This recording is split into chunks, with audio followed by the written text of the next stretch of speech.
gentlemen, it's going to be a beautiful morning this morning.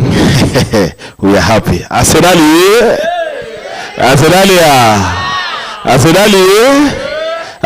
ha.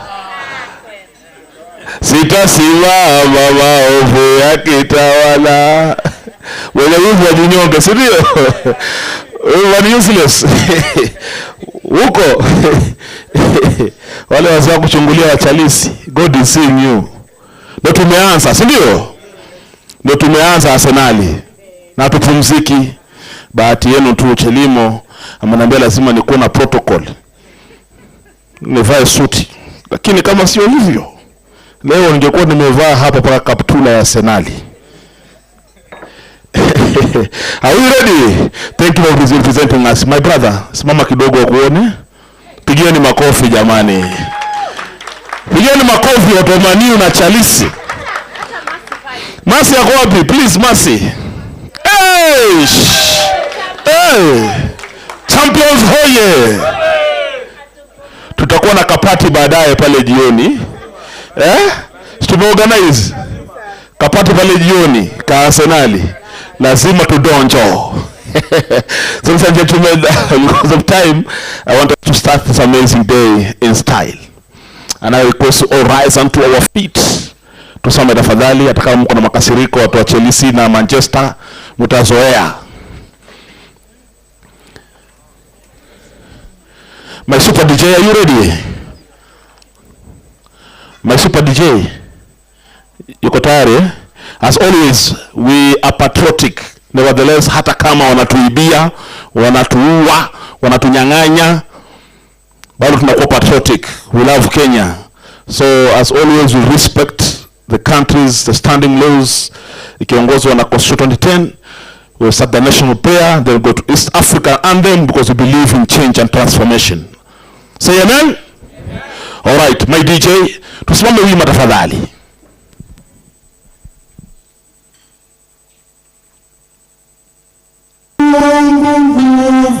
Wetu.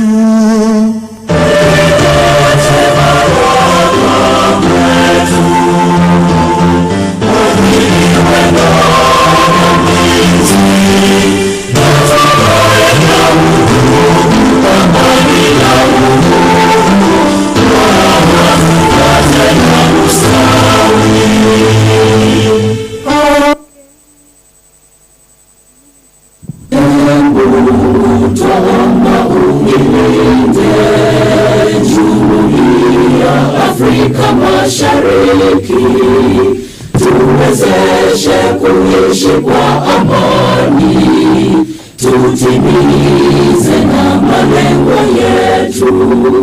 Jamhuri yetu sote tulilinde, tuwajibike, tuimarike. Umoja wetu ni nguzo yetu, idumu jumuiya yetu. A round of applause, gentlemen. Keep on clapping, keep on clapping, keep on clapping, keep on clapping. Naona leo mmeshika kweli. Hamuja kaa. Now turn to your neighbor as always. Turn to your neighbor. Hata kama ni wa Chelsea, turn to your neighbor. Put a smiling face. Mweke ishara ya mapenzi. Hata kama ana kidonge cha roho, ndio. Mpatie mkono wa kulia. Give them your right hand. Please shake the hand properly. Mtoe baridi kabisa. Mwambie kwa uso wake, I love you. I love you. I love you so much. Nakupenda sana. Nakupenda nyanga nyanga. If you can't, please give them a hug. Give them a hug. If you can't, please give them a kiss. Watu wa TDV hawa wanasema, shetani ashindwe. Forward, comrades power. Comrades power. Comrades freedom. Forward freedom forward. Forward change forward. Forward social accountability forward. Down with impunity down. Down with fuel hacking down. Down with gender-based violence down. Down with killings down. Down thousand forces are tearing down, forward will change forward. Put a smiling face, please. There is hope. Tell your neighbor there is hope. Kenya is democratic. There is hope.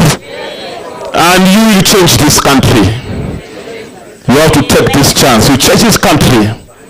Yes. So now, very short, we want to sing and dance. Are we ready? Are we ready? It's a very beautiful song. Because the work we are doing is also sacred. Like the what bishops are doing. Sisi ni bwana nani ananiangalia vibaya. Na anasema si Sifuna. Tutamwangalia na miwani namna hii.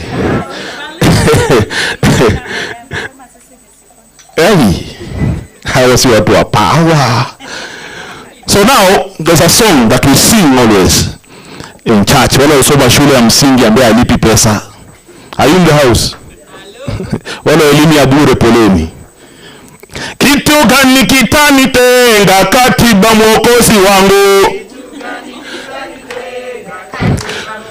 Comrades, is this house full of people who want to transform the country and bring the change you want to see? Or is a team of jokers? These are goons. We want to hear the vibe. We want to feel you. Are you feeling me? Are you feeling me this morning? We want those people oppressing us to know that we are somewhere doing something very crazy to transform this country. Are we ready? Are we ready? Kitu gani kitanitenda katiba ni nguzo yangu. Piga makofi Kashoro bwana. Kitu gani kitanitenga katiba ni nguzo yangu. Ufisadi. Sisikie sauti. Ufisadi. Pokata unakanyaga kabisa. Ufisadi. Uoga. Impunity. Yaani nini? Niulize. Hawa huku. Kwani mmeget crash? Mimi sio HRDs. Huku unaka vibe kana kuja mpaka na sweat.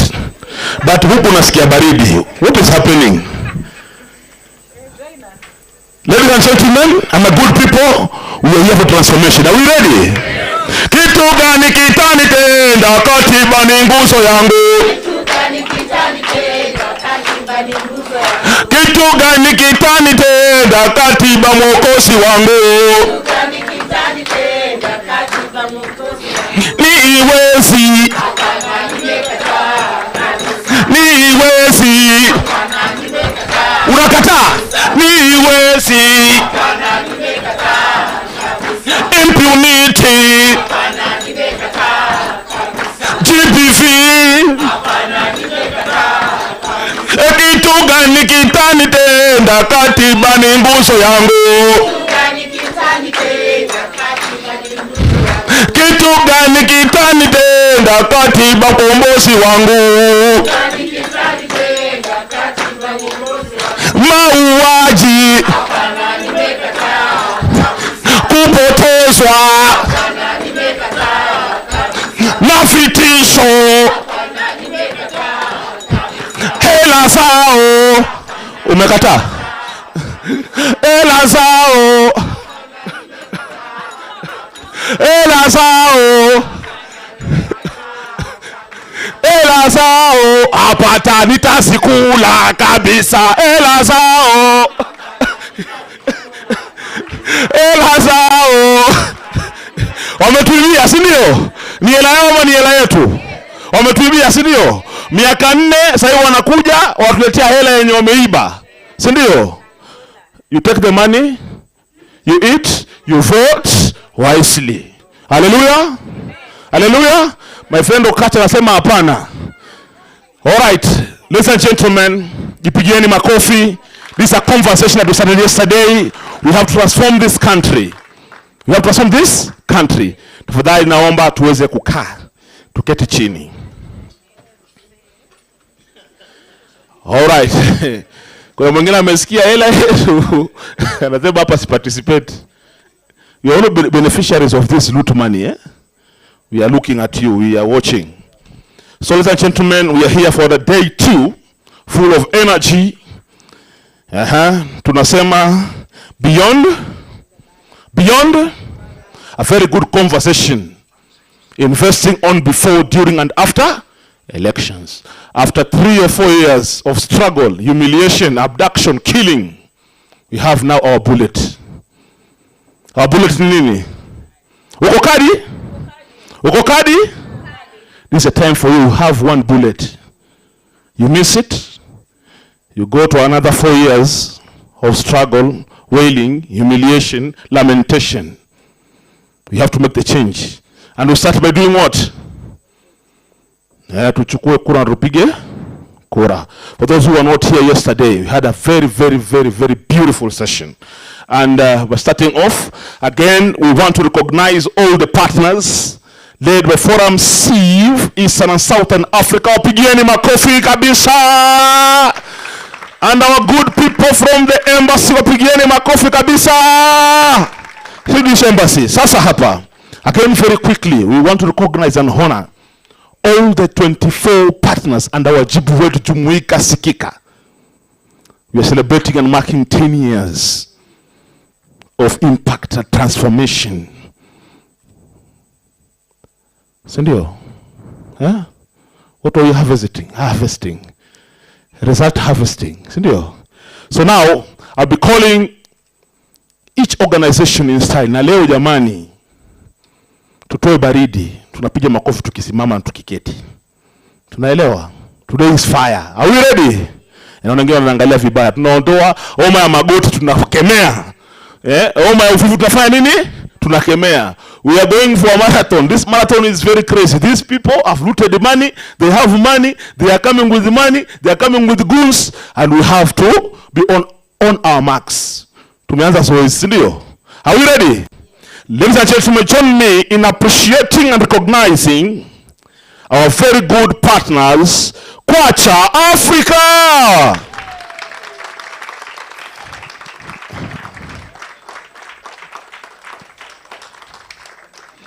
Very good listeners. You have all failed. If there was a chance to get millions, only Kwacha Africa would have received the millions. What was the instruction? Sindio? We are a team, sindio? Wajibu Wetu Jumuika Sikika. Ladies and gentlemen, put your hands together for Kwacha Africa. Vigelegele viko wapi jamani? Nimesema tunainuka tunapiga makofi tunarudi tunakaa. Tumeelewana lakini kwani nyinyi mlikuwa watu wa gumbaro jamani? Ladies and gentlemen, put your hands together for Rona Foundation.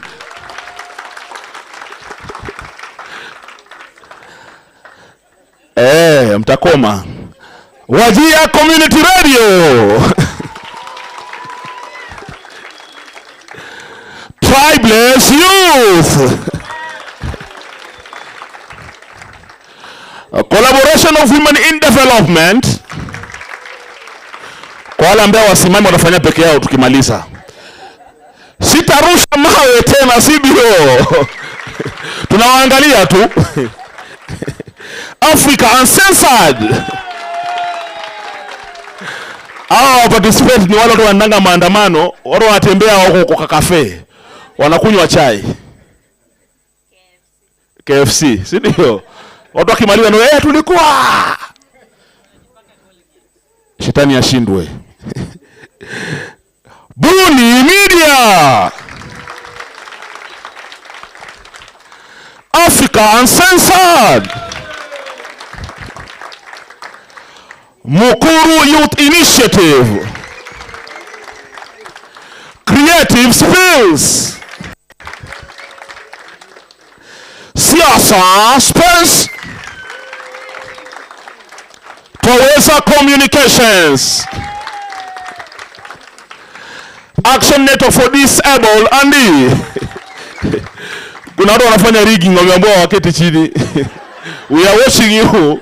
We should be accountable, social accountability. Makao unaona watu Cameraman, camera lady, please zoom them if they are rigging.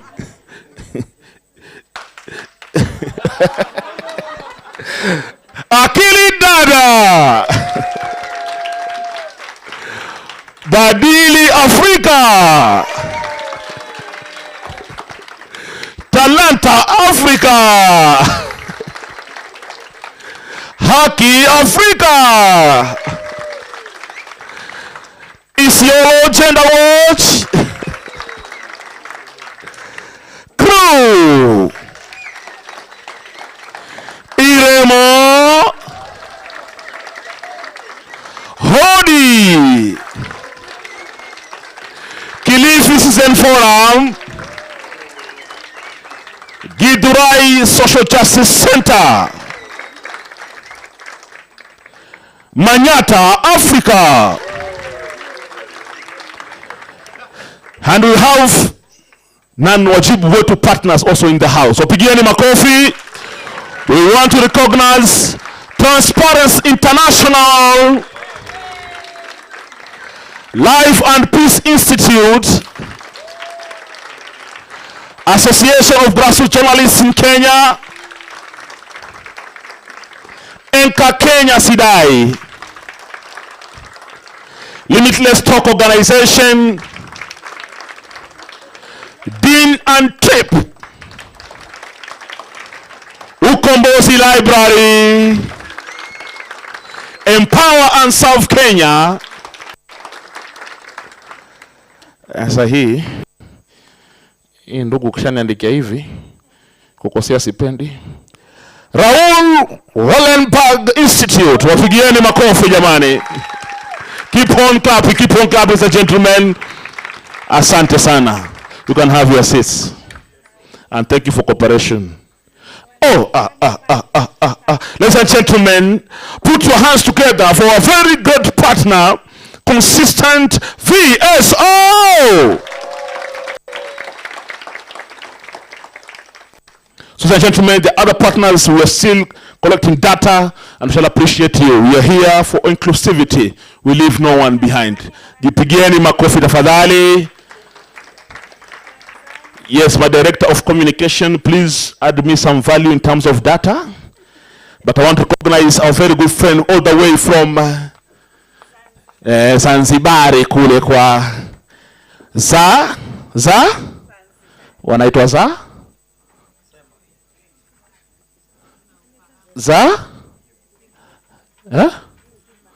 Please, my director, give me make mistakes. Yes. Okay, tuwapigeni makofi za Kaifo and Environment Care. Enviro Care. Tafadhali kiongozi wa mashtaka nipatie data. So, ladies and gentlemen, we want to have a quick, this is popcorn. Popcorn ziko wapi?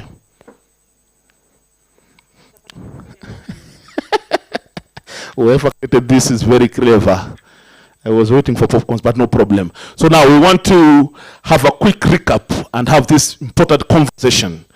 We want to discuss and talk and engage. First, we want to have a quick random discussion about yesterday's session. We want to get key takeaways from Jana so that those who are not here yesterday, they can feel the vibe. We had a very good session yesterday. 2 very great panel discussions. We had a provocateur. We also had a keynote speaker from the Embassy of Sweden. We had a speech from Forum C Regional Manager, Bwana Obare. So we want to do a bit of recap. Sawa sawa? So it's very easy. Accountability, democracy, participation, inclusivity. Leave no one behind. So what is that one key takeaway from yesterday's session? Who wants to go? Tunaanza hapa. Your name very quickly, straight to the point. Yeah, my name is Ali Fujo. What I learned yesterday is that radio can be a critical and a vital tool of passing information. I learned from my sister Halima yesterday. Pigeni makofi jamani. Yeah, pia jana nilisoma kwamba wewe kwa civil society hamaanishi wewe ni kitambulisho cha kupinga serikali kwa kila jambo analofanya. So unaangalia mazuri, una appreciate, mabaya unakanyaga, lakini wewe unakuwa kila saa unapinga. Pigeni makofi Kasena. Thank you. My takeaway yesterday is that we need to invest more energy and resources on the system influence and change rather than the individuals. Otherwise, the change will not be sustainable if we don't focus on the systems. So 2 term and 1 term should end. Pigeni makofi. Good morning. Rehema from Kwacha, Africa. What I learned yesterday is that democracy is measured after what happened after the election. The democracy is measured by what happened after the election. After the election is when we measure what democracy is. Apewe. When I say apewe, you clap once. Apewe. Apewe. Asante. Tunaendelea. That everyone has a part to play, just like Boniface Akach talked about how the doctors played their role during the June 25th and the lawyers and so on. The doctors came out. Yes. Apewe. People power. People power. Nikisema people power, mnasema our power. People power. Our power. Our power. People power. Aya, sasa, yesterday we learned something that I would wish we unlearn. Because as we reflect on our national values, kitu ambayo Songora ameshinda kituambia is tunafaa kula pesa ya wanasiasa kwa sababu ni pesa yetu. I think we need to correct that, because if we are fixing the nation, even the corruption inaanzanga kwa hii country.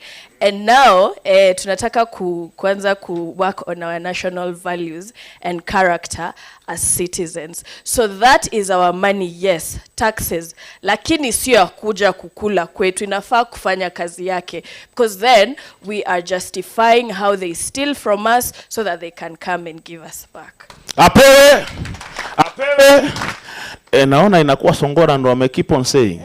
Were these my words? Were these my words? Please protect me. Were these my words? They are your words. Apewe. Good morning. I'm George Awala of VSO. So I'd like to really concur with her, and thank you for bringing that point, because it was disturbing me. Why should I eat the money? Whether it's taxes that I paid or whatever kind of money, it's still blood money. So let's not take that money. It doesn't help anyone in any way, because it just perpetuates this corrupt system. The other point I wanted to make is that we need to have our strategies also evolving. So yesterday, I think it was really powerful to see the way change has happened in terms of how we are advocating and campaigning for different system change processes. So I think we need to be very adaptive, very flexible, and change, because even the guys on the other side are also changing, and they are reading what you are doing, whether it's on social media, and they are changing their tactics to speak our language and try to influence people, maybe even using bots and other agents that are on the AI space. We must be accountable, not eating money.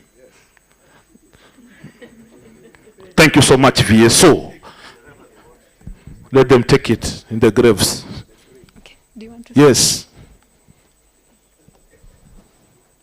Hello. Hi, everyone. My name is Charity. I am from Action Network for the Disabled. Yesterday, I learned that we all need to be kukua na kadi so that we can change our system in this country. Apewe. Uko kadi? Shangilieni basi aone. Apewe. Thank you. Very powerful. Inclusivity. Thank you for Ramsiv for being inclusive. Habari. Mimi nimetoka Tanzania, lakini jana nimejifunza jambo moja zuri, ya kwamba tusikae tukisubiri viongozi wazuri waje, ila sisi tunafaa tuwe viongozi hao wazuri ambao tunawataka. Apewe. Unasemaje kwa Tanzania apewe? Habari, mimi naitwa Saif kutoka Zanzibar. kitu ambacho kwamba jana nilijifunza ni kwamba kuna Mr. Fujo hapo nadhani aliongea kwamba tukitoka sisi nani anakuja baadaye. Kwa hivyo tuwafundishe vijana ambao wanakuja ili tu wachukue nafasi zetu after us. Apewe. Watu wa Kenya mnasikia Kiswahili? Kimehomwa na kuhomolewa. Kimepewa labania. Hapa kuna maneno safi. Good morning. One harsh reality that the bullet should not be wasted.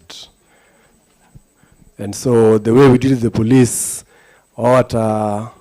miminizia zote na bado watu wangu ndo watalipia. So it's a harsh reality. Ape, that was wisdom from Koplo Kachero. Here we have something. Thank you. Tuende upande wa pili wa studio. Yes. Bahali yake. Good morning. Jana nilijifunza mambo ya tunaongelelea sana civic education, lakini tumeambiwa jana kuna political education. Like we should know where we've come from, the history, the journey of where we are. Thank you. Apewe. Karibu. Pia kama tuko kadi haitatusaidia, but the day we have to show up. We have to show up. Aswa vijana tumekuwa hiyo siku hatupigi kura. So this time let's show up na tupige kura. Hiyo ndio kitu muhimu. Apewe. Chukua kadi, umake sure unapiga kadi. Stephen Agunda, Rona Foundation. Yesterday I learned something from the pictorial, the photos that were being shared, the irony part of the voter versus who is being voted for. That the voters still have the weight to vote, but also have some of the vulnerabilities in terms of looking how that person was putting on, the tone, whatever, but still is able to remove or to vote wisely. Ape. This table. Good morning, everyone. Shiloh here. So my biggest takeaway yesterday, during the two panels, there was something I noticed. We cried of the systems that have existed since the millennial reign and to what we are. And there was a direct question on how CSOs are going to impact this.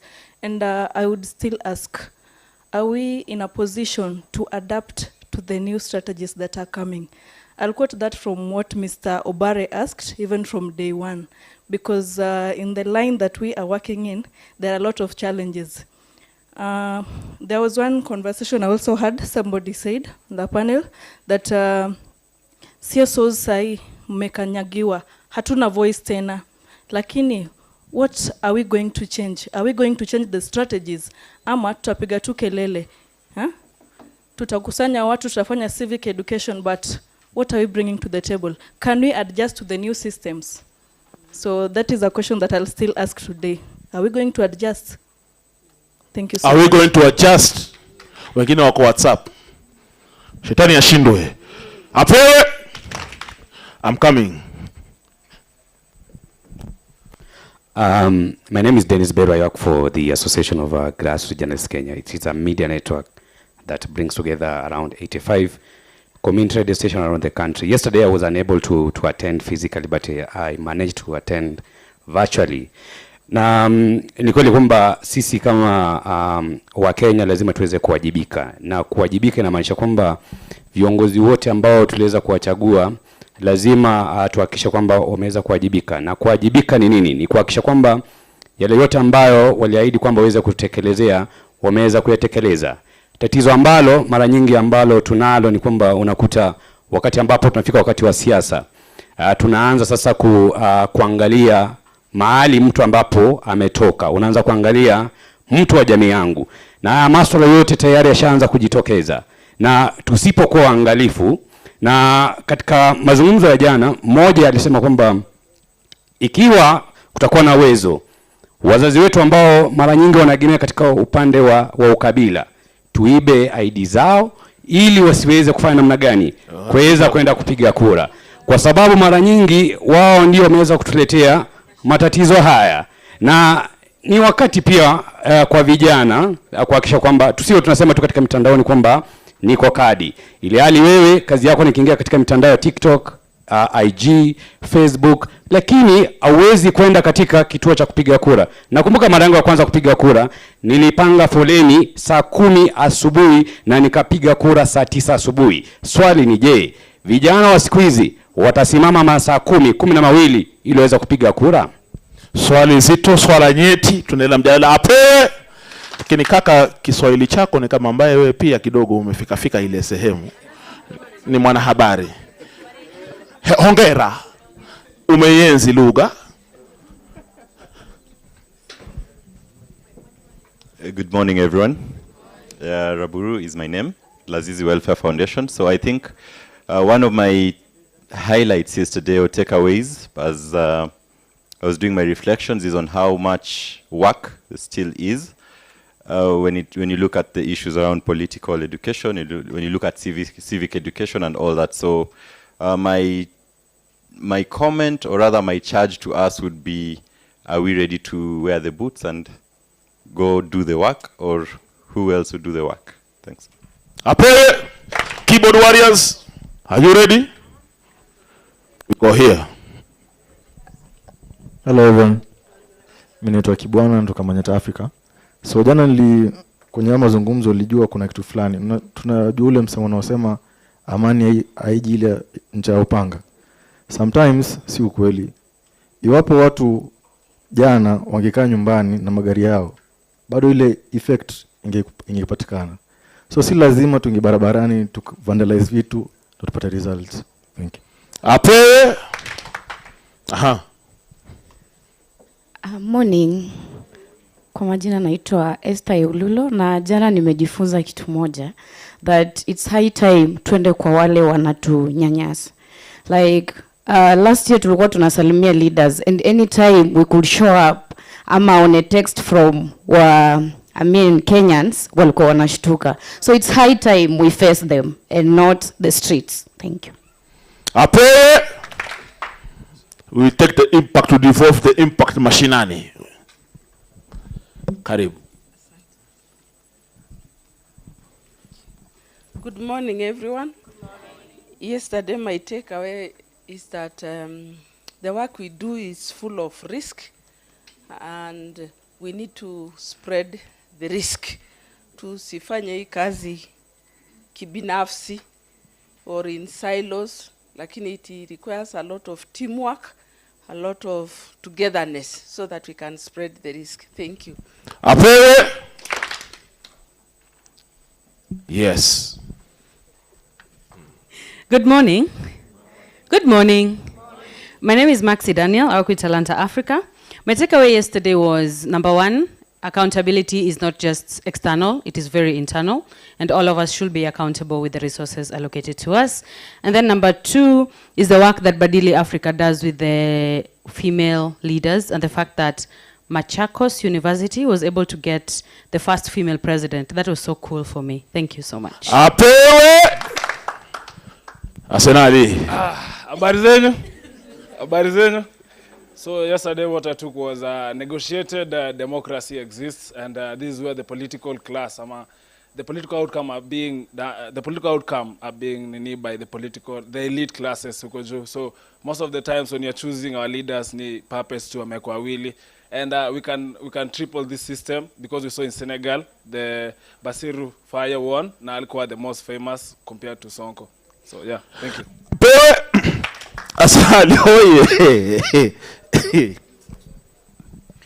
Thank you. Good morning. My name is Ricky Muga from Sitarusha Mawe. I think what I learned yesterday was about leadership. I learned that leaders are not just made for elections or during elections, but we get good leaders from the services they offer, from the consistency, and of course from the characters that we know from them. The second one that I think I also need to add, I was cut short yesterday when I wanted to share this. I think power is grabbed in the streets. We can't run away from the street protests. We only need to develop an hybrid, system that probably combines the streets and the other approach, which is sending messages, going to their houses and all that, their offices. So let other people go to the offices. Some of us who are fine with the streets should go to the streets. So put pressure at the end of the day. Thank you. All right, we get a final comment and then we proceed. We are behind schedule. Good morning. My name is Livingstone. What I learned yesterday is that the system has a way of discriminating people, especially communities. And our unity among us, there are things that we do in our community that changes the system. Sometimes you might feel like you are left out, but there are areas that have even resources which needs to be tapped into. But when we work as a team, there's a way how we can change the system. Thank you. Thank you. Last but not least, Siasa Place. Good morning. I learned something from the process, especially when it comes to inclusion. So when we vigorously opposed the men forum for the panel, and having heard from Chelimo the struggle they went through, by the fact that we didn't have Betty on the panel, we went ahead and forgot about her again. So what did I learn? That these are some of the things that we do in our programming, but if we don't take the next step and ensure that they are in that platform, we are still going to forget about them. Thank you. Thank you for reminding us, gentlemen. A round of applause. Jipigieni makofi. I'm so happy that you are a very, very active class. Jipigieni makofi tafadhali. Jipigieni makofi. And I'm sure wale wamekuja leo tayari ni kama tulikuwa nao jana, si ndio? How many came in today? Mmebambika, si ndio? Mumeelewa yote, si ndio? Jipigieni makofi wale walikuwa jana kwa kazi mzuri. So ladies and gentlemen, so now I want to quickly, because we are behind schedule, I want to quickly invite a very good artist, an activist.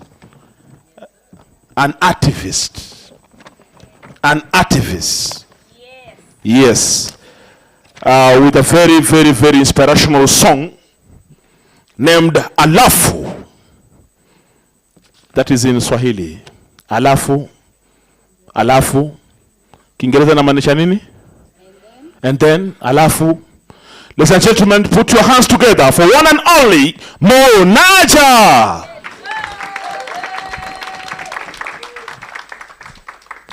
Aye. Mko sawa? So, wimbo inaitwa Alafu, and it talks about what next after the June 25th protests na solidarity in struggle, yani mshikamano. So it goes like this.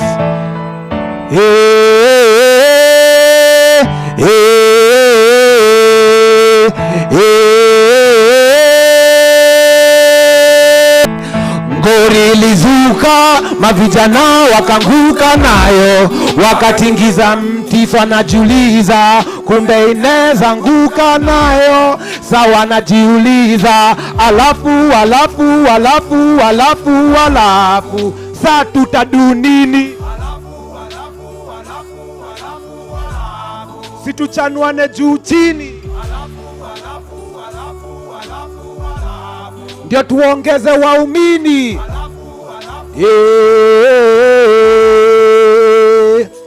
After maandamano wase wengi walikufa roho, babu alitugeuka tulifikiri alitu support, cabinet kurudi nikani hali tu before, DCI kushikana waliogenyesha kikuwa mo, babijana msikonde msiwari futa choo, siste tulishinda ila hali kuna ngoo, bado kina Kimati si walikufa ndo, mi na we vijacho vizazi kusukuma mo ning hadi usiku multiparty kukuja mo i akakubali baada ya ukali dhuluma ko ti kufunguliwa usiku kushtaki tuma ko vixani taxes batatupati huduma no peace wakati we mgonjwa ukienda kule ho si hakuna dawa wala doki jua wago ndi waliobasuti eti tuwapigie mago ti wakisafisha rada kwa kutembeza mano ti kwa mikutano kanisa kupigwa mako fi kupona utufyonza damu hawa kolo niwe usi pamoja na wangambo wa koro fi tapambana nao hisi generation ya maso fi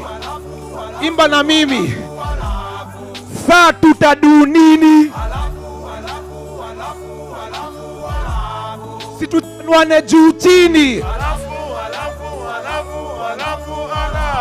ndio tuongeze waumini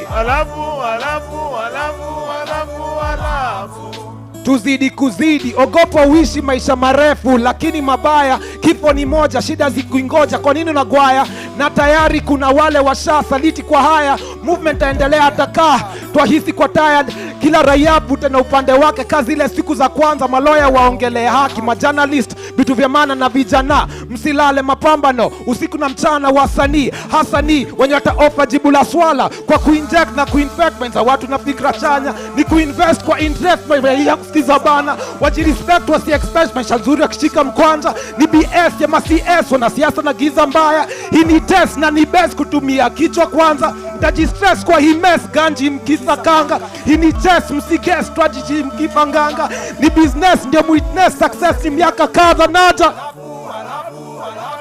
alafu saa tutadu nini situchanwane juu chini ndio tuongeze waumini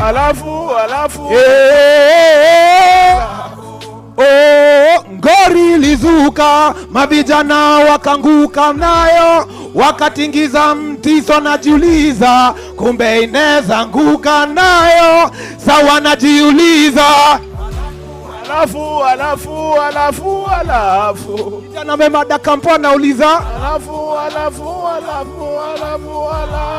walai nitapata kazi unajiuliza after kwanza familia na uchumi nitaweza kuwashikilia wabunge wajali wakomboka man ndio maana mrayazi wapatia man tunawakanja watutetei abadan karibu nchi uzwe kwa adan asanteni Monacha mtanasuka monacha wait a moment alafu saa tutajini alafu situchanwane juu chini alafu ndio tuongeze waumini alafu tuzidi kuzidi amepewa mlungula Watanzania wana maneno unakuja na dolari Monaja DJ take it slow bro Monaja Niaje kaka this song is so deep bro thank you very much deep asante kuna mstari umesema GNZ walianguka nayo wakatingisha mti sana jiuliza huo mti ni nani watu watafsiri mti ilikuwa inatingika inaenda kuanguka mti ilikuwa ni serikali ambayo ilikuwa na udhalimu kwa hiyo tuendelee kutingiza tutumie mshikamano madaktari wafanye kazi yao mawakili wafanye kazi yao wasanii wafanye kazi yao wanahabari wafanye kazi yao wasomi wafanye kazi yao wanaharakati wafanye kazi yao mshikamano solidarity in struggle all right Monaja why did you decide to write this piece so I was part of the Forum Civ Activism Fellowship. A round of applause to the church. Tumepigeni makofi. na tukawa challenged na mwalimu wetu ambaye anaitwa mwalimu Greg akatuuliza, Alright. Tumestruggle 2024, kumekuwa na maandamano 2024, kwa hivyo sasa tufanye nini zaidi, what next? So ndivyo nikabuni, alafu nikaona kama nauliza hiyo swali what next, na inapatia majibu ya kusema huu ndio mwelekezo, tuzidi kuzidi. How is the outcome? Watu waliimba wimbo 2025, iliwapa motisha ya kuendelea kwa mapambano, wakaenda kwenye street. Kwa hiyo na iko kwenye albamu ambayo inaitwa June 25th. Alright. My album, you can check it out on Spotify and even YouTube. So ni tunafanya kazi ya Mungu. How do you feel? I feel that I should just keep on doing what I'm doing and also encourage coming generations. Are you hopeful that with the kadi ule mti hautatengika lakini utabadilika? I have faith that tutabadilisha, na ikishindikana bado pia kuna namna nyingine, tutatingiza mpaka uanguke na tujenge tena. Ladies and gentlemen, put your hands together for our artists. This is a progressive conversation. Pigeni makofi tafadhali. Keep on clapping for Monaja. Please go to Spotify, support our artists. Ndio muziki inafaa ikuwe mbele sahihi. Hallelujah. Thank you my brother from unataka mic tena? Briefly please, kwa sababu umeleta dola ndugu yangu, si rahisi. Ile kitu ambacho kama kimenimpress huku Kenya ni kwamba yani wasanii wengi wanazungumza kuhusu serikali, lakini kwa Zanzibar, kwa Tanzania hivyo vitu hamna. Yani ni wasanii wawili ambao kwamba ni Roma ambayo kwamba yuko out of Tanzania na Neiwa Mitego ambayo kwamba ni kila siku ambayo kwamba anakamatwa, lakini hakuna vijana ambao kila mtu ni pro government. Tanzania, lakini yani wako wachache sana ambao kwamba wanazungumzia, ambao wako famous sana, lakini wale ambao kwamba ni famous yani so wengi ambao kwamba wako ni pro, wanapinga masuala ya serikali. Pigeni makofi jamani. There's one thing I realized. Wa Kenya wanatenda kujua mengi kuhusu Tanzania, na Watanzania pia wanajua mengi kuhusu Kenya yenye Wakenya hawajui. Have you realized? Umerealize? Kwa hivyo this is exchange. We know artists in Tanzania that Watanzania bado hawajawatambua, na Watanzania wanajua Kenya kuna mambo wenye si wenyewe hatuyajui. Kwa hiyo tu collaborate. Watanzania wanaimba, sisi tunafanya nini? Okay. So this is a challenge, my brother, take it up. So Kenya is progressive in terms of democracy.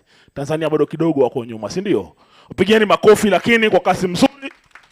So now, ladies and gentlemen, I want us to dive direct into our first panel of the day. Ladies and gentlemen, this is our third panel. Kutoka tuanze, but today is our first panel. And we are here to discuss about the accountability playbook. So the issue is how has civil society effectively ensured accountability of government and other duty bearers post-2022 election. After election, alafu mashirika asiyo ya serikali yameweza vipi kuhakikisha kunakuwa na uwajibikaji? Are we there? Mazungumzo muhimu sana. If you realize, this is a conversation started yesterday na bado inaendelea kujijenga. Tumeelewana eh? And I'm hopeful by the time we end in the evening, tutakuwa na very clear action points, applicable and doable. Do you believe like me? All right. So now I want to welcome on stage the moderator for this amazing session so that you can be in a position to also introduce the panelists. Ladies and gentlemen, put your hands together all the way from Buni Media, our moderator, Jackie Nganga. Keep on clapping. Keep on clapping, please. Keep on clapping. Santi.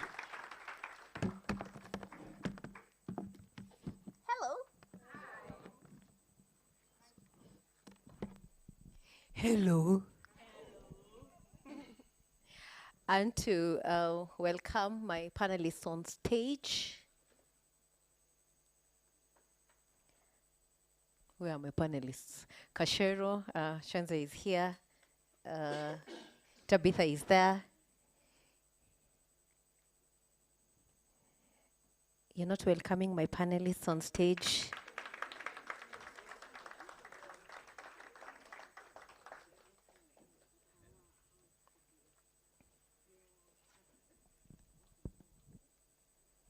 Great. So we have 4 panelists. I'll give each of them a minute to introduce themselves. We'll start with Timothy on the far right. Do they have microphones? They do? Okay.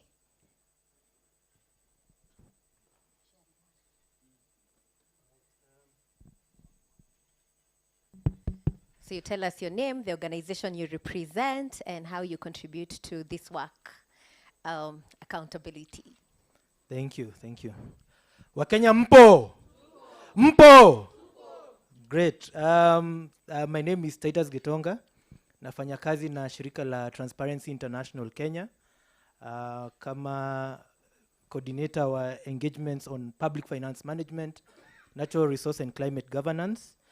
Shirika la Transparency International Kenya ni shirika la kitaifa wa national registered organization in Kenya, operated in Kenya, run by Kenyans, and our championing is the fight against corruption, where we work with different segments of our society, both within the public and private spheres, to champion the fight against corruption.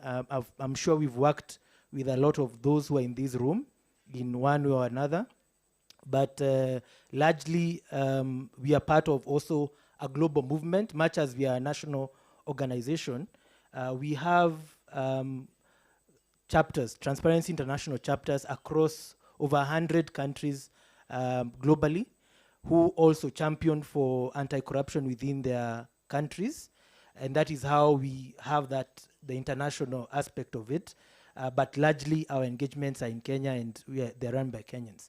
Our focus in terms of engagements is on what citizens demand. So our first and crucial program is on citizen demand and oversight, where we say citizens demand good leadership. So we have a lot of work on leadership and integrity, where we champion for leaders who are going or doing or showing leadership in adherence to the Constitution. You've heard us do red card campaigns, but we also do what we call integrity actions awards. So bado tunaangalia watu ambao wanafanya vizuri na tunakejeli ambao wanafanya vibaya. We also say that citizens demand good services. So we work a lot with citizens to check on economic and social rights, right to health, right to education, right to water, through social accountability initiatives, either through social audit, citizen scorecards, assisting our community members to be able to champion for integrity. And we also say that citizens demand access to justice. So we know that fighting corruption has a lot of resistance. So in our Access to Justice program, we have what we call advocacy and legal advice centers in Mombasa, Nairobi, Kisumu, and Eldoret that serve those regions, but also runs through mobile phone. So we are able to advise or give free advice and support to citizens who are either reporting corruption or who are victims of corruption, where we provide free legal services, but also champion our work at the community levels through those offices. We also have work engagements on the second pillar on public finance management, where we do a lot of budget transparency work, and natural resource and climate governance works on ensuring that rasilimali zetu ama our extractive sector is also operating through accountable means, and citizens are also able to participate effectively. Same to climate governance, where we largely focus on climate finance tracking. So that's broadly the work that we do, and we are happy to be sharing today. Thank you. Tabitha? Hi everyone. Mkokadi. My name is Tabitha Oluoch na niko Kadi. I work for an organization inaitwa Siasa Place. It's a civic tech organization that works with young people. It has footprints across 24 counties in Kenya and more than 60 wards in the Republic of Kenya. We amplify what we do offline to our online platforms, and we appreciate the fact that young people are not a homogeneous population. So we reach them where they are, whether it's through radio, whether it's through Facebook, whether it's through TikTok, X, Instagram. Hope you all know that these platforms have different audiences. We have TikTok, which is now becoming for everyone. We have Facebook for young people in the rural communities. We have X, who are quote unquote experts in our country. We have Instagram, which is for the baddies. So we intend to reach each and every population through these different sects of the platforms. Also, we have 3 pillars under Siasa Place, where we have devolution and local accountability, where we believe in localized citizenry-led actions, where the citizens that we work with, because we work with community-based organizations, they are able to take this accountability and even their own issues and be part of the lead.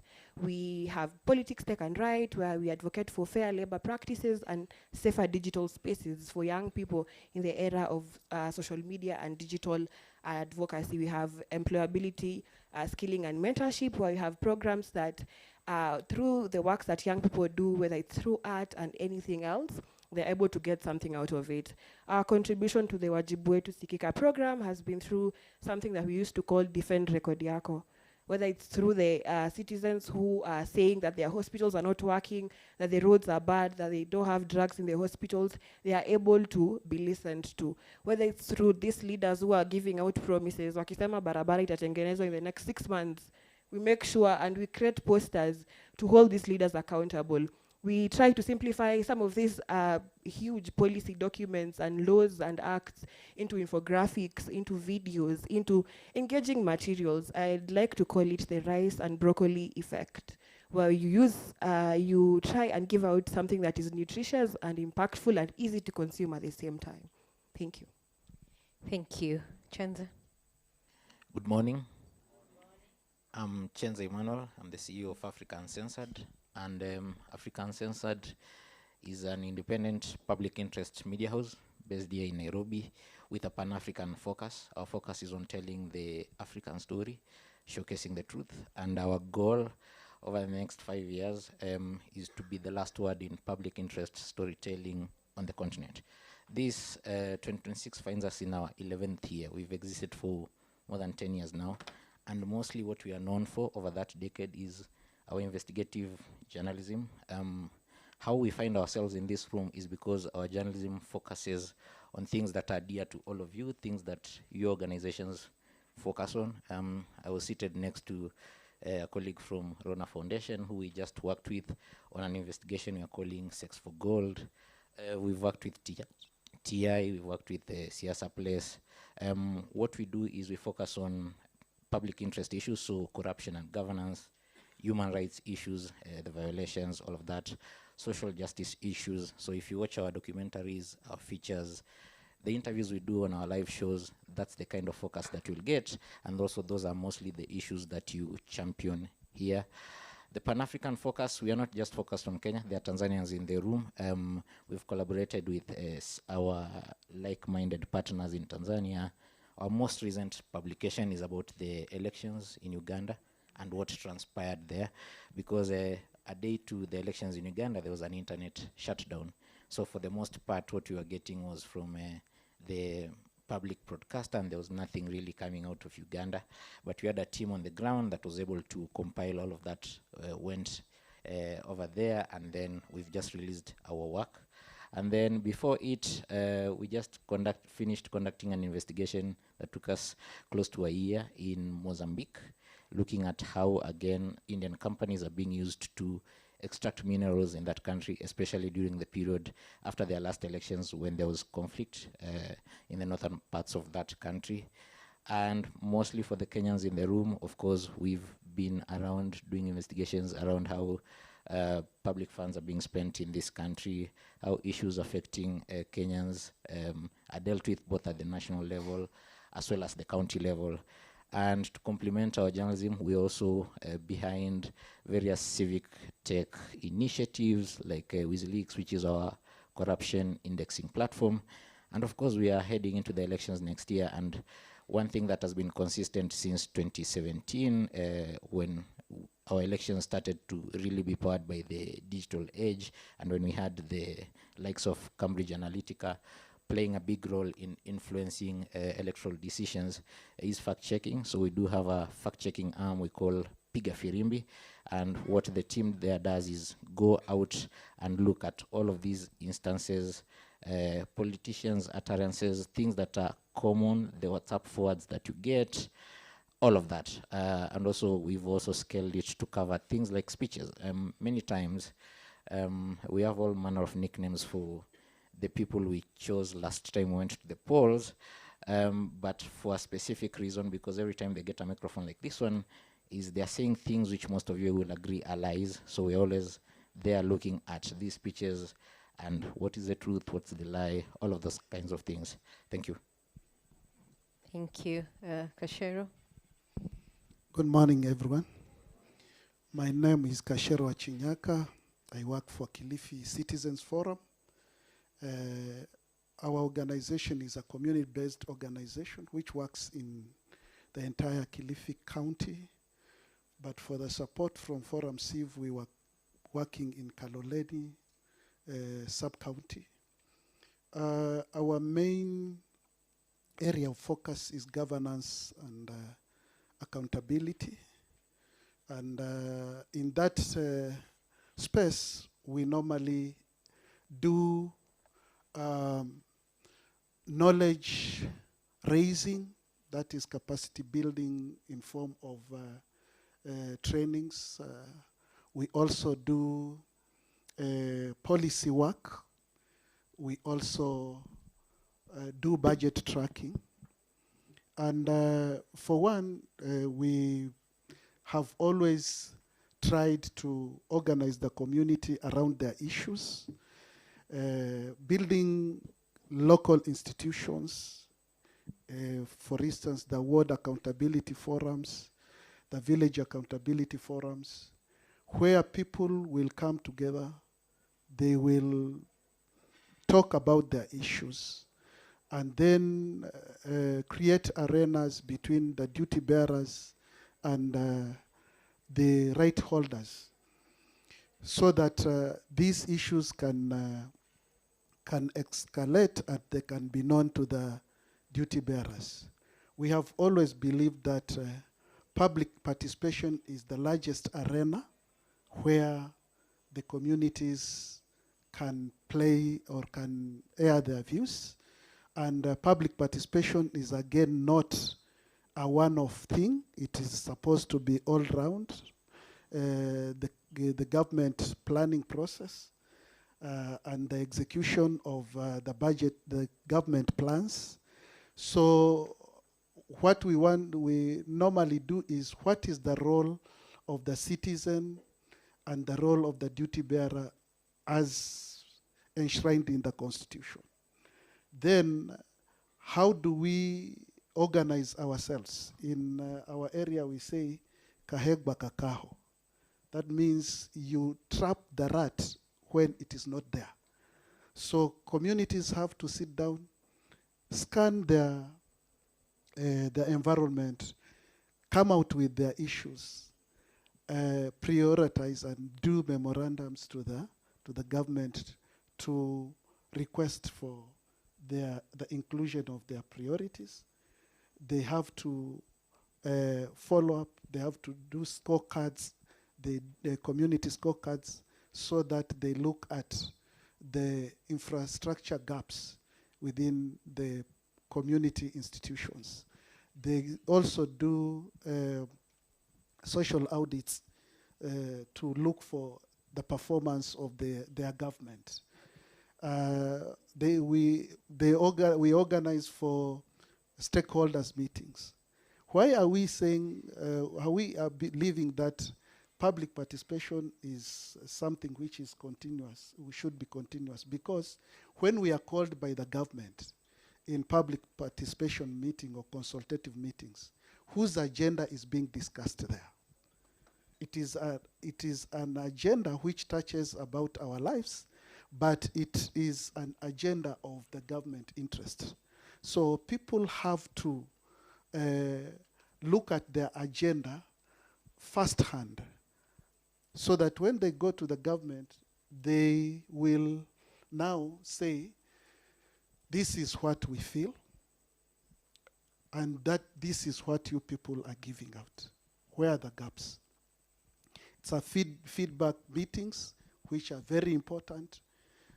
Stock taking of the status of projects, implementation, and then use that as an evidence to engage the duty bearers so that the gaps can be addressed. And the addressing of the gaps should be equally involve the duty bearers and the right holders who are the beneficiaries of those community projects. Otherwise, that is in a nutshell what Kilifi Citizen Forum does. And we normally like capacity building the community so that they can take lead of their own development. We should not be always there to talk on behalf of the community when the community itself can talk for itself. If anything, introduce the community to the relevant government department, let them engage. Let them do petitions on areas where they feel things are not working. Let them knock the doors of those government offices, because it's their offices, and demand for answers for the things which are not going right.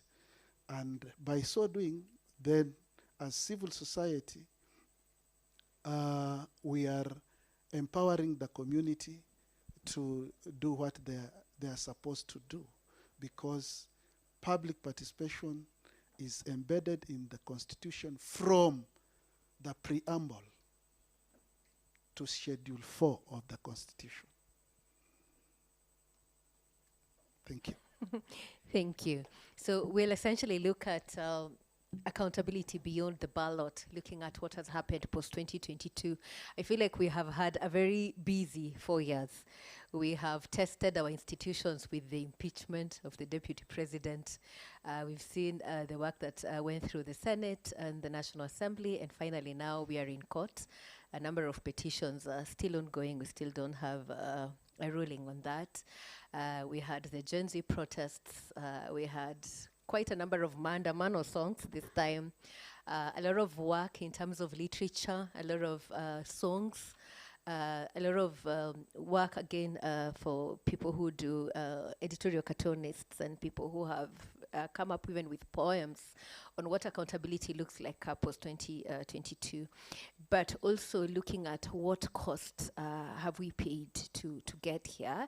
And I just want us to rise on our feet and just take a minute of silence to commemorate the lives that we lost during Maandamano, and the people that we still don't know whether they are alive or not. I was following up with Missing Voices and realized that there are people who we still can't count whether they are dead or they are alive somewhere.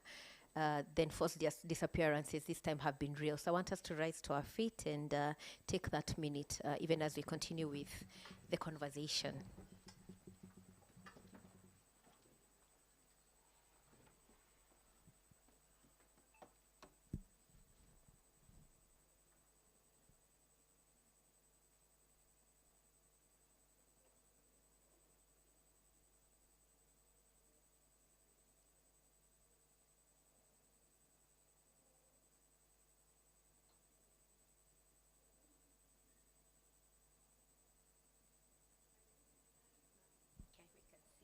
Thank you.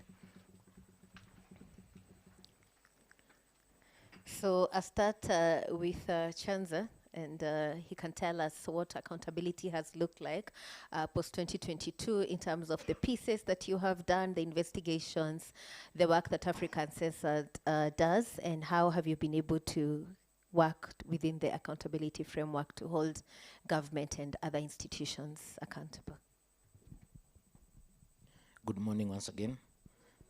So there's something I usually do when I'm in forums like this. So we primarily publish on YouTube. So if you are, nimeona mmeshikilia gadgets zenu zote, youtube.com/Africa Uncensored TV or at AF Uncensored will take you to our page, or you can just search for Africa Uncensored. I've talked about the Uganda investigation, so that's across the border. But within Kenya, our most recent work that focuses on Kenya is something we're calling Error by Design. It's a documentary. Yes, it's on SHA. Somebody has just, yeah.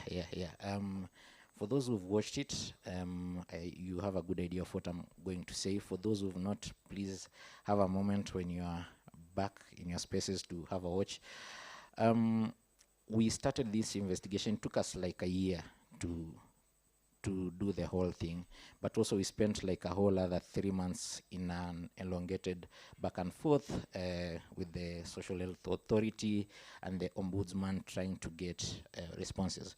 Part of the reason, of course, we have a journalistic duty to give them a right to respond to all the allegations, but the motivation was there's this system. We transitioned from NHIF to SHIF, which is managed by SHA, and all of that terminology is confusing. But there's something else. Because we have a very rigorous legal framework which requires all of these things to be gazetted, there's something that escaped a lot of Kenyans.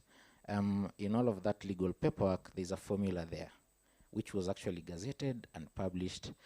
And of course, deliberately it got hidden, and all of those things that we skim through and we ignore. And it's not the thing that you've had government bloggers talk about or anything of those things.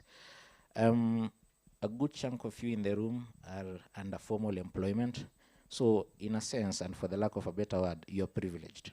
So most times you might not have realized this. Your onboarding journey for SHA ilikuwa rahisi. Unaenda kwa hiyo portal yao, KRA has all your details, when you click mbili and you're in. That's not the same journey that people who are not formally employed have been going through. And since this SHA system, it's an insurance by all means, needs to be able to prompt them to pay premiums, it needs to figure out how those premiums are paid. So how does it do that? Inaanza kukuuliza kiwango chako cha elimu, if you use a flushing toilet or a pit latrine, if the toilet is inside your house or it's communally shared hapo kwa ploti, all those kinds of things. And these are not things that Kenyans are being told upfront have an effect. So the end result has been, if you, the village you come from, ukienda ukifanyia watu kitu, si watajaza hizo prompts na hizo questions honestly. But it does not mean they have the means or the capability to do that. But it's a system, it doesn't know that. It picks all of that data, does its magic, gives you a final figure. That's why some people have been getting a final figure of, you need to pay 12,700 shillings per year, you need to pay 6,000 shillings per year, and throwing people off. So where does Africa Uncensored come in? We spent a whole year going through that entire paperwork and the data and the formulas, all of it. And then we came up with our own conclusions, but we needed to be fair. So we reached out to the government and told them, this is what we've been able to come up with. Does it match what you have? They went silent, so we petitioned the Ombudsman to actually force them to give that to us. When they gave it to us, we were able to recreate. They didn't give us everything, but they gave us something we could work with. We were able to recreate the entire SHA system. And what we recreated vis-a-vis what we had investigated tallied. And we went back to them and said, these are our findings, what's your response? They've never responded to date. But that has been how we hold our government to account. So that theme, I'm focusing on Error by Design, this SHA story, because it's our most latest Kenyan investigation. But that has been the theme of pretty much all of our work over the last 4 years, going all the way back to 2022.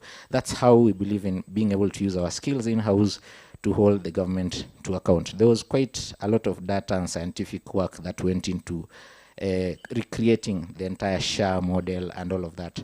But we started immediately after the current government was elected, even before Ruto's inauguration. We went and updated our corruption indexing platform with leaks to look at, okay, a power handover is going to happen next month. How did Kenyatta's government perform? For us to lay the ground for coming to audit Ruto's government at the end of its 5-year term. So that's where we started, and that has carried over. With the support of RMC, we've done a series called Title Deals, which I highly recommend you go watch because land issues cut across the entire country. From the coast where Kashera and myself come from, all the way to northeastern, we have land issues zenye haziishi. In the case of Turkana, people had tallow oil had exploded for oil, and since they were anticipating a huge rush, guys went and grabbed plots huko, hoarding and speculating and all of that. So land issues are one of those things that unite us. We've done an investigation over 2 seasons now. There was a season 1 and there's been a season 2. We're calling it Title Deals, and it looks like how all of these systems just fail you. You'll be there having a title that probably was transferred to you by your father, to whom it was transferred from his father, your grandfather, or a plot of land which you've worked hard and bought, but somehow it's just a piece of paper. And when you go through the entire system, from the days of the Lands Commission to now the ministry and all of that, the paper has no backing, has no legal framework, and when you try go through a justice system, it will just be quashed. And now those are real stories. But then, well, every once in a while you'll see protest and everything. We are always on to the next thing. The thing with our journalism is that we try to get stuck in time to make sure, like we still remind you this happened and how is it affecting people's lives today, what is being done. I'm pretty sure we stopped talking and thinking about Shakahola. Yeah, but our kind of journalism is the one that will still come back and ask the government, why did this happen? Where are you with this? These allegations, because the case has been going on in the Mombasa courts, and every other time it comes up for mention, we'll hear wild allegations that probably don't get as much prominence in national press coverage, but which are there. And while we might have moved on to other issues, there are families that lost their loved ones. There are men who lost their wives and their children, uko Shakahola, all of those kinds of things. So we've done the land series, we've been on the Shakahola, I've talked about Sex for Gold, which is more recent, and I've talked about SHA. For us at Africa Uncensored, that's what accountability looks like. We are constantly highlighting all of these issues that affect us because we are also Kenyans and we live here, and trying to connect the dots and having it make sense. Like in this case, if you're a salaried Kenyan, that entire SHA algorithm conversation might be lost on you, but at the same time, our dependency ratios in this country are very high. Kila siku unashinda ukiadiwa kwa WhatsApp groups to contribute for medical care, and why are you contributing? Or one of your elderly parents gets sick and then unafika kwa hospitali, and then you can contrast these last 4 years with the previous 5 years. Previously, you would go there and you just need to pay the NHIF up front, and it was a fixed figure, and most families were fine doing that. Now you have to wait and have this magical calculation, which most times is higher than even the hospital bill you'll have paid for a simple consultation up front. You see, that's where we are trying to connect. So there's all this big corruption. Now we have a devolved system of government. How does that affect you at the counties? Over the last 2 years, we've gone back and updated with leaks to now also have a focus on the counties. Kenya has 47 counties, so there are a lot. And because our work is very thorough and we have to verify everything, we are taking our time with that. But for specific counties, like for instance, we've done Mombasa, we started with Nairobi, we've done Kiambu, Tribalized Youth are in the house, we've done Nakuru, and we worked with them on some aspects of that. And if your county is not covered there, we are still coming to it. We've done Kericho, we violated Homa Bay and Kisii, that kind. It's our way of trying to keep everyone on toes. At this point, we are saying devolution has been with us for 13 years. How has that benefited Kenyans? Because these are public funds. They are not funds that governors are getting out of their pockets from anywhere else. And we are trying to constantly put a spotlight on that, because a lot of that can get lost in the national conversation, which most times when you hear it's governors making noise, the third that they are supposed to be allocated is not coming and everything. That's fine, and that's a fair argument to be made, but also what you've had, how has it helped? For instance, if you're having Turkana being ranked as the poorest of the counties, but then there's been 10 years of devolution where a governor served 2 terms back to back. How did that work? And the same governor today sits in status as a deputy chief of staff. How is that working? In the current cohort of governors, a good number of them who are on their second term are actually contemplating either running as MPs or as senators, coming back to oversight the things that they were doing. How do you hold them to account? So that's how we come in, post the direct journalism that we do with our features and investigations, giving our audience the tools for them to be able to address specific issues. As journalists, we cannot pick sides. We tell what's there and leave it up to you to decide how to use it. So we've had many cases, and thanks to a lot of the support of the people in the room, where we do some work and you're able to pick it and champion those causes in your community or in your area of focus. And that's how we're able to impact. And for us, that's how we see ourselves being in this ecosystem and playing our part in accountability. Thank you. Thank you. I'll take it to TI. Please, 5 minutes. We have half an hour to go. Yes, as TI, I think for us, our work focuses more on the anti-corruption agenda. So as a movement, we define corruption as the abuse of entrusted power for personal gain. And as a country, that abuse of entrusted power has manifested in many ways. Right now, Kenya has a score of 30 out of 100 in the Corruption Perception Index. We are under now a repressed sort of monitoring categorization on the civic space. We are grey listed in the form that we are not able to effectively address issues of anti-money laundering, terrorism financing, and proliferation financing. And that is a recipe of not very good governance that we are having. And the abuse of entrusted power for personal gain, especially when it now goes into theft of public funds, is where you're being led by, and of course, these comments came before the last elections, that some of those who will get into positions of power are profiled either wash experts or people who have criminal cases and other sort of issues that they have been associated with. And that brings about a situation of kleptocracy, where you're led by thieves. Yeah? And this sort of situation is now where we turn to looking at, okay, where we are at, Kenya has consistently scored below 30. So when you're scoring 30 out of 100 within the now CBA framework, that is below expectation, yeah?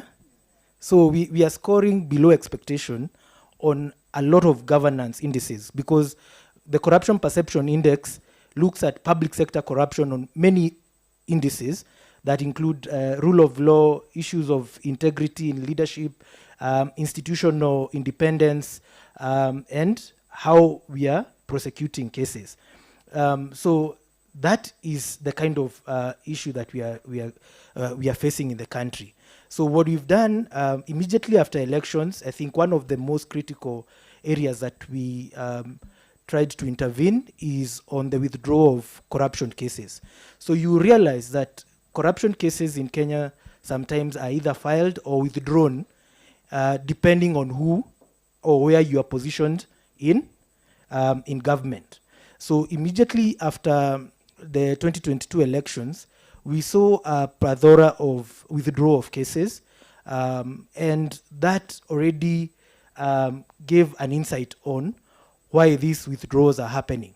Yeah? So we've already currently tried to also map out those cases, who are the interested parties, what are the reasons for withdrawal. There are pronouncements that have been made in court around withdrawal of cases without prerequisite procedures being followed. And we are now still pursuing a case against the Office of the Director of Public Prosecutions on why some of those cases have been withdrawn and the extent to which corruption is not a victimless crime.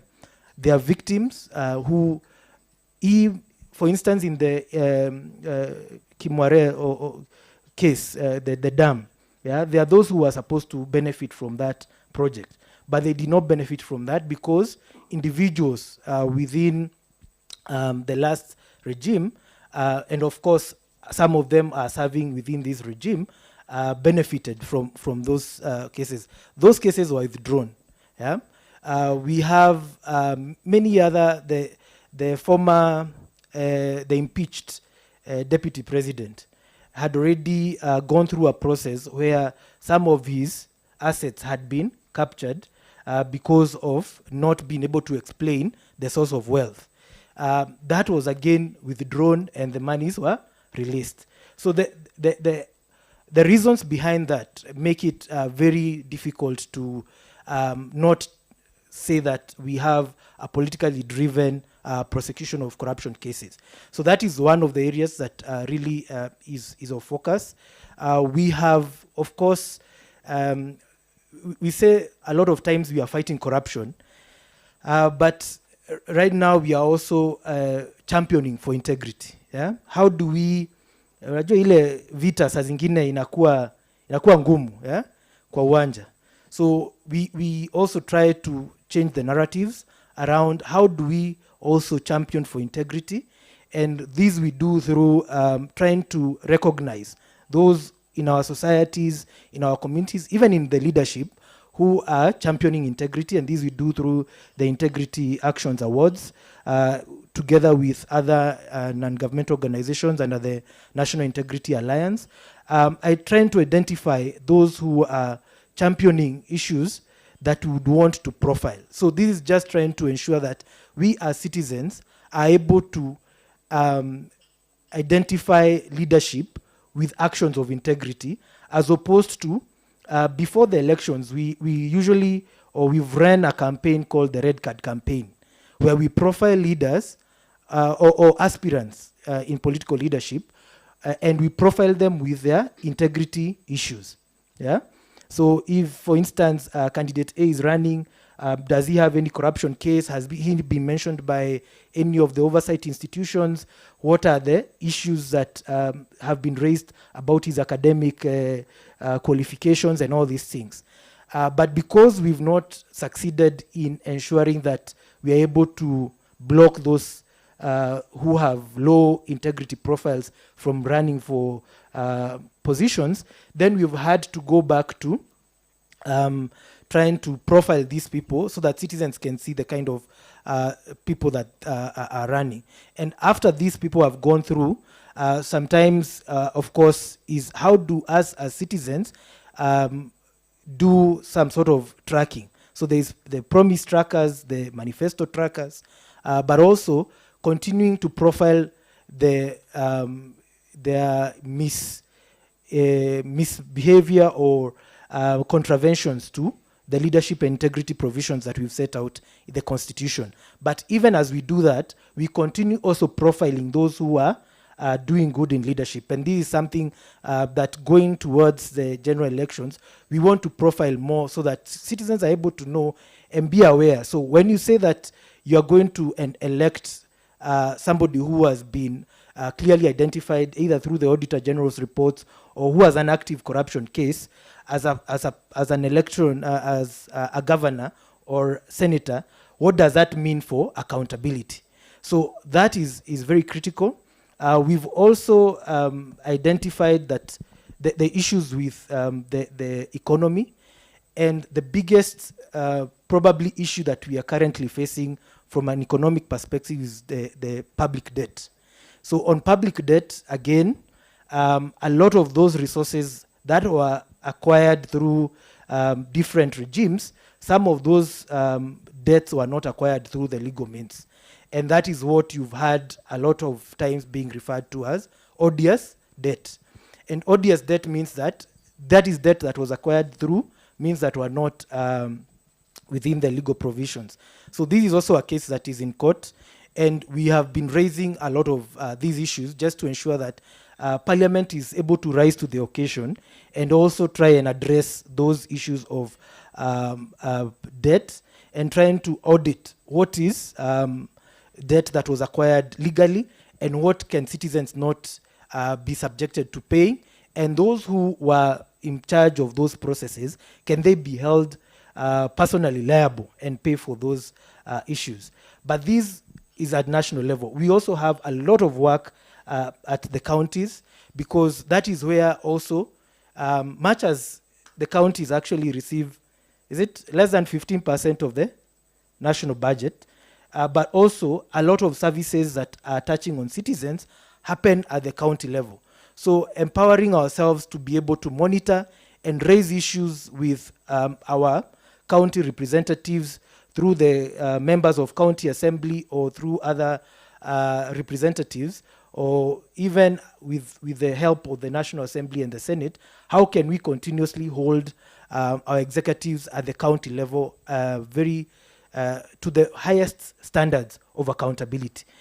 Because we've identified that immediately after elections, a lot of the positions that get filled out, also we have a problem with our vetting processes, the leadership and integrity vetting processes, so that once at the national level, those who get into positions of cabinet secretary, principal, or is it permanent or principal secretaries and other commissions are given those appointments based on political interests and not merit. So how can we go back to merit-based appointments? We need to continuously highlight those issues in terms of the weak appointment mechanisms that we have. We need to, as citizens, also raise our appetite for participating in vetting processes, in trying to hold those processes accountable. So if it's cabinet positions that are being appointed, for instance, for example, if it's a cabinet position for information and communication, the Ministry of, what are the stakeholders within that sector? Do they have a stake? Do they have people who are capable to hold positions, or either at cabinet secretary or principal secretaries within those positions? And are they able to champion? Because these governments are for the people, by the people. We cannot continuously try to or leave people to operate within their own agreed on mechanisms, because their shares or their certain incentives, like how much you contributed to a political party. So again, another issue that we are really focused on is on the cost of politics and campaign financing. So we have developed technological tools to ensure that we partner with citizens across to monitor how aspirants and politicians are using resources during the campaign period, and trying to also get the sources of those funds, and why then there is need to try and regulate how much money is influencing the outcome of elections. So broadly, I think that was what I would connect with the post-election engagements that we are trying to get into, and also the pre-election, because now we are already in that pre-election period. Thank you. Tabitha. Okay. I think you mentioned something important about at the county levels, working with members of county assembly. Wangapi hapa wanajua MCAs wao? penye unakaa, si penye ulipiga kura, ulienda ukapiga kura Lurambi na unaishi Nairobi. Nani anajua MCA wake? You see, a good number. Not so good number, right? Kukikuwa na floods Nairobi, inakwanga high work, hashtag Ruto must go.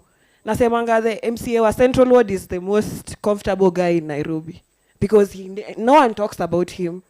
Yet, akona ward development fund yaku have these things done. So what we do as Siasa Place is by first empowering citizens and young people and communities about the functions of an MCA, because this is someone who interacts with them on a day-to-day basis.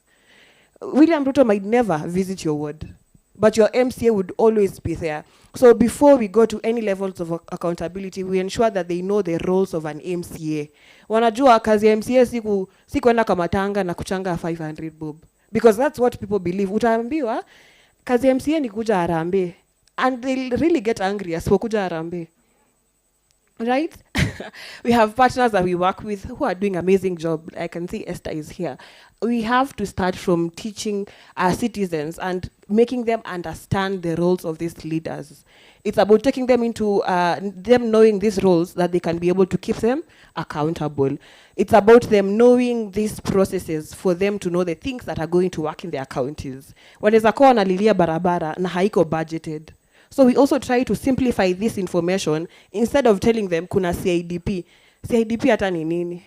Kazini yangu mwenye ako Nyeri, utamuza CIDP anakuambia sasa hizo ni nini? Right? It's about simplifying them to things that matter to them. It's about kuambia hii kitu lazima ikuwe budgeted. Isipokuwa budgeted hakutakuwa na madawa kwa ile hospitali. Ile barabara inaenda kwa hospitali level 2 ama level 4 lazima ikuwe budgeted ndo itengenezwe. So we have to simplify this information to these people for it to make sense to them, for them to be able to know, okay, kumbe hii kikuwa na issue, nafaa kwenda kwa huyu msee. We have this, again, an instrumental person when it comes to functions of the governor in our counties, anaitwa ward admin. Again, nani anajua ward admin wao? Nice. Hata mtu anauliza ward admin ni nani? Right? Ni? Yeah, so work kama mouthpiece of the governor in your ward. Anything that the governor should know about in your ward or should be doing in your ward, he or she should be the person who is responsible for it. Sakaja akisema dishi na county lazima iende Mukuru.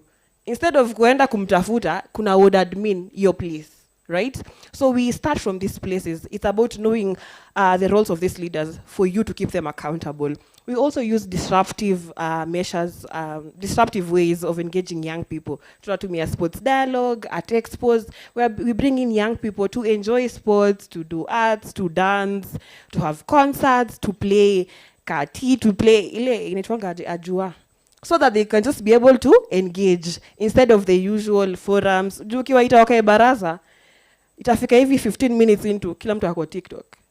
Na Facebook pia iko na free data mode. Tutaingia tu online tuanze kuangalia. So we use these disruptive measures to be able to keep people alive, for lack of a better word, and awake for us to be able to have this conversation. So it is through this sports dialogue that they are able to know the roles of their leaders, they are able to raise questions, they are able to keep their MPs accountable, and also to take actions into their own hands. Kwa tunasema uongozi wa kishua unachukua hatua.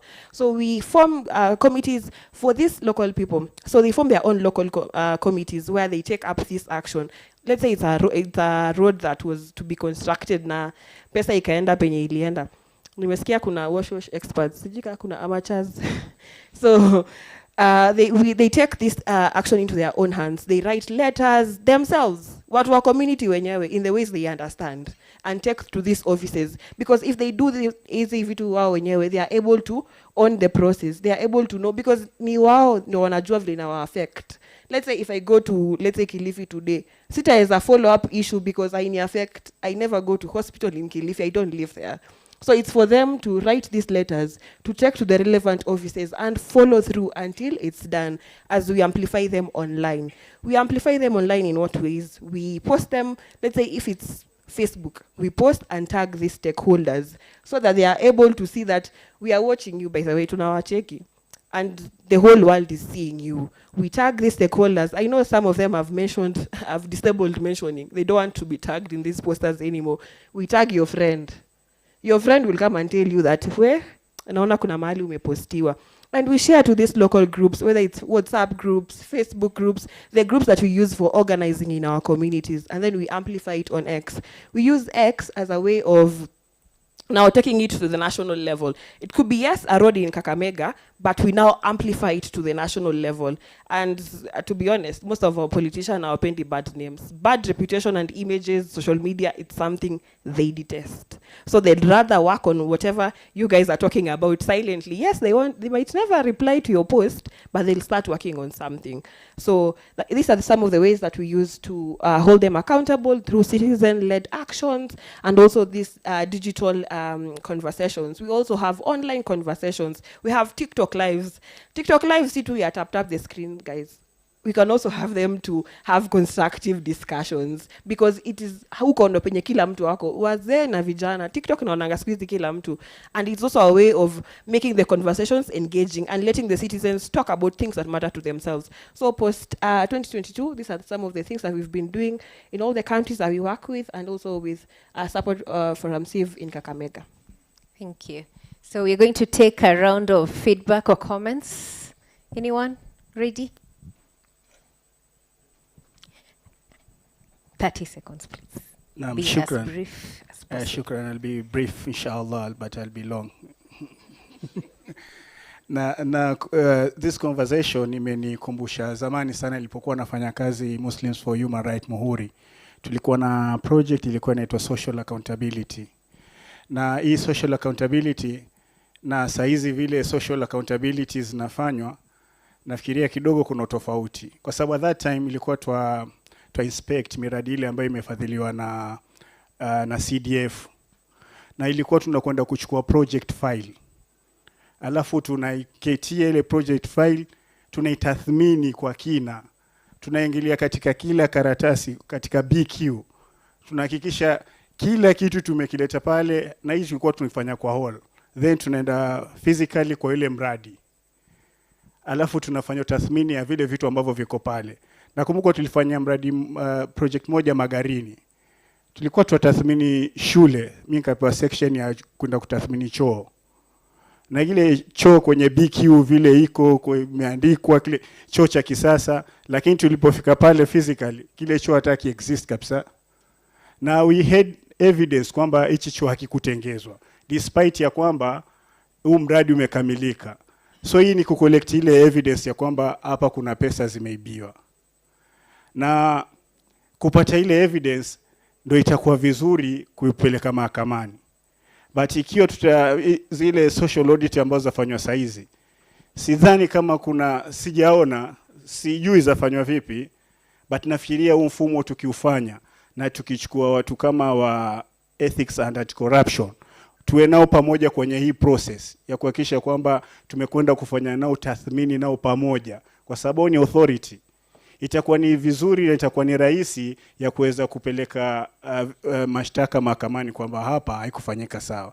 Nafikiri it's high time saizi tuweze kufanya hizi social audit tukiwa pamoja na zile oversight authorities ambazo zipo, ili tuweze kupata evidence na wao pia wawe kwenye process, partner process ya kwamba tumecollect hizi evidence pamoja na wewe authority, tuweze kuhakikisha ni vipi tutaweza kupeleka haya mambo mahakamani. Shukran sana.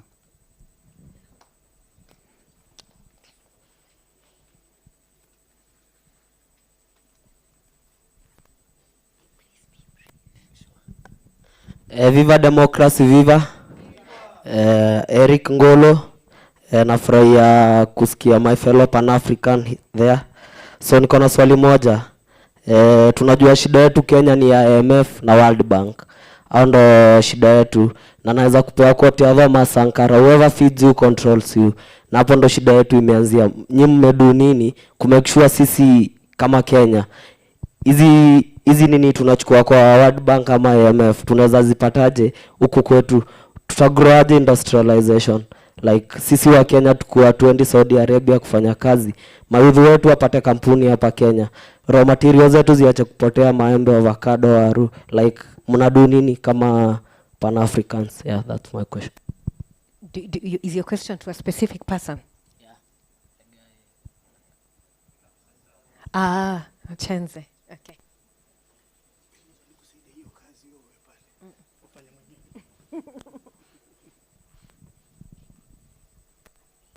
Yeah, thank you. I think I will have a few questions. One is for the Transparency International. I think you talked about the counties are getting 15%, less than 15% from the national government. But also, I think that 15%, if you check it, it gives us a very big figures for the counties in terms of implementation. So I just want to know exactly this 15%, how much is this county are getting from this 15% as per county, if the money coming from the national government. My other question goes to the SHA issue. My sister was giving birth last month, and she was not registered with SHA. But we were called at the hospital, we paid 2,000. And then after 2,000, we paid the 2,000. Alipojifungua, alipomaliza, bili ikaja tukasainia 43,000 from the SHA paying. Now I'm confused with your discussion, like how does this happen? Because I know also there's those registrations ambapo unaulizwa choo, unaulizwa kama una mbuzi, sijui unaishi na nani, nyumba yako ni ya makuti, ni ya floor, ni ya tiles. Hizo vitu ambazo ndo zinaleta hizo maswali za kwa mara nyingine unaweza jibu bila kujua, ukaanza kuambia unalipa 2,000 kumbe ipato yako iko chini, because kuishi kwa nyumba tiles does not mean that you have good money for you. But now that one also naomba unisaidie nijue kwamba kwa nini nilipe 2,000, niambiwe lipa 3 months or 2 months for this person, then bili 4,000, 40,000, na awe kila kitu kimekuwa catered for. Yes, I think those are the two questions which I was. A lady, and then we close. Okay.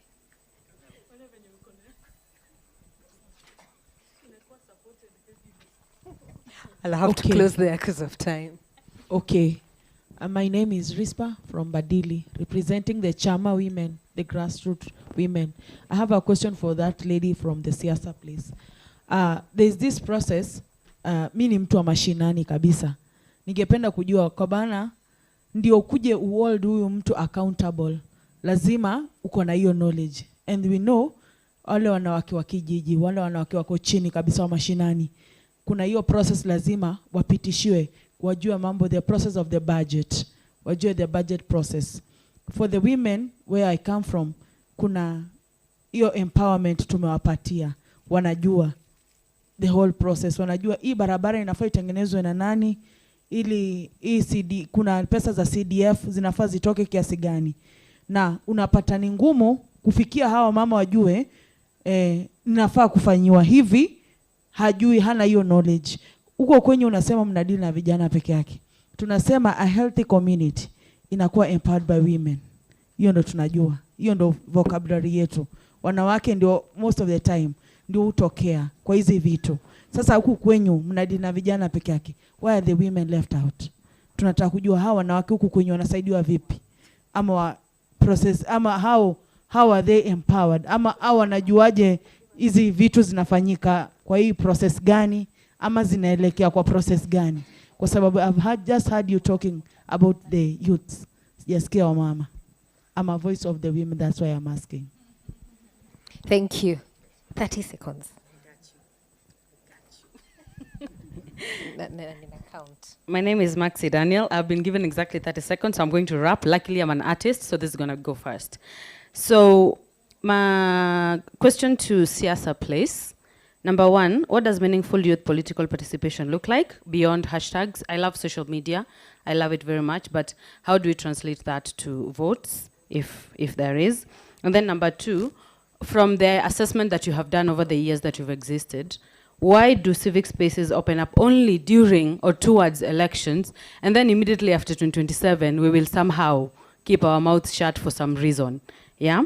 And then to Africa Uncensored, We are creatives. Talent Africa, we work with creatives. So how can young creatives and activists document injustices responsibly without re-traumatizing the communities, and also by protecting ourselves as well, now that we don't have enough security as we thought we did initially? Thank you. Halima and Chelimo, 30 seconds. A very quick one. Ukibonga, unatafutwa. Look at Morara. I think, Chenza, you guys have slap suits for everything. Gen Zs went to the streets, they were abducted, they were killed. I think we also need to talk about the challenges, the consequence. I don't know if they talked about when I stepped out, but what keeps us going? Ni nini tutafanya? Because even if we talk about it, you're either sidelined or there is a heavy consequence. Accountability comes with a lot of consequence, and we all know that. How do we protect ourselves using the law?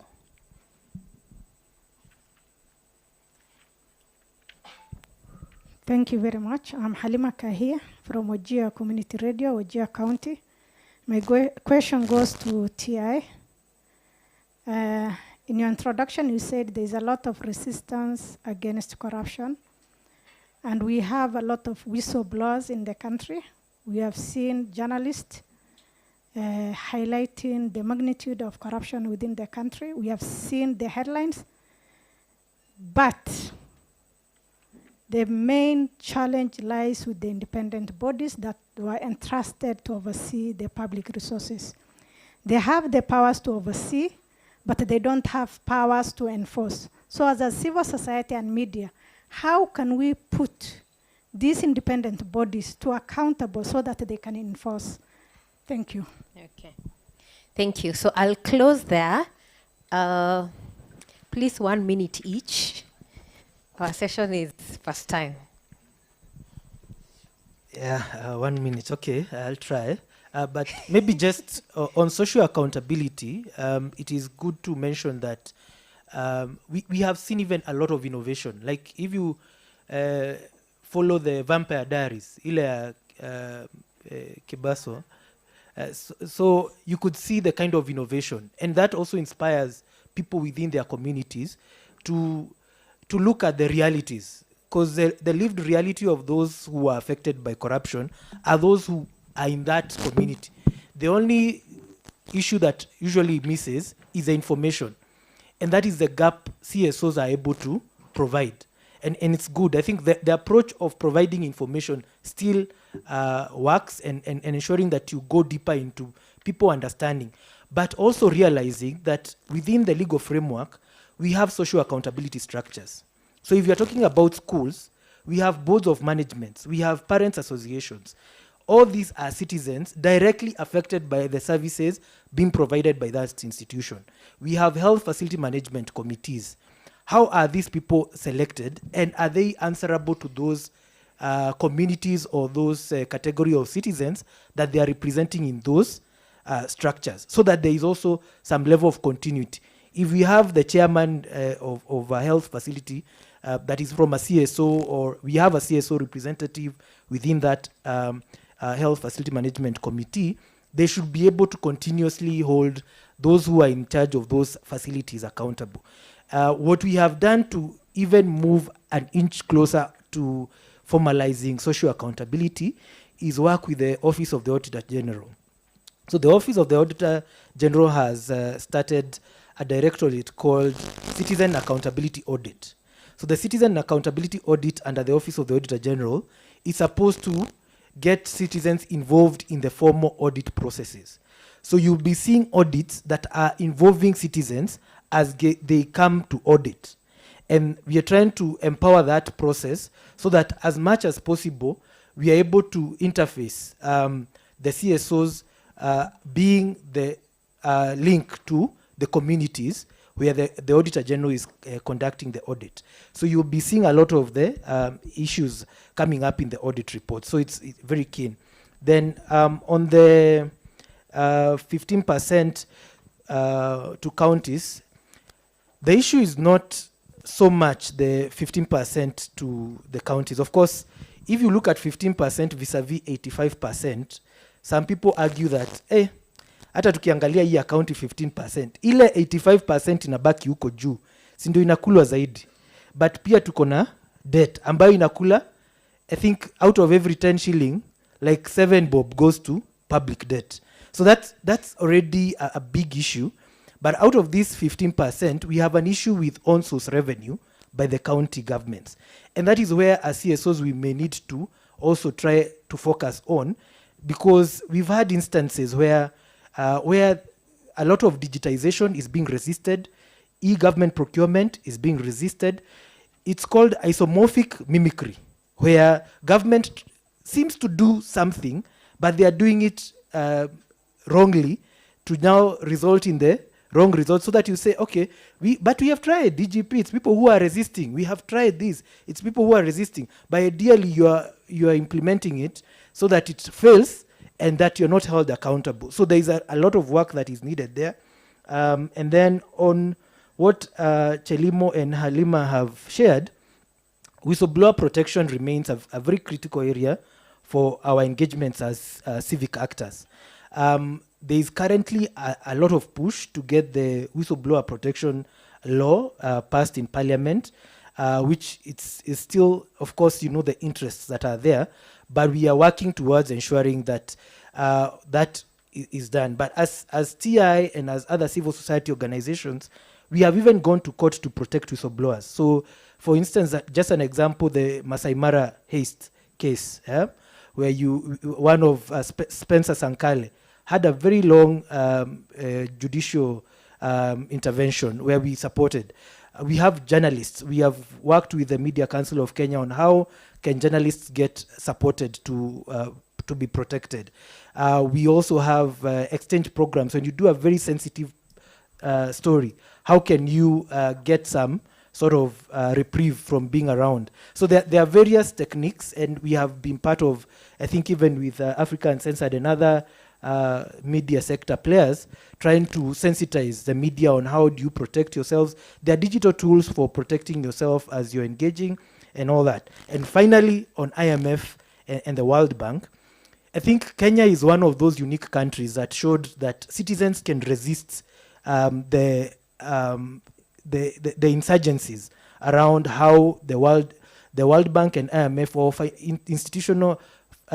international institutional financial institutions interact with their governments. You are here when people are calling IMF directly, saying that we have not authorized our government.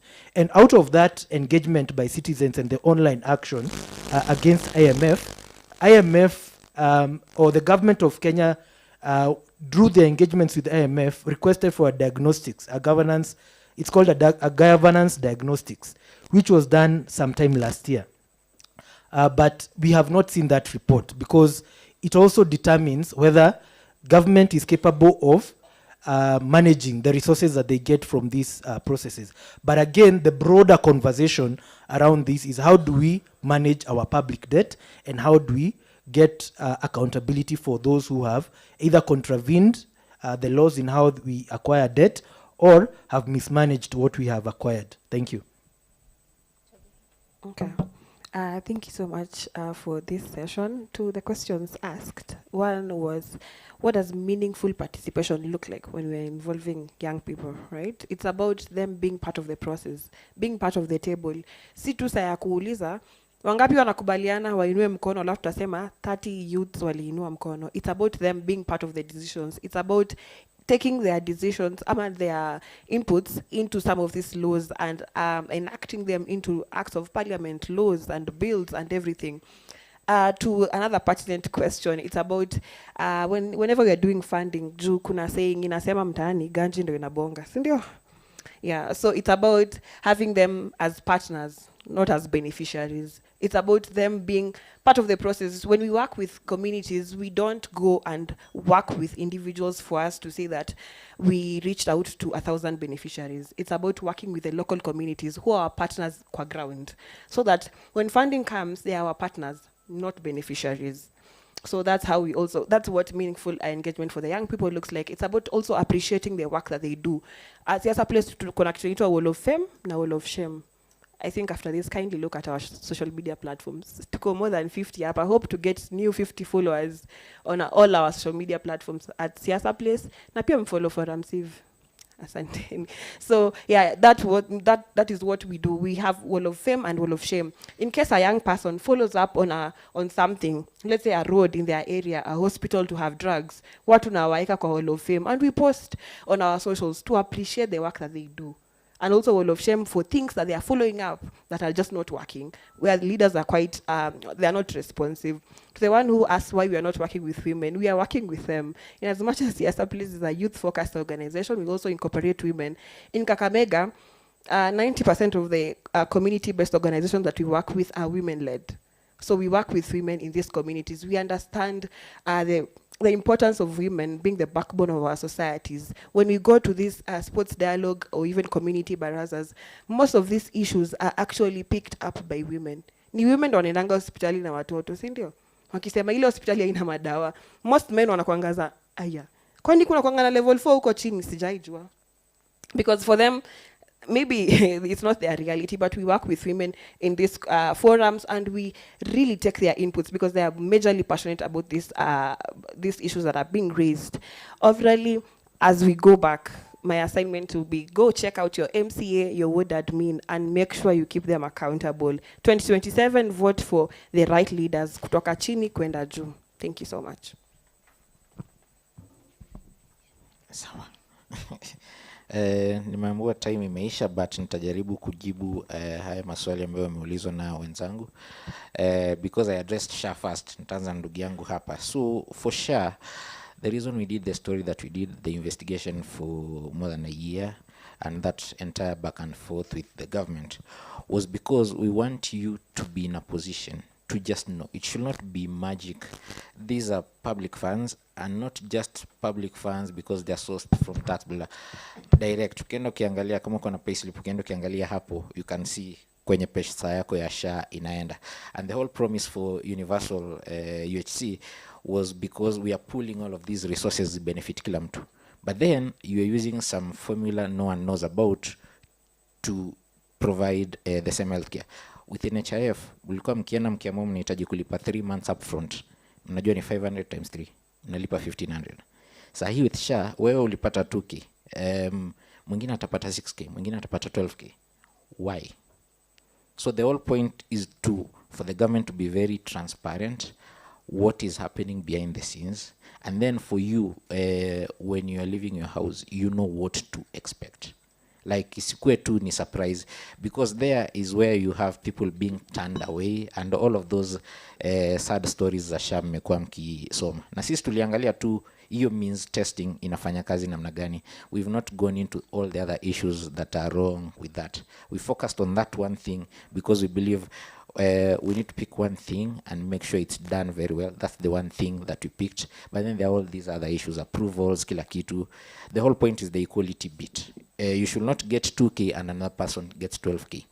Na saa hizo your economic situations nyote ziko similar.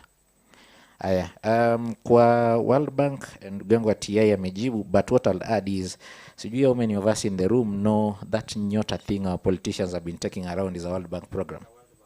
Yeah, but they are going around and taking credit for it. So what we do, other than the public facing work, is we also get into rooms to pass on the message you get from the audience, because we do directly interface with the people.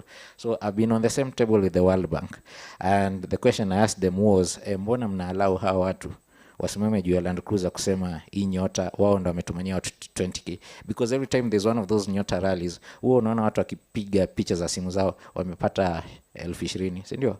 Those SMSs. But then at the end of the day, that's a whole program wewe utalipa na taxes zako. Yes. It's a loan, but that's not how it's framed. The money will come from somewhere and it will go back to pay that whole thing. So the role of the media is to inform, to educate, to entertain. I don't think we do a good job with the entertaining bit, but we do a very good job with informing and educating. So part of what we are doing for the education bit is we publish online, we are online based, but now we do take our storytelling to the ground. Tulianza last year with events in Nairobi. We're calling them town halls. We've partnered with other CSOs. Tumefanya kazi na Bunge la Mayouth na Mzalendo who understand our legal framework. And this week is the first time we are taking those town halls outside of Nairobi. We're in Nakuru County this week. And part of the conversation, front and center, is money, where this money is coming from. So those multilateral institutions will come front. And the goal is to have the citizenry informed. And then with this information, you can choose how you act on it. Nimesikia mkiambiwa niko kadi, mchukue kura.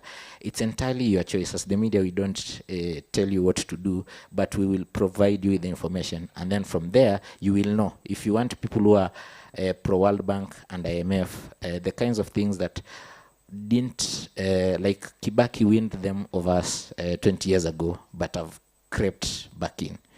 And then dada yangu kutoka Talanta Africa. So one of the things I didn't say about what we do is the capacity building. Kashero ameongea sana about the capacity building work they do. We also are big on that, and over the last 10 years we've trained over 1,000 journalists across the country.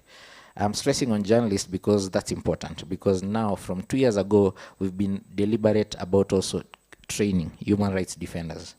Our colleagues in the CSOs, for a simple reason. The work that you do at the grassroots is very impactful, but also increasingly we are using all manner of digital tools available to us, especially mobile journalism tools to document and interact in our communities. But most times we find what we encounter is really not professional grade, at least by our production standards. So what we do is engage you and train you, give you the capacity to be able to document what's going on in your community and publish and interact with them to the standards that we expect. And we've been doing that program. I believe we've reached out to a number to send representatives. The most recent work that we did with also partial support of Forum Civ is from the end of 2024. We picked a number of the members of the social justice centers across Nairobi and did this training for them. So you can watch out for similar work. I'll be sure to take note and make sure we can reach out to Talanta to invite some people from there, but also across the board from this room. We've just started. So we've done 1,000 for the journalists. For the HRDs, we are just starting. So in the course of time, we should be able to get through to everyone. I believe I've answered all the questions that are directed my way. Thank you. Thank you. I want just to talk on the amounts which goes to the counties. The most important thing is let's get to the documents, especially the budget. Let's disseminate it. That is something we did this year. And we have been doing it, but I will give a case in scenario for this year, where the county government had allocated 62 million to buy land for St. Luke's Hospital, which is already existing. Okay, the hospital imefifia, lakini imewekewa pesa ya kununua ardhi. So tukamuuliza wananchi tulipofanya analysis ya budget na wao, na tukasema hii pesa inanunuliwa land ipi. So we organized the community, they engaged the office of the governor. Governor akawa anasema tunataka watu 7 wakuje tuongee na wao. But the community tukawaambia the governor hiyo St. Luke's Hospital kwa community tuko na 45 committee members, because it is within a catchment area ambao kuko na 4 wards. So tukamwambia kama ni watu utakutana nao ni 45, the risk spreading. Then alipokuja sasa tukamuuliza maswali, and the community kina Hamisi walikuwa wanauliza, hii pesa unamlipa nani? Because this hospital has been there before independence. Na the land was contributed by the community. Akasema lakini kuko na patrons ambao ndio wana patron the hospital. Tukamuuliza, mtu akija kuomba land kwako atumie kwa muda, inafika wakati huyo mtu awe na authority ya kukuzia hiyo land? Because if it is the church, then why are you paying money to the church? And yet the land in the county of Kilifi belongs to the county government. So eventually maswali yalikuwa magumu, ikabidi abadilishe hiyo pesa. But in the process tukagundua hata kuna ardhi ingine hapo ndani imekatwa vipande, watu wakajiallocate na wakalease to Safaricom, wakajenga minara na wanalipwa pesa going to individual accounts. We took that to court and there is a court case going on. Yeah? And because we don't want to leave the community behind, we have been paying for airtime. Ndio kukiwa court session inaendelea Malindi, watu wa Kaloleni wana follow hiyo case process kwa social hall ambayo iko Kaloleni. So these are things ambazo tunatakana we go with them. Community organizing, dissemination of correct information to the community, and encouraging them to take the right action. Thank you. Thank you. Thank you. A round of applause as we finish. Thank you to my panelists. You can step down. Keep on clapping, ladies and gentlemen. Keep on clapping. It's a very, very important conversation. I see time is short. We wish we had 24 hours operation. Tuendelee kuzungumza. Let us appreciate our moderator for that amazing work. One and only Jackie Nganga. Pigeni makofi na tafadhali. Power of a woman, eh? All right, so ladies and gentlemen, we are behind schedule, but again, it will be justice to ensure that we are inclusive. I know people still are burning to express themselves, but because of time, we have to proceed. So now, ladies and gentlemen, allow me to bring on stage an amazing artist, very powerful. I'm told this gentleman has gone through thorough training and capacity building, an amazing program by Forum Siv and Wajibu Jumuika Sikika. The Activism Challenge. You guys should search online about Activism Challenge. There are things that are happening and the Forum Siv that are amazing and actually beautiful. So ladies and gentlemen, put your hands together as I bring on stage these amazing activists, very strong, energetic, and the future we want to see. Join me in welcoming on stage one and only Evans Quez. Keep on clapping, ladies and gentlemen. Keep on clapping, keep on clapping, keep on clapping, keep on clapping. Keep on clapping, keep on clapping. The energy you want to see. All right. Take it away, master. Check, check. Check. Mnanisikia ama should I speak louder like what actions do? Mnanisikia? Sasa nikisema design, nataka mniambie design, si ndio? Design. So for those who know me, my good name is Evans Quiz. And for those who don't know me, my good name is still Evans Quiz. And mini Forum Civ fellow, class of 2025. And I'm happy to be here. Sijui kama, are you happy to be here or you are here to be happy? Ama both? Yeah, so you guys look amazing. This place looks amazing. And we love it. So, whatever I'll say before you shall be the truth. Hata pisi ya mkate inajua slice. Kwa conversation serious utapata msia na kuambia I'm not capping. Na sayo ameva kangol. Let me address the elephant in the room since he didn't want to be addressed in the jungle. May God be our guide. Squeeze economy na gusa chini kama wedding dress ya bride. Vile most businesses zimecrashiwa, iwanda kama bado misari upenda company. Hakuna funding ya masomo, but for stadium there is some money. Squeezy rap inatumika as a political weapon by East African states. Perfect example, ile coast side. They're now crossing the line like an offside. Kumbe the more things change, the more they remain the same. They are showing their true colors, and we should do some chromatography on them. Squeezy MCA na grab land mahali with full state protection. Population ya watu wenye wanafanya vitu zisiran ni just a section. Squeezy kila financial year wanabai gari mpya. Life yao ni soft tea. They blow money like hot tea. Squeezy our mothers hutumiwa goons wake hold press conference to condemn police brutality and violation of our right. There's no vision, itabidi pia mjengo iache kuitwa site. Wapi nipo na wapi sipo. When the government violate our rights, insurrection is for the people. We need to speak up against police brutality because we need to speak up against oppression because it will come at you even when silent. Let that sink. A history written in blood will never be erased by lies written in ink. Polisi pia wana misuse powers. Remember, it's not about you, it's about we. Like the morning hours.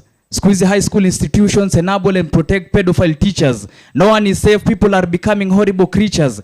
Squeezy raia wataki the current president, but is only kept in power by a weak parliament and armed forces. You want to win this war, hata side we could raise both hands like what Aaron and Hur did to Moses. Squeezy hata msipo protest bidi wanaokujia mtaani. Bridget Njokisa life loss that can't be compensated with money. Squeezy kuwekewa terrorism charges for protesting is something that I will not come to terms. Alafu another name ya Nurdini inafaa kuwa tomorrow cause it never comes. Look where choosing bad leaders has brought us. The president got the law tied like shallow waters. A judiciary that is subservient to the president is not a pillar of justice. Do you know what the worst is? Apart from public funds, even bullets are being stolen from one's body in a morgue after being shot. After that, family na hiyo mwili yao wajisort. Squeezy niko keen kama daktari anatafuta vein. Mtoto wako anaweza chomeka kwa doma dedi na usiget justice, you can imagine the pain. Squeezy, salaries have been reduced by all sorts of levies and tax hikes for sure. Kitambo ngevunja sheria kulikuwa na penalties, you'd think there was a draw. Squeezy wana focus on clearing forest na siongelei waxing. Ukidhani it all ends there, another scandal unfolds, no time for relaxing. We need a working system ndio tushikezo chingri changri. People who are benefiting from this government are angry that people who are suffering from this government are angry. Mabruk. Mkoaje? Design. So in next piece inaitwa nchi gani? Nilikuwa najaribu kuongelea all things zenye zilikuwa zinafanyika time ya maandamano. Hiyo time ya June 25th. So I hope you'll enjoy. So wewe uko nchi gani? Jwenye niko naongozwa na wezi ama nyinyi mko nchi gani? Najua pengine mnaweza kuwa nchi tofauti. Hiyo ni kama tunaumia wengi kweli. So wewe uko nchi gani? Jwenye niko inaongozwa na wezi. Unajua ile escape from Fox River ya Scofield la Kitagalonki na Sukre na Tibag. Nchi yenye niko saizi ni kubaya hadi wana prefer yule prezo wa Makap na Jibag. Nauliza, kukill protesters kwa streets wana feel right? Ama tutoe michanga kwa brain ndio tujue kama wana feel right? Ama tusikize temperature kwa their foreheads tujue kama wana feel right? Wanajaza pengo na wrong answers. Siwezi sema wana feel right. Kwa protest, unaona msea anaangushwa.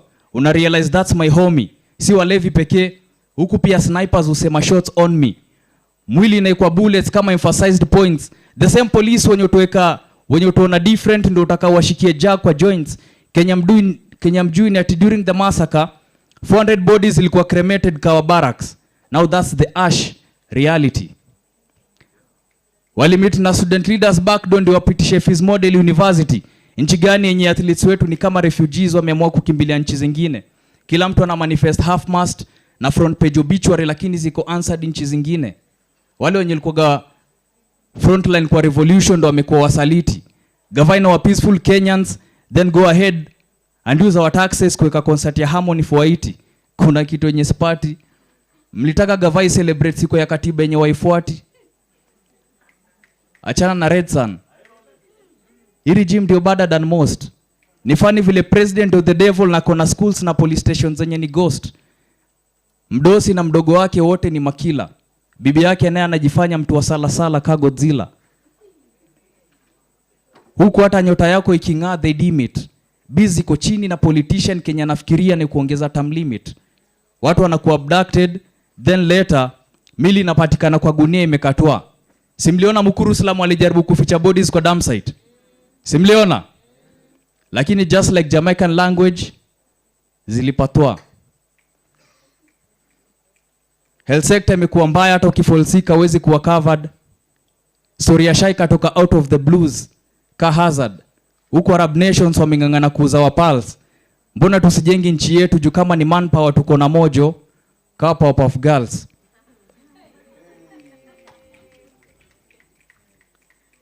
The people shutting down our businesses and stealing our future will ask us to re-elect them so they can keep their jobs. After that watufulosie wealth yao wakingoja kutokea kwa list ya Forbes. Government officials hawafanyi kazi but they always have something to say. Hatutaki opinions, hata gari ziko na maoni, si ndio? Ni kubaya hadi makeup artist wanashangaa wafanyie nini siku za usoni. Tuko broke. Mr. Nice pekee ndiye ana do. Hakuna budget ya doctors and teachers, but wakuna kulipa PR company wasafishie rada. What do they take us for? It's been a minute since wingie streets wasidhani tumewapea cover. They should know that unlike Jay-Z, this isn't over. Mabruk.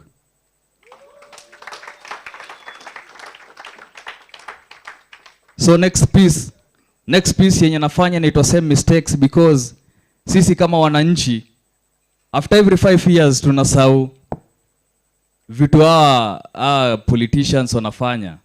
Juu saa hizi mahandouts zitakuwa mingi.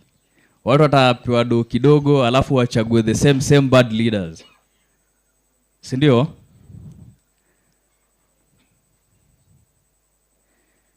Your favorite politician ni muongo like a decade. Over time tushajua kati yao nani weak, nani wicked. After every 5 years we repeat the same mistakes like people who can't remember the past. Is it ignorance ama tulishamua kuchagua bad leaders is a must? Tunajua what needs to be done, those allegations to beat all. We need to put our shit together like a dung beetle. Make your vote count ndio baadaye usikuje kusema you wish you would like carpentry. I hate the fact that MPs in parliament talk on our behalf like puppetry. Wana unthrough us but ikifika time ya ku-air out our grievances wanatuacha hanging like an apostrophe. Never forget, walinunuliwa vote for the finance bill 2024-2025. A catastrophe. Huku mambo ni bad. Utadhani tunafanya paltry. The people promising to make Kenya a first world country killed Kenyans for demanding a better country. Hii nchi ni kama athletics running tracks. Haiendi in the right direction. Wakieka wrong punctuation mark tuna replace na dot ndio kwa point of correction. Most areas kukiwa na little rain, maji ustagnate. Hadi unaomba pia maji ingekuwa na stress ndio ikuwe drained. Shoddy work is what they do best ndio budget ikuwe strained. It's that time again. Wanarudi back kwa ground kama ndege ina land. Waende wote, si ndio? Si ndio? Waende wote. Like South African currency, we don't want to keep them around. If you can't step correct, you need to step aside. We can't have leaders who laws of the constitution they can't abide. You see, our most productive years will come and go with nothing but complaints to show for it. Tunajaribu ku make ends meet like a stapler. Whatever will put food on the table, please go for it. The gap between where you are and where you want to be is called corruption. Wanadhani narratives are transforming the country to Singapore zinatubamba. That's the assumption. Money and power is what they obsess. Like exorcism, we need to take off whatever they possess. Kurep, kuwa underage, na kuiba mali ya umma ni halal except kula pork. Public hospitals hazina hata daktari yet meli zina doc. Ati tax exemption for foreigners not to build foreign investment. Ndio jua politicians ni retards. I'm smart but if best wishes were an exam for them I wouldn't pass my regards. Collapse of public education is intentional. Nothing is competent, even the new curriculum isn't exceptional. Knowledge isn't just power. It's the ticket out of confusion and into clarity. Money that is in liquid form, sometimes it rises, sometimes it falls. Capillarity. Broken system don't stay broken by accident, it's by design. At first watasema viliko rough around the edges that you wanna refine. Can I pose a question? Can I pose a question? Does CBC make you feel foreign to Kenyan education? We are not angry enough. Itabidi we increase the beef, utadhani watu wamekuwa wingi kushinda the initial planned budget. You can hold politicians accountable by just asking the right question using your gadget.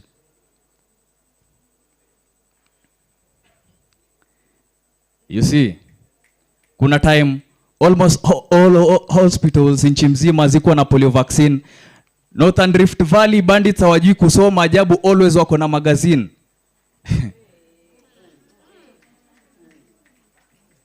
Every child born into a poverty-stricken nation suffers more than a child born into a poverty-stricken home, because home can be rebuilt but nations fall forever. Recovering a nation isn't just cement and food stamps. Tuliwapa power but kenye wanafanya behind those closed doors inaweza kukupea goosebumps. Ni watu wa ajabu both kwa light na magizani. Ni kama kudonatia msee blood alafu mkikosana kidogo anaanza kuambia watu vile damu yake na yako siku hizi sipatani. Awareness yenye tuko nayo next election itabidi to make changes big. Kuvotia msee based on tribal line ni kitu stai kakeja ya pig. Same politicians ndio wako na scandals mingi. Hawasemi kitu ya maana. Wakiongea about foundations za apartment zao, that's the only time wanaongea jambo la msingi. All I know is that the cloud gathers. The president's daughter is selling blood. Utadhani tuko ile time ya Joseph and his 11 brothers. Forgive me for saying this, but sahi kuchukua kura na erectile dysfunction are matters of importance. Hizo deals wana plan kupiga to make sure our take advantage of our innocence. Najua kuna vitu mingi sijaongelea but msidhani I don't care. I dey care like Minnesota. First things first. Make sure me register as a voter mabruk. Asanteni sana. Let us appreciate Evans Course. Evans Course. Hauwezi kuondoka kwa jukwaa yangu vile unafikiria. Mimi ndio kiongozi wa mashtaka, ni prosecutor. Niseme nisiseme? Sema. Niseme nisiseme? Sema, iko nini? Buda kuna mistari na dai. Yeah. Ati makeup artist. Ni kubad hadi makeup artist. Ni kubaya hadi makeup artist wanashangaa wafanyie nini siku za usoni. Buda. Hii mstari ulitoa wapi? Hii mstari manze mimi the blessings to the God manze. Unajua si kila mtu anakuwa talented like kuchonga. So like siwezi jisifu manze. So naweza sema like kila kitu ni yeye tu amenipea. All right. Bro, unajua ungekuwa msanii mkali sana, ungekuwa unapiga mistari ya mapenzi. Kwa nini umeamua utaki kupiga mapenzi, unaongea kuhusiana na masuala social change? Kuna vitu mingi manzezi na happen kwa hii nation. Unajua watu wengi by the way huku around wanafikirianga like most artists aren't learned, but nilikuwa na mimi kwa perspective yangu. Alright. I usually take my time kufanya research, kuangalia what's happening around. Juu mapenzi manze like ni kitu yenye itakam. Hata hiyo piece yenye mapenzi yenye naandikia huyo dem hata pengine kesho atanitoka. Lakini sasa vitu kama hizi za zenye zina affect nation bana. Nikienda place yoyote, hata nikienda kwa stage huko mtaani, nianze kuperform, watu watanisikiza na wataona naongea kitu ya maana. Au sio? Kuna mstari mwingine. Pigeni makofi jamani, round of applause. Listen carefully. You know I'm a very good listener. Please be one. Mistari naweza kukusaidia. Bishop, okay? In church you can use this on Sunday. Kuchukua kadi na erectile dysfunction. Nasema, forgive me for saying this, but sahi kuchukua kura na erectile dysfunction are matters of importance. Hello? Do you feel mistari? Please. Design. Unajua Vasquez. Yeah. Ilikuanga tukifanya fasihi simulizi. Yeah. Ama literature. Kwa Kiswahili unaambiwa andika kwa lugha ya nathari. Kuna watu hapa ndani na wasaidia. Hawajaelewa. Please elaborate that statement. Aya, nasema hivi. Sahi kuchukua kura na erectile dysfunction are matters of importance, ndio? Like ukichukua hiyo line ukibreak down ni kama vile tu kusema potato. Sasa like nimechoose kusema like importance. Na unajua erectile dysfunction ni mtu mwenye ako impotent, ndio? Na hiyo ni wenyewe ni important. So like nilikuwa najaribu kusema kuchukua kura na erectile dysfunction are matters of importance. Yani hiyo ndo tunapea kipaumbele in otherwise tu yani. Hallelujah. Have I helped you? Wangapi likuwa wamelost hapo? Na musemi next time itabidi ni kwa hizo lines zangu itabidi nitumie words kama super glue ndo mshikanishe. Let us appreciate Vasquez. Keep on clapping. Thank you, Vasquez. You see the power of art. The power of you pass message in a very interesting way, in a very creative way. Thank you for for the Activism Challenge. Ladies and gentlemen, we still have another superstar atakuja baadaye. But for now, ladies and gentlemen, I'm standing between you and your health break. So we want to do some 15 minutes haraka, we are behind schedule. Please nakaribishe kwa health break hapo nje, you grab your coffee, tea, snack, gusa haraka turudi ndani. If you can use 10 minutes, I'll be very happy. Please. We start now. Karibuni sana. Tuendelee na shughuli.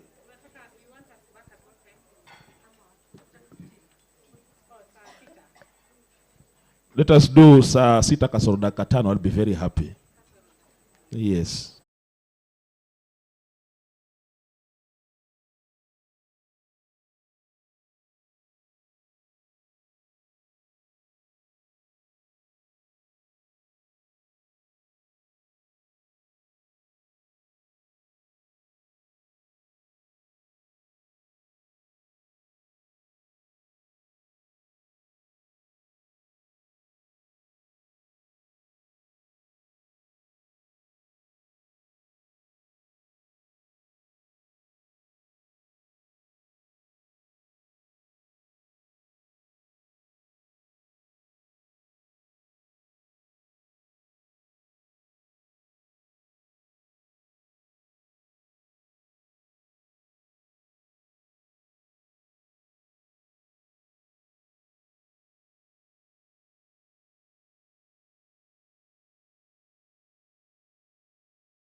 from the Artivism Challenge alumni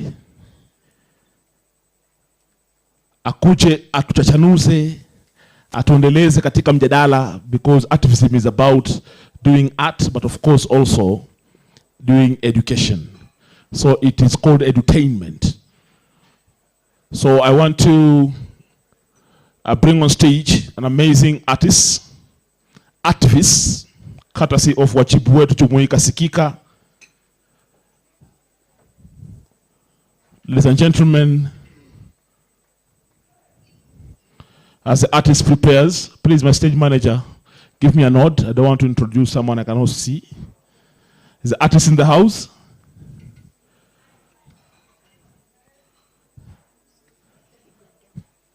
Yeah, okay. So before as we wait for the artist, I want also to introduce another artist, our cartoonist. Yes, has been doing amazing work from day one, and today we're here day two, amazing one. So today, he has been developing a collaborative piece of art. And of course, you are going to participate in it. So I would request the ICT guy, please, if you can project the piece of art on our screen. Kama iwezi time inaenda, my brother, yes. Pigeni makofi tafadhali. A round of applause. You can just bring that piece of art here. Keep on clapping, ladies and gentlemen. Inspiration, inspiration. This is all work courtesy of Artivism Challenge by Forum Sieve and our Wajibu Wetu Jumuika Sikika. So very quickly, you can see this piece of art. Very quickly, atueleze. Naona mtu kama mimi hapo. Thank you. Kama mimi, sio mimi. Thank you. Yesterday we looked at another editorial cartoon, and we discussed how to read and get the message, right? You remember the hand that was holding the voter's card? It's still the same hand, but today it's holding a very giant magnifying glass. Can you all see that? Yes. And before you look at that, can you see something about the hand? It's also very huge compared to the other hand, signifying that you as a voter, you're also big and powerful, especially on August next year. And the magnifying glass is focusing on one part of the political class anatomy, which is the stomach. Kwa sababu tunasema pesa imefanywa nini? Exactly. So in the Artivism fellowship, we learned of involving the audience in your art. And this is a piece of art whereby each and everyone in this room is going to be involved and is going to contribute. If you look at the magnifying glass, it's very blank because each and everyone is going to feel what you think has been looted. For example, maybe MC can tell us what yes. I was the first person to write. Let us appreciate this amazing work, ladies and gentlemen. Keep on clapping, keep on clapping. All right. So, the first message here, nimekasirika sana. I am angry. Imagine 3.8 billion looted from the State Department of Sports, Culture and Arts in 2021 and 2025-2026 financial year. Yes. A total of 3.8 billion pocketed. Exactly. So, as an artist, 3.8 billion was looted from the State Department of Sports, Culture and Arts. And I put arts in capital letters. So I want you to think, I want you to internalize and think, do a research and look at something that has really pained you. Is it Shah, is it war, whatever, NYS, all that. And then during break time or when we are breaking for lunch, come and write it here. By the end of the day, we are going to feel the magnifying glass. And that's how now you're going to involve yourself by collaborating. And if you find someone has written what you wanted to write, write it again because your voice matters. si ndio? Asanteni sana. Yes, thank you. Thank you. Keep on clapping, please. Very important. Social accountant, please, usikuwe mwanasiasa kutumia nafasi kubwa kuandika maandishi makubwa. Be economical so that everyone can have space. Sawa, I know you people sometimes. You want to use big fonts and big handwriting so that you finish the space for us. Mpigeni makofi tafadhali. So with that art, my brother, you can place it where we can see it. So at your own random space, during the conference, during the discussion, ukipata jambo limekuingia na kuuma, please, quietly, enda hapo, it is progressive, enda uandike hiyo maneno. Are we okay? So now, just about now, ladies and gentlemen, I want to bring on stage an amazing artist, very powerful, of course, strength. Before she comes on stage, I want you to get angry. You know, I am a researcher. I was doing some things online, and then I came across a post from a very good friend, Eric Omondi. He's also an artist, an artist doing some activism in his own style. And he's saying, wakipunguza fuel price, tusome finance bill, because ni kama wanatu distract. Mnaget? Kuna kaukweli Kuna mahali They might in this 1 week duration waseme wapunguza bei ya mafuta. Na kumbe wanafanya ile maneno kwa finance bill, si ndio? So you have to be vigilant. So tuanze ku research na kuangalia sawa sawa. So with that in our minds now, as we continue, I want to welcome on stage another very strong activist, courtesy of fellowship by Forum C for Chimweka Sikika. Ladies and gentlemen, put your hands together for Felicity Modis. Keep on clapping, keep on clapping.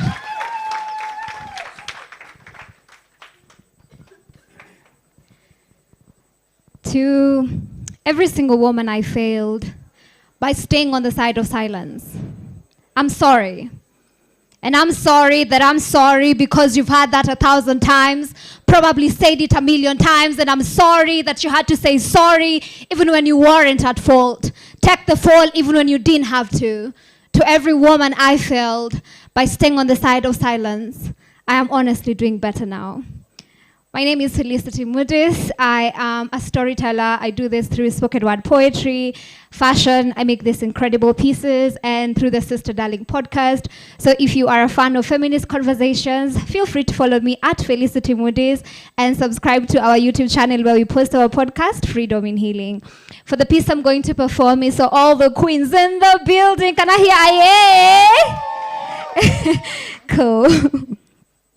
I've always wondered, what would it feel like to walk this world unafraid?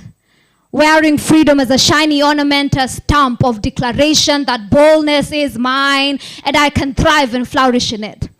And in as much as so much noise has been made on women empowerment, equality and inclusivity, gender-based violence, maternal health, equal pay and opportunities, and all the challenges we face, I still feel trapped. Yes, I know I'm a fully grown woman, but inside of me lives a very terrified, fragile little girl. I watched him tearing her apart, beating her black and blue, hurling insults like he had no shame, like he felt no pain. And as if that wasn't bad enough, I angrily watched her, holding me back, eyes bloodshot, face swollen, ribs broken, probably lost a tooth or two, pleading for his forgiveness and mercy like she had no shame, like she felt no pain.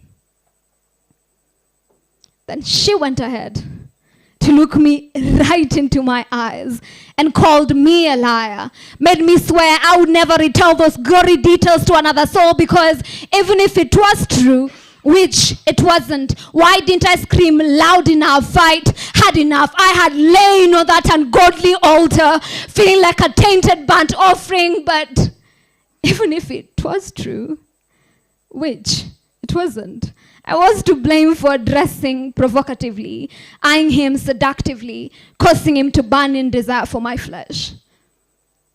her own mother had dragged her stark naked in front of the thirsty eyes of the masses to go get the cat, because unless she was mutilated, she was a disgrace. A good woman did as she was told, did the bidding of culture she was told, respected the ancestors of old and all the told, even if it was against her own dignity and sanity. Feminists had told me time and again that women were supposed to uplift each other. But tell that to my boss, who woke up every single day with one goal in mind: to make my life a living hell, because she couldn't stand to see another sister shine. According to her, the sun, the stars, the moon, and all their glory were hers to behold. Women, fellow women, have made fun at my sharp-pointed knees, near non-existent hips, and this tiny breasts that were once my pride, criticizing me savagely for not being beautiful enough, curvaceous enough, and when they've had enough, their words have left me a wounded casualty, gasping for even the tiniest bit of breath and confidence. And then this woman who always thinks she's doing the world a favor by dragging her daughter back into the very arms of the man who's turned her into a punching bag, with no ounce of respect for her or her dreams, because thou shalt not break the sacred commandment from the Holy Bible of Good Women, chapter 4, verse Insanity, which says it is more honorable to die by the hands of your husband than to leave him. Oh, pretty please. Let us not forget this woman who doesn't care whether the man already has another woman warming his bed and building his empire, because sharing is caring. Wanaume ni kidogo. It was a woman. It was a woman who taught me that a woman's vocabulary included only 3 words. Yes, please. And the famous, I'm sorry, that slipped through my tongue like tales of old, stuck in my memory like a leech, sucking me blood, skin and bones. She silenced my voice, backed and buried it in a tomb so deep. No, I wasn't born mute. I became one. My vocal cords, so from my silent screams, clouded in desperate agony. She showed me how to hate, how I looked, and like the shallow human I was. Every single time society's standards of beauty changed, I'd chase, running after it like a race. Exhausted, I gave up. It was a woman. It was a woman who introduced me to patriarchy. She let chauvinism thrive in her hands, grumbling but nursing it, complaining but fueling it. Misogyny flourished, consuming her whole. It destroyed her, but gosh, you see, she destroyed herself. But maybe, let's extend her a little bit of grace and say maybe it's because she didn't know better. Or even if she did know better, maybe it's because she was afraid to do better, to be better. Now, I dare say that we, you and I, we can create a revolution. And as divine as that sounds, it will take work on the inside before the out. So I dare you, Queen, to fight every single raging battle in the inside of you and ensure you win. The ones against your self-esteem, your self-worth, your dreams and desires, people's perceptions of you, all these cultures surrounding you, the traumas you've lived through, the depression within. I hope, sincerely, I hope you heal. I hope you learn to speak again, even if you have to start with A, B, C. I hope you learn to love with the abandon of a little girl who's known no darkness or gloom, like the great warrior you are, stepping into the battlefield committed to victory, not just for you, but for your fellow sisters, your daughters, the generations coming after you would never ever have to fight these wars ever again. Queen, I hope you keep evolving every day. And once you do, Queen, once you do, Queen, you will be unstoppable. You will be the revolution. And maybe, just maybe, we will all know how it feels like to walk this world unafraid. Thank you so much. Thank you so much.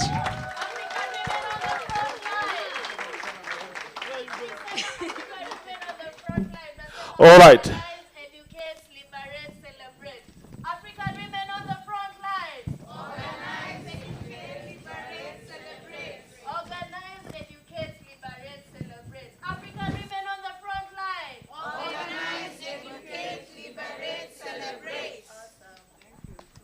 All right, keep on clapping, ladies and gentlemen. Keep on clapping. Let us appreciate the power.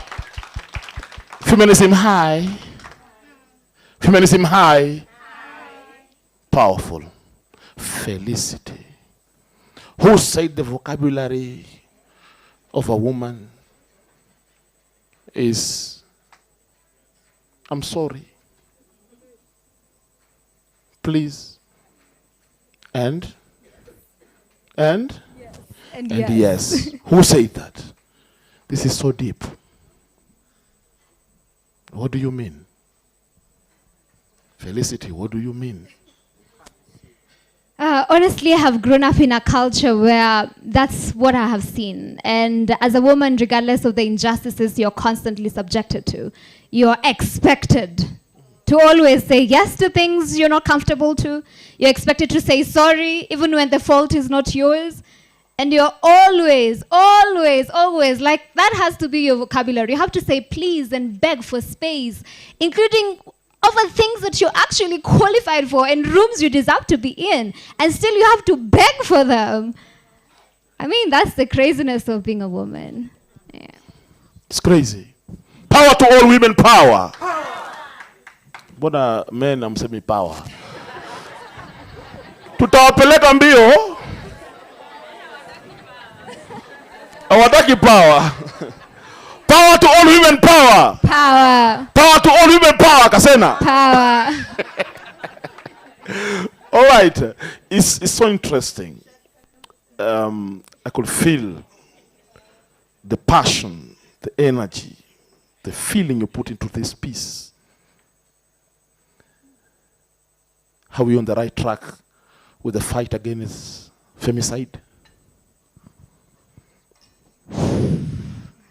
Yeah, I think that is the reaction of every single woman in the room in this moment. Every single time someone asks that question.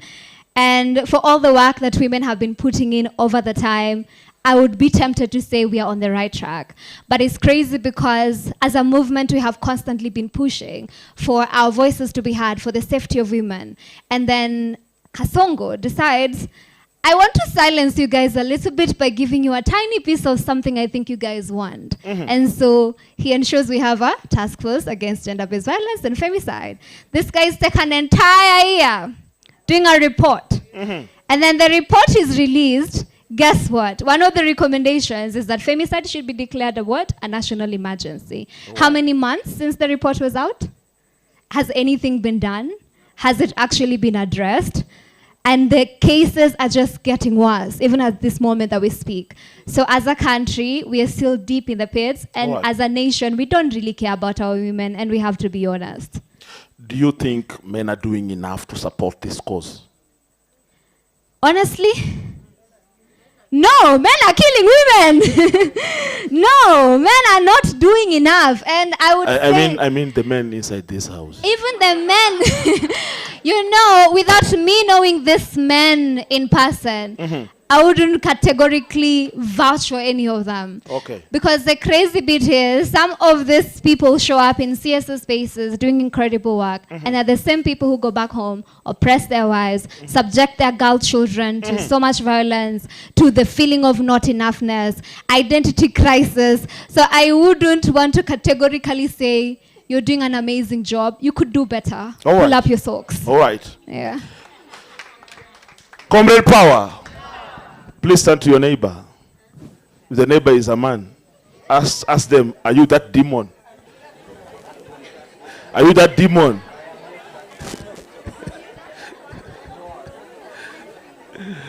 But Felicity is saying here, you cannot determine by looking at their faces. All right?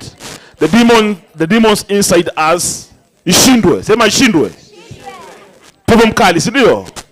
That is a statement. I want you to fight each and every in you and make sure you win. each and every battle in you and make sure you win. This message is very strong. Are all women able to fight these battles? Yes, all women are able. I used to think I wasn't able to fight against the battles I had to deal with as a person. I am a survivor of sexual violence. I was defiled as a child for about a month.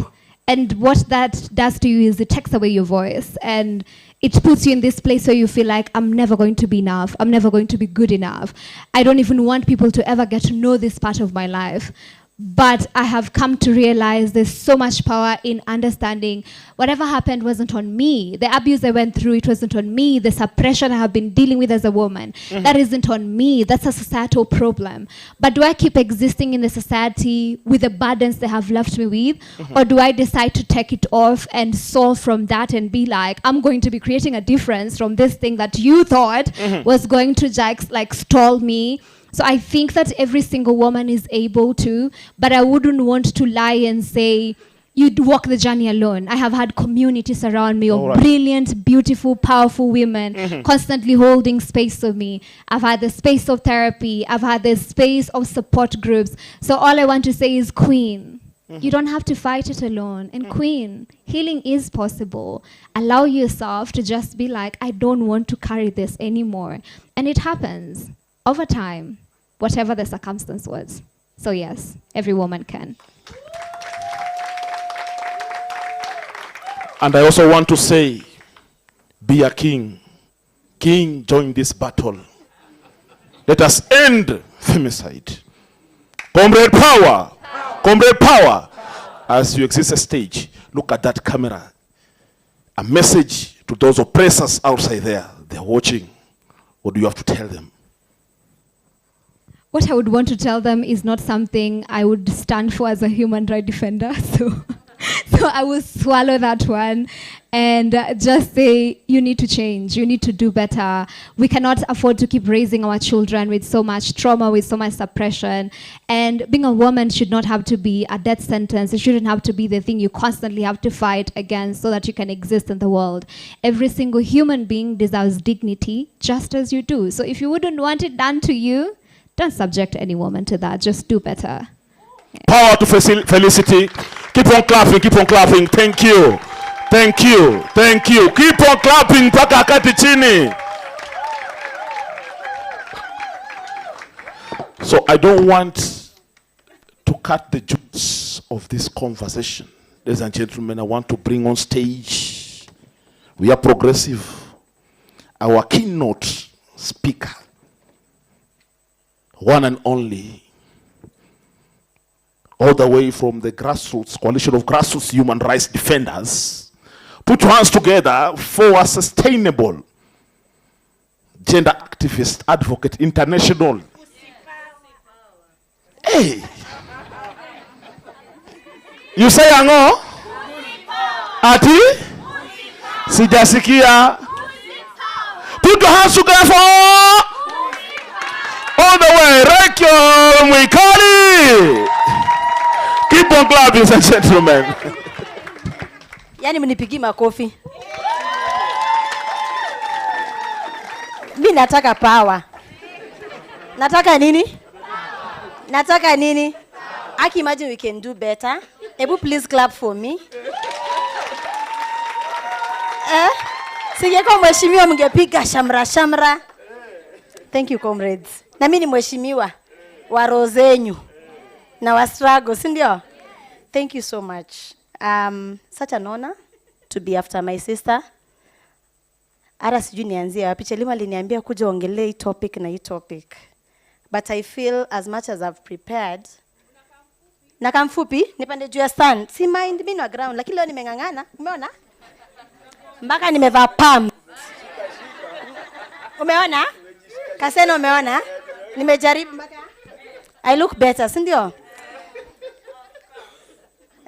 So I've tried to prepare something, not just to be a speech, but also to be a reflection of where we are and what we have been able to do as a movement, and also being a baby of also Forum Save. Mnatujua mali tulianzia na kina Njoki Gashanja, Kasena, and many other people in the room. When hata kupanda kwa hii stage ilikuwa a bit of a shida. And I know many of you, even Betty Sharon and the rest, you have walked this journey with us as grassroots movement. When even saying pussy power on this stage was a challenge. But we did it. If we did it, we can also end femicide. Sindio? So I just request, me ni activist sijakata, but for today we want to be also a bit or to professional. Sindio? See, we say, oh, mainstream, but we have to be a bit professional. Nakona kwams. I'll just request you just listen to the words that I've taken time with joy, with love to prepare as part of looking the journey where we have been from a feminist perspective. And then I'll have my few minutes of also talking about the politics on end femicide. And the work all of you amazing people have been able to do is not all lost. That one I can assure you. Is not all lost. Tunaelewana? Kwanza jipigeni makofi kusukuma hiyo task force yako. Because also that's what also DNA for MCV. So please listen to the words and don't look at Mwekali, how tall I am and how short I am, how today I look. But I did it for all of you. And I did it also for a dear friend who passed on a day like today. For those who know her, Naomi Rael was one of our Pussy Power diplomatic mission. She was the first secretary of Belgium Embassy. And she died like a day, like kama leo. So, distinguished guests, feminists, activists, comrades in the struggle, development partners, women leaders, young activists, grassroots defenders, and all who believe in justice and democracy. Good afternoon. Good afternoon. We can do better. Today, as I stand before you at this important moment, as for MCV closes Wajibu Wetu granting period of working alongside grassroots movement through the support of CEDA, Sweden, I do not stand alone. I stand with a generation of women who refuse to bow to oppression, women who carry this country on their back, even when history refused to carry their names. Women who organized before organizing was safe. Women who resisted before resistance was recognized. Women who imagined freedom long before this nation was prepared to offer it to them. And today, as we reflect on years of Forum Civ solidarity, movement building, resourcing, feminist organizing, civic space, we must ask ourselves honestly, what does it truly mean to move beyond representation? Because representation alone is not liberation. A woman in office without power to influence system is not equality. Women visible in photographies or photographs, but excluded from decision-making is not democracy. Women elected but unsafe, underfunded, threatened, and silence is not justice. Our struggle has never been simply about adding women into broken systems. Our struggle is about transforming systems of power to themselves. It is about dismantling patriarchy. It's about redefining leadership. It's about building a democracy where women do not merely survive politics, but shape politics. And that struggle did not begin today. It began generation ago. We stand on the shoulders of women like Mekatilili Wamenza, who rose against colonial rule at a time when African women were expected to remain silent. We stand with Muthoni Wakirima, Field Marshal of the Mau Mau resistance, who fought courageously for land and freedom. We stand with the unnamed women of forests, villages, detention camps, marketplace, women who carried food to freedom fighters, protected communities, buried their loved ones in silence, and kept resistance alive. After independence, another generation emerged, a generation that realized politics without women's liberation was incomplete. We stand with Phoebe Asio, who championed for affirmative action. Na simnawavia tu kidogo mnawaklapia. In future pia sitakuwa hapa. We stand with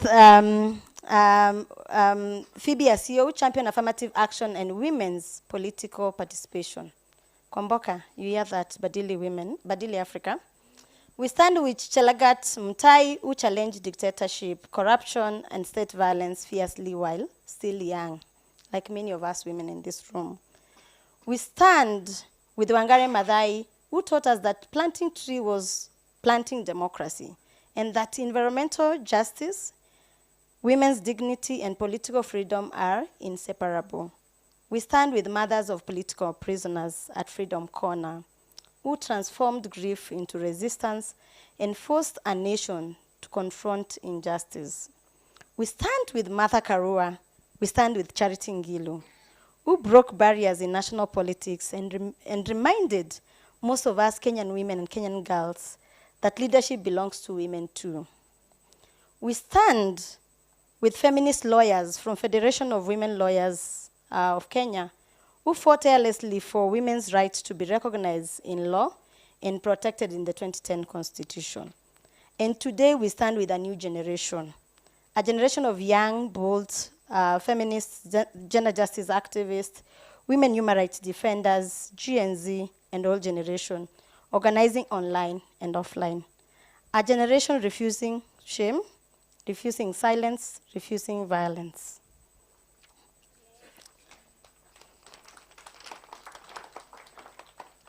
A generation leading movements like End Femicide, Community-Based Collective, Queer Feminist Spaces, Disability Justice Movement, student-led organizing spaces, and grassroots resistance across Kenya. This generation understands something powerful, that democracy without gender justice is incomplete, that economic justice is feminist work, that civic space is feminist work, that climate justice is feminist work, that ending femicide is a democratic work. And this is why the role of civil society, social movements remain indivisible in terms of organizing. We play a big role. Civil society, social movement has been the consciousness of Kenyan democracy. When institutions fail, we see civil society and social movement speaking. When elections become violent, civil society protects communities. When corruption robbed Kenyans of dignity, civil society exposed injustice. When women were excluded from political spaces, feminist movement organized. And for the years that Forum Civ has worked with many of us and working with communities in Kenya and partners, we have seen partnerships supported through Forum Civ and Sweden have played a critical role in strengthening this work, not only through funding, but also through solidarity. And I repeat, not only through funding, but through solidarity, through trust, through investing in grassroots leadership, through recognizing that community themselves hold solutions. The Wajibu program did not merely support projects, it supported movements. It supported women human rights defenders. It supported community organizing.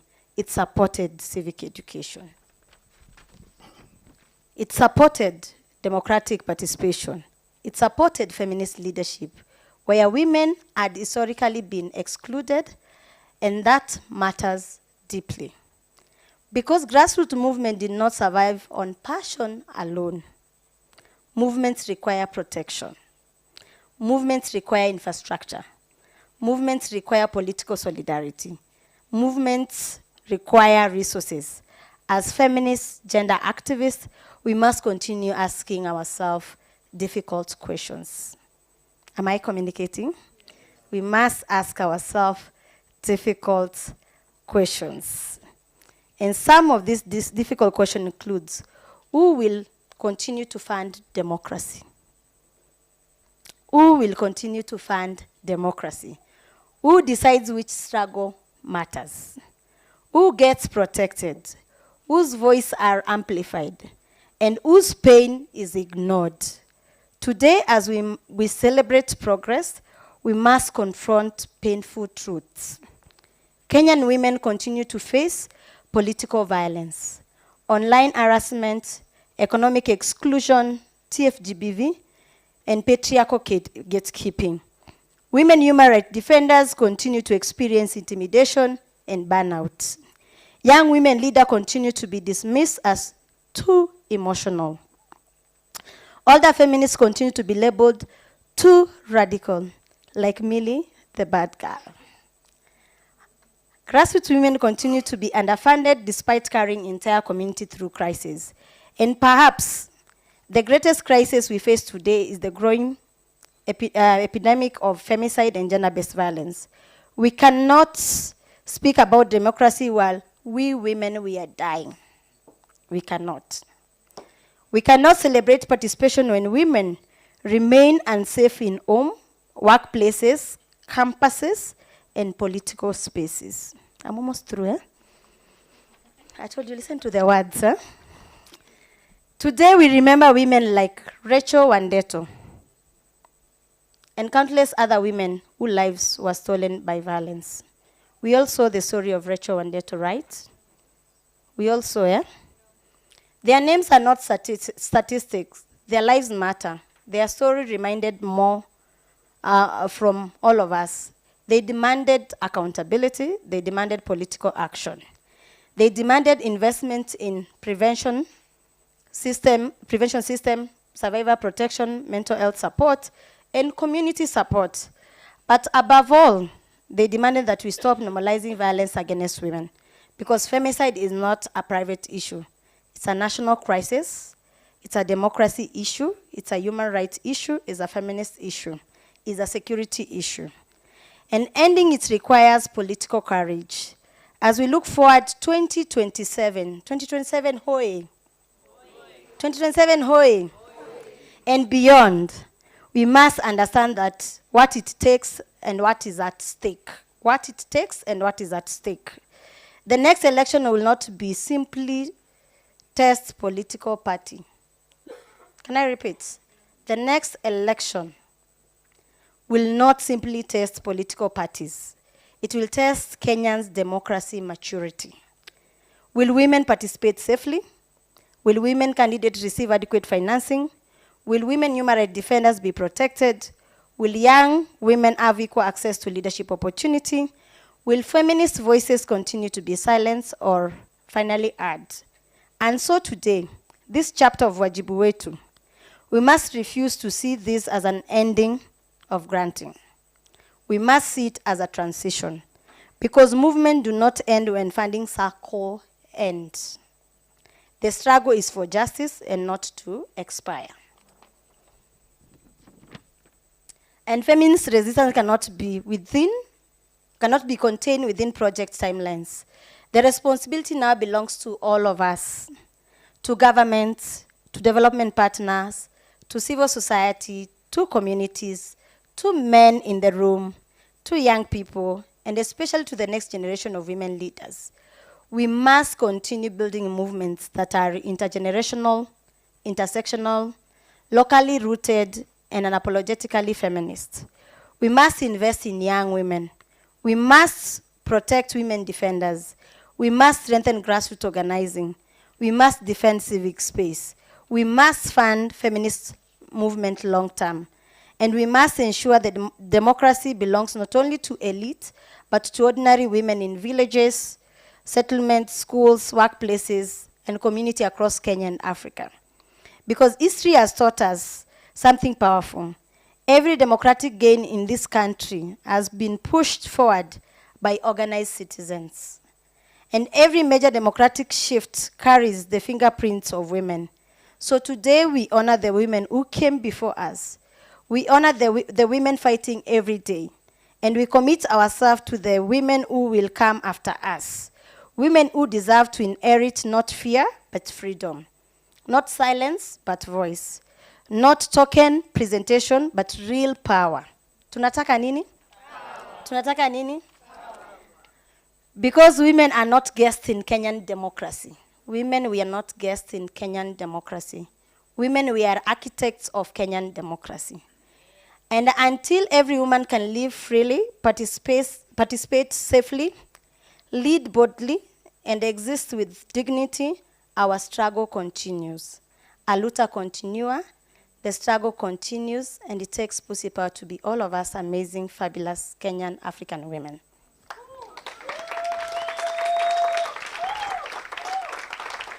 Hello? Niko na how many minutes mebaki? that was the art of executive director. Let me take the art of activists and feminists. I hope you listen to the words. And this is to the room and to the comrades in the room. The gender question is not about only women. It's not about only men versus women. It's not only about queer community. It's about all of us. And where we are, if we talk about democracy, it's true, will be tested. Whether you are 2-term, you are 1-term, you are non-term, and everything. Do we deserve to be killed? Do we deserve to be killed? And this one I say it from my heart, as Rachel. Whatever happened to Rachel, Wandeto, it can happen to any of us. True or false? True or false? How prepared are we as civil society, social movements, organization to be able to prevent? Is it happening any of you? How prepared are we? Because women are going to present themselves in office. Sindio, you have seen the rada venye iko, ground is not good. I can tell you, I live and work in slums. Ground si poor. And if you're not able to push accountability, what it looks like, protection, what it looks like, community protection, what it looks like, we might end up losing most of us. So if the men you think you are safe, you're not safe.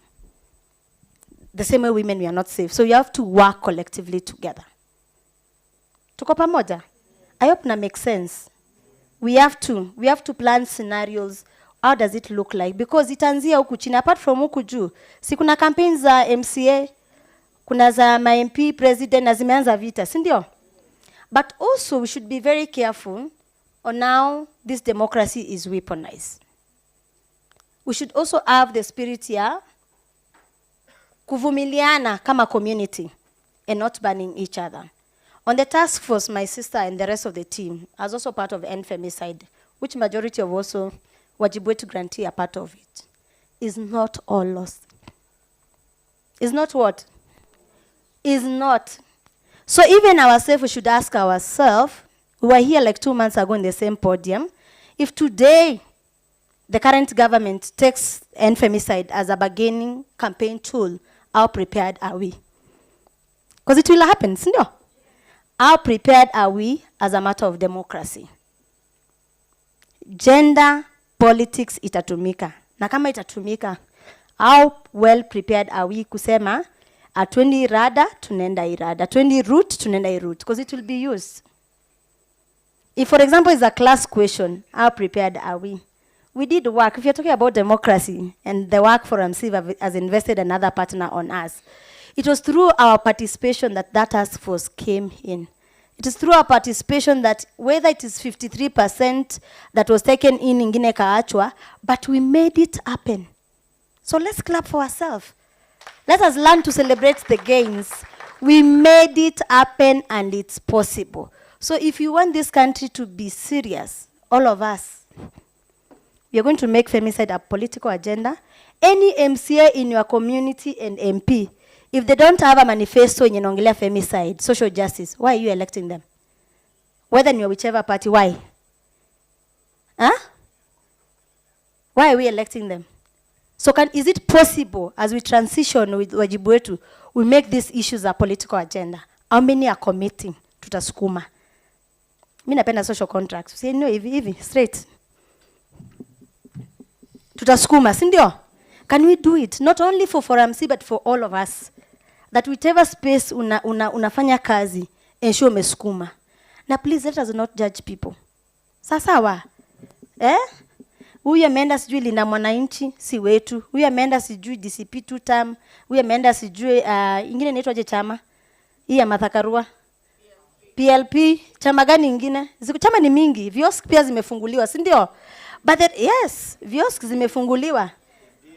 Kuna gani ingine? People, license. Gani ingine? This is democracy. Ya Maraga naitwaje? United? UGM. Inject party. Gani ingine? There are many, they will come. And many people will come. But is it possible? Even the women movement that is here present, we push the agenda of women. Is it possible? It is possible. So me, I challenge each one of you it's possible. Time ya kuvaa sport shoes ndio imefika, tutavaa sport shoes, tutavaa t-shirt, tuchape kazi for the sake of this country. Are we together? And I wish you all the best as you elect leaders, elect good leaders. It does not mean because you're a woman, you're a feminist woman. If Karenyamu is bad, is bad. Are we agreeing? Don't elect women for the sake of electing women. Don't elect men for the sake of electing men. Now, from next week, we eat the roads. We are going to see many changes and many things because of we matter, all of us. And to the men in the room, call out abusive men. Call out oppressive men. Atuachuki, nyino mnatukatianga. Nanipata? Yes. Mnatuoa, wengine tunawaoa. Reality, sindio? So let's push it. That's why I'm like, let's be, tunawaboronga, mnatuboronga. Let's ensure that we're able to have easy, authentic conversation. Please let us move out of our boardroom, thinking of society inakaa hivi. Ibebe tu na vile inakaa. Tunaelewana? But let's offer leadership and direction. Asante. Pussy power!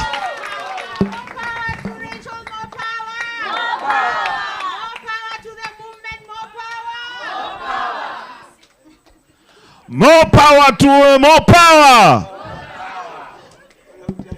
Thank you so much. Asante sana. Amesema tuko professional, si ndio? You said we be professional, si ndio? So I'm professional now. Thank you, Chowikali, for that insightful, very deep presentation. The truth, these conversations will be progressive. We talk about gender mainstreaming. We understand so that we can move forward. But femicide is real, it's crazy. The level of deaths. Mimi kila nikiamka naogopa kuangalia habari siku hizi. Ukikosa hiyo inakuwa ni kama ni mshangao. So we need to up our game. We need to push for this agenda. We must all say no to gender-based violence, no to killings. Everyone deserves to live, no matter what they have done. Killing is not an option. Say amen. Amen. Thank you. So now, in the same mood, we are moving to our panel. But if we move to our panel, I request we all rise onto our feet. Kuna watu wanavunja sheria hapa ndani. They are very serious. Wanavunja sheria hapa ndani. Sitaki kuwataja. If you know you are violating our ground rules from my co-MC, Macau, we said very good ground rules. There are people now glued katika vipakatalishi vyao. They are very glued. It tells you they are not here. Watu wamekaa katika vipakatalishi, wamekuwa wako katika session ya reporting and writing emails for like 30 minutes. Please let us desist kidogo to engage katika hii conversation and then we can do tuendelee kidogo. Sasa hii imefanya inatosha. Hiyo imefanya inatosha. Hiyo imefanya inatosha, si ndio? The first rule was keep off laptops. Keep off the laptops. In fact, it was keep the laptop off the table. So, camera lady, please do me justice. If you see someone glued in the laptop, mzoom. Tumuone hapa. Mzoom properly kabisa. Asante. So, please stretch. Comrade power. Comrade viva. Forward with democracy, forward. Forward gender equality, forward. Forward gender mainstreaming, forward. Forward with peace, forward. Tukae tafadhali. Muda sio wetu. So now I want to take us to the next level, introducing our fourth panel since we started, but our second panel today. Ladies and gentlemen, I want to bring on stage the moderator for this session, and we shall be discussing about centering the margins, empowering and amplifying rural, young, underrepresented women beyond the numbers to real voice and power. Bado ni masuala ya gender. voices of marginalized young women and girls into the space. Everyone has a role to play. True or false? Yes. So introducing our moderator of the day, a very eloquent leader from the civil society with experience, both practical, mashinani, haki yetu chanting, gone through arrests, brutality, but has pushed, is sustainable in pushing for gender equality. An award-winning gender advocate, an award-winning gender activist, not only in Kenya, but internationally. And recently, she received an award. Jamani, put your hands together for one and only from Collaborative for Women Development, QUID, Betty Sharon. Keep on clapping. Keep on clapping until she gets on stage. Keep on clapping, please. Keep on clapping. Keep on clapping. Keep on clapping. Karibu sana.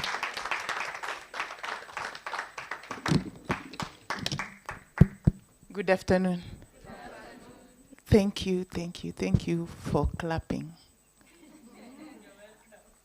My name is Betty Sharon. I am a woman. I am the daughter of a woman called Ogutu, who is the daughter of a woman called Okach, who is the daughter of a woman called Oguma, who is the daughter of a woman called Awenja, who is the daughter of a woman called Odek, who is the daughter of a woman called Ayoma, who is the daughter of a woman and daughter of a woman and daughter of a woman. I am a grassroots woman. Power to the women, power! Power to the women, power! Power to the women, power! Yesterday, the question was, do we still have hope?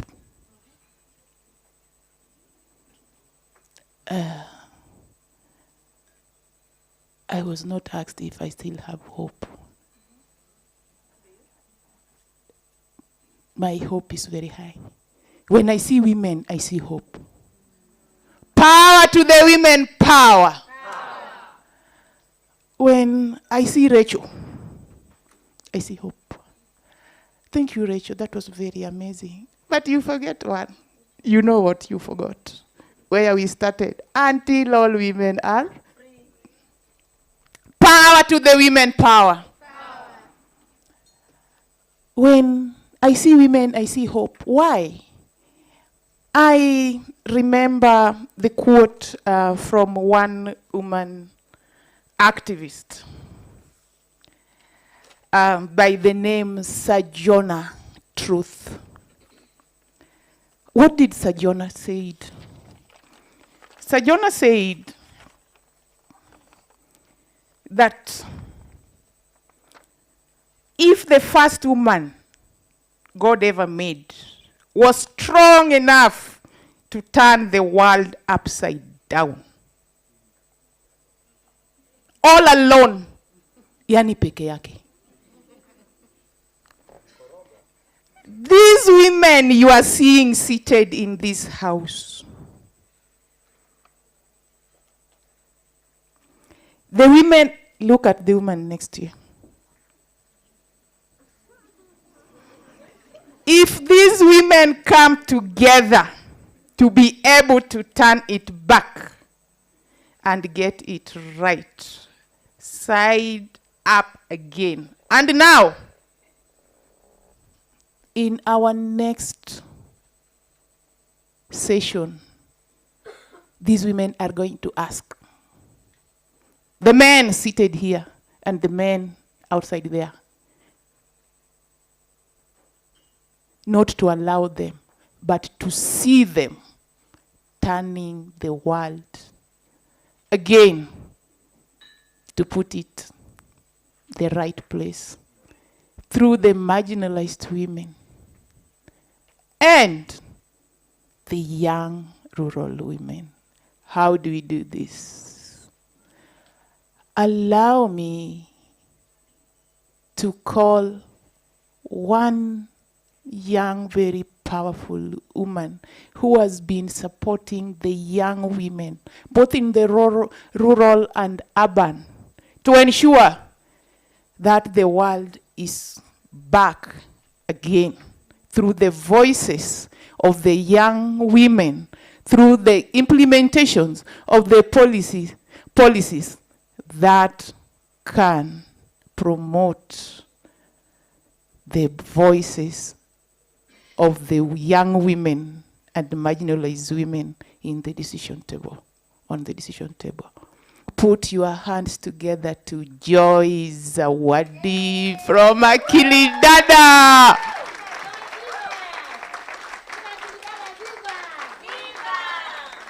Power to Joy, power. And Joy will be together with another young, very young woman who has the power through the media, the arts, and any other power that you know to support the women, the young women from the rural. Put your hands together for Maxi Daniel.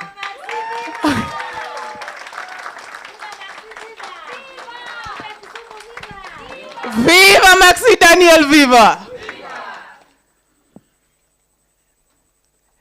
And women are very powerful people, very good, very merciful, very gracious.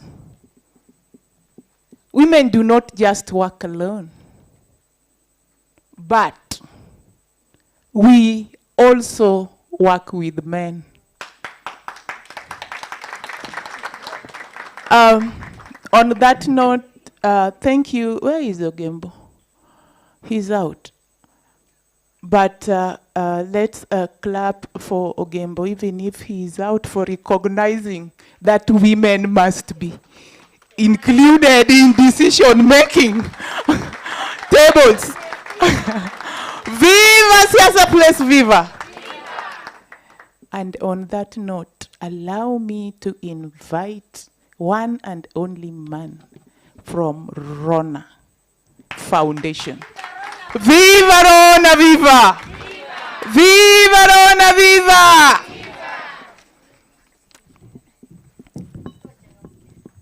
Oh. And we are going to close it with another young woman. Very young. And young does not mean that they are not powerful. This one is young and powerful. Viva to Stephanie from Roots, viva! Viva to Stephanie, viva! Clap, clap, keep on clapping. Keep on clapping.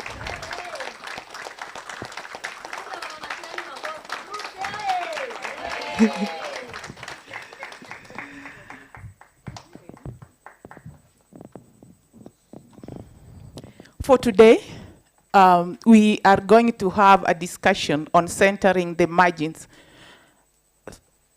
empowering and amplifying rural, young and underrepresented women beyond numbers to real voices and to power. Women wakae kwa power. Iko wapi rusha mawe? Tuweke mawe, women wakae kwa. Okay, let's start by introducing ourselves. Just 3 minutes, please, because there will be another time for you to talk. Just 3 minutes. Tell us your name, who you work for, and what you are doing to ensure that the marginalized young women from the rural get the mawe to kukaa kwa power. What time is Good afternoon.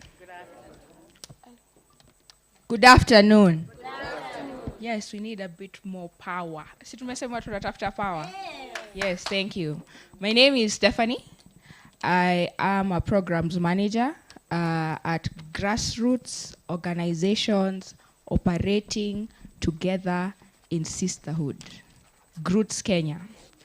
GROOTS Kenya is a national movement of women-led self-help groups and community-based organizations, and we span across 30 counties. What do we do to make sure women have power? We believe that grassroots women are the experts. So everything we do at GROOTS Kenya is to ensure that the grassroots women are seated at the table. They are being involved in decisions, they are being involved in policy making, they are able to articulate their priorities, and they're the ones who are also able to find solutions to the challenges. They know where the shoe pinches. So we make sure that they are on the table.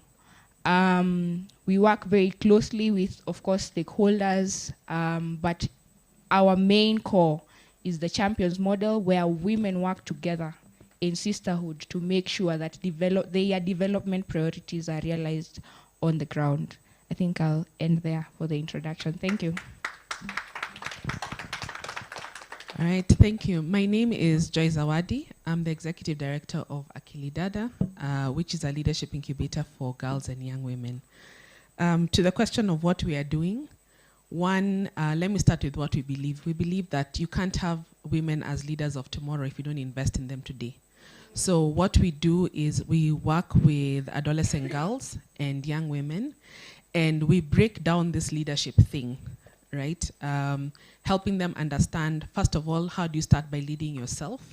How do you start to influence your peers? And what does influence look like? How do you disrupt your communities positively? And we are very intentional on the word disrupt, because a lot of us are living in communities where it's our culture is an excuse for bad behavior. And so we get them to start to challenge from the very basic unit of their families, right? Where they can start to speak to their parents, speak to their caregivers, and challenge their notions of leadership. And we believe that when we invest in all those three areas, then we have what we call African women leading. For me personally, what Akili Dada has done, even for me as a young woman leader, is help me realize that leadership, yes, there's the, what do you call it, very charismatic, very out there, very loud leadership, but there's also power in soft power and owning that soft power. And so most recently, one of the things I've realized is even as we're empowering women and girls to be at the forefront, we also have to be very intentional to make sure that we're creating space for us to just exist as we are. All the men in the room, none of you ever have to think about, if I'm walking in the street, am I going to be raped? If I'm walking in the street, am I going to be told, keep quiet in this room? In fact, most of you, when you're in this room, do you ever have to think about, if I say something, will they say, I am saying this because I am a man? You don't think about it. Many women and girls think about that. And so for us, it's helping women and girls actually realize that leadership, our existence, is powerful and needs to be recognized. So that's what we do. Oh, you're not appreciating her? I was over there keeping my, I'm like, wait. Hi, everyone. Hi, buddies. Hi, gentlemen. Hi, millennials. All right. Hi to every other person in the room. All right. So my name is Maxi Daniel. Daniel does not have an S. It's Daniel without an S. I have to specify that, okay? It's for the brand. Sawa. I come from Talanta, Africa. We use art, culture, tech, and media to advance human rights. More so the rights of watu mnaitanga, what do you call LGBTQ people normally, like kwa streets?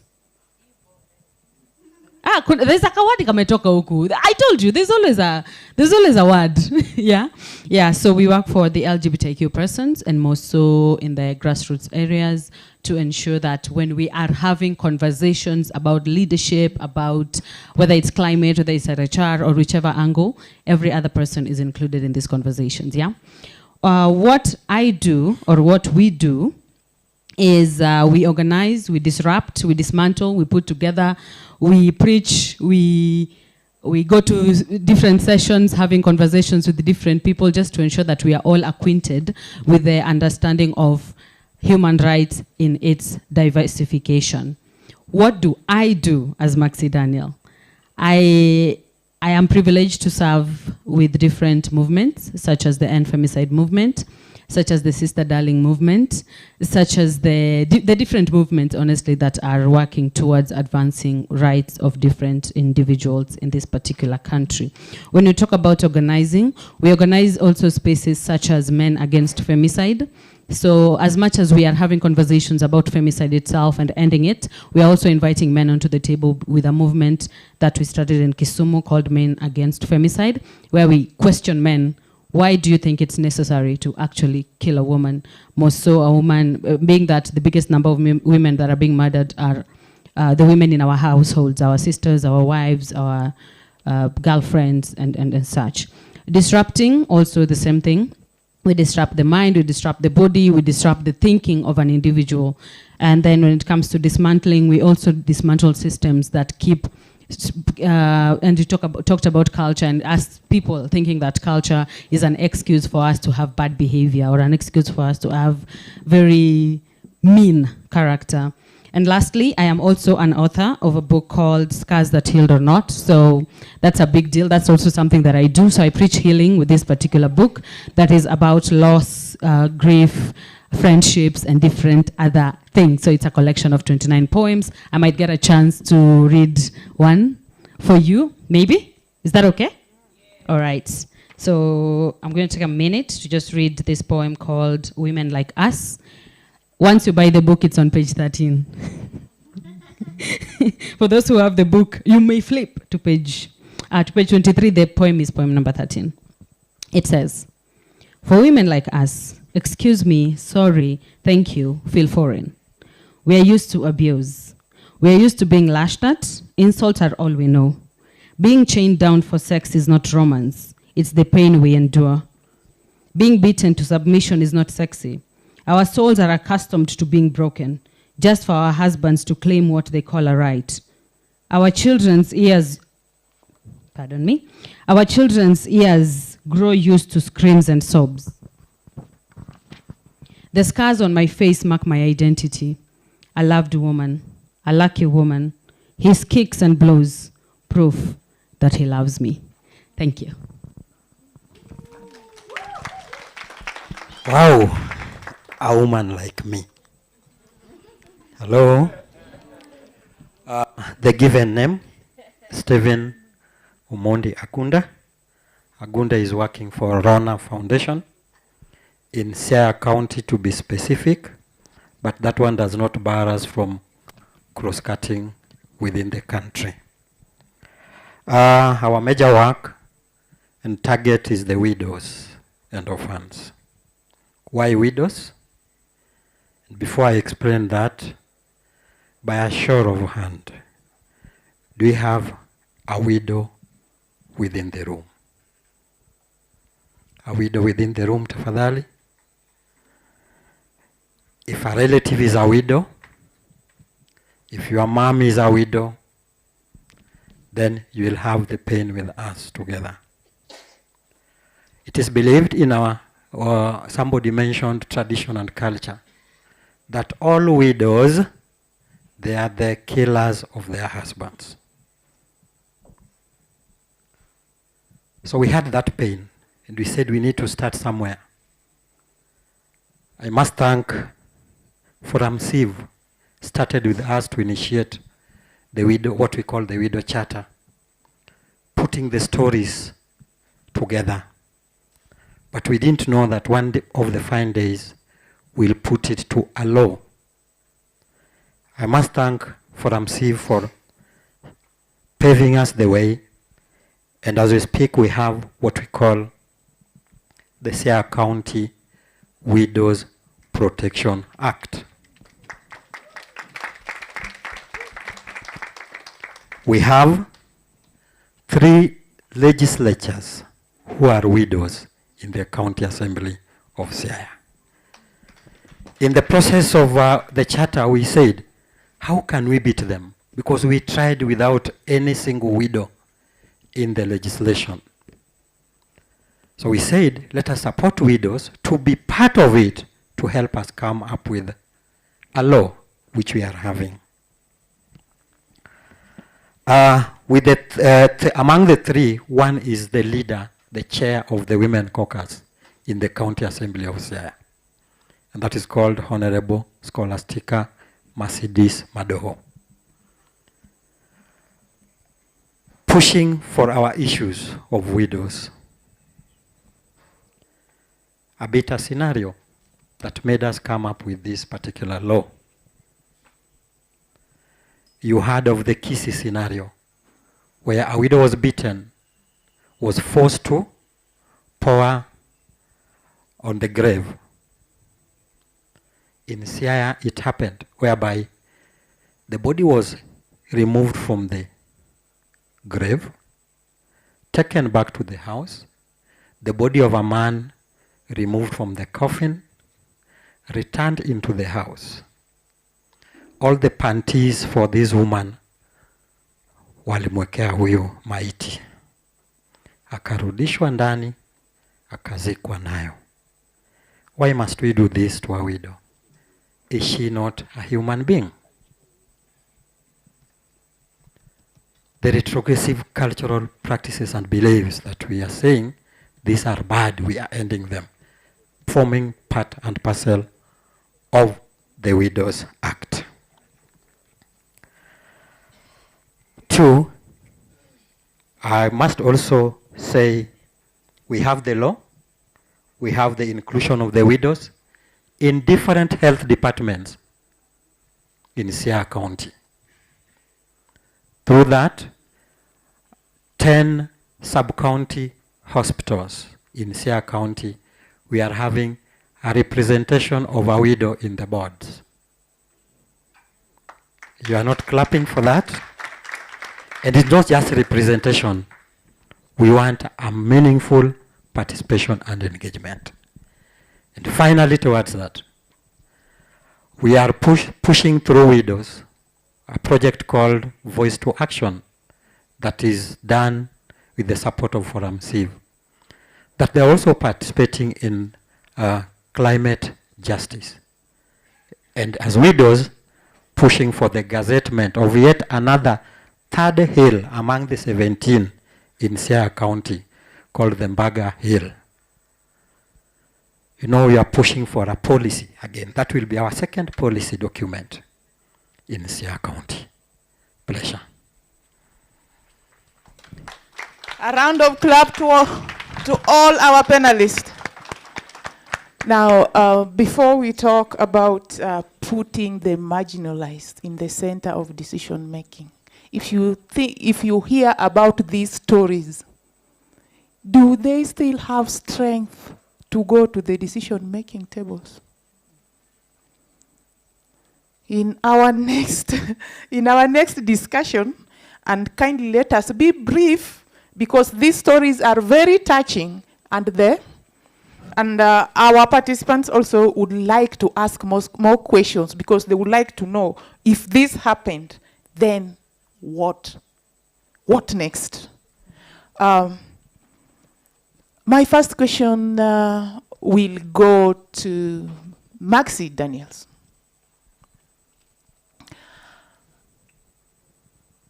Maxi Daniel, I've been corrected. Maxi, in your organizations that you work with LGBTQ and the young women, again, you are in the rural. This is a very difficult situation. And again, with our society and their attitudes towards the LGBTQ. And the platforms that young women get and the hurdles they go through to get to the decision-making table. What do you do? What strategy do you use to make that the society accept LGBTQ to be their leaders? And the young women not to feel scared about the elderly who already are in the positions and can put them or diminish them in front of other leaders, like what we saw recently in the Senate. Thank you. All right. Thank you for that incredible question. First of all, I would like Allow to... me to remind you that you also need to be brief. I got you. I'm an artist. I got you. I can rap really fast. So, thank you for that question, first of all. And second, we must come to the realization that before a woman is a lesbian or a bisexual person or a transgender or whatever, this woman is a human being. Let's start from there. So the challenge of being a human being by itself is already on the table. Now, which strategies are we using, especially when, say, a lesbian woman or a transgender woman or a bisexual woman says that they want to take a leadership position, and this then becomes a hindrance for them? For a very long time, our biggest strategy, which we recently started fighting, not fighting really, but reducing on, has been put the fact that you're a woman or you're a leader first on the table. Despite Maxi identifying as a lesbian person, there is also the aspect of Maxi is educated, Maxi is able to speak in front of people, Maxi is able to be able to bring up manifestos that actually make sense to the people as well. So that is something that we've been telling our aspirants, that it is important to put that on the table first. Sexuality is not your 100. Apart from being a lesbian person, what else is going on? So we usually tell our people, first of all, sexuality, weka kwa meza kidogo, 1 minute too. It is important, it is the person, it is you as a person as well. But let us start realizing that you are a leader before, you are a human being before you are all of these things. Number 2, it is difficult for women already who are not married to get leadership positions. There will be the question of, if you cannot handle a household, are you going to handle a whole ward, a whole, whichever place you want to handle, a whole county and all these places. So it gets worse when your partner is a woman and you're claiming that you want, how are you going to run that particular space? So it goes back to the story of, let us learn to, first of all, assign people to power based on what they're bringing on the table before we look into their sexuality. Then their sexuality, you can create whichever hulabaloo you want to create about it, but at the end of the day, it is imperative that you look at a person beyond their sexuality, beyond all these identities that we imagine towards the individuals. When it comes to leadership in the you talked about the other generation that is already there. You've called them older people. We like to call them vintage buddies. So when you're talking about vintage buddies and being a little bit more mean towards the younger generation, especially in the grassroots spaces, I tell people that I'm not going to teach my younger sister on feminism without teaching my mother first. Because this younger sister of mine is going to go back to my mother. And in Africa, we believe that we listen to the older people. Sindio? See, that's what we believe. And so if I am going to tell my younger sister that, you need to know that wewe uko na power, we're going to teach them this. Then you need to first tell my mother that, Mami, Nani akona power, and it is important that you know that akona power so that you can also cascade this information to our younger sister, so that when she comes back to you, we are speaking the same language. Yes, I hope I have responded to that question adequately. Thank you, Maxi. In your discussion, sexuality was a keyword. And don't worry, I'm not coming back to you. Sexuality was a keyword. I told you, you are here because when you are together, we are going to turn it upside down again and make it right. So I'm not coming back to you, don't worry. what I'm just saying is that sexuality was key in your words, and in the words from Rona, Mr. Gunda, it's scaring, eh? But again, sexuality in Siaya County has raised up to the leadership, and now here it has become the talk of the day. So, when we are talking about sexuality, it is not you, the LGBTQ, or the young girl who wants to be in the leadership that thinks about sexuality. So you cannot stop it the way you think, because it is from the other side. Now, Mr. Gunda, what do we do to ensure that the widows are in the decision-making table? And as we know that leadership is not only in the political arena. If the community are not ready to elect them as their leaders because they see them as murderers, which other positions, which other leaderships do you support them? And which, now that it is in Siaya that we have, is it a policy or an act? And now that we have an act, what is our next agenda to push this act to support our women in Siaya and beyond? To make sure that they have a voice on the decision-making table. Thank you very much, Betty. As I mentioned, other leadership positions that widows are involved in terms of health department, as I mentioned, those particular 10 sub-county hospitals. They are members of the board. Two are chairs of the board, and that is making other positions. Within the act, there is also the positions of that will be created from the ward level up to the county level. This will also be making our widows get into the leadership positions. And therefore, we still push in as much as, allow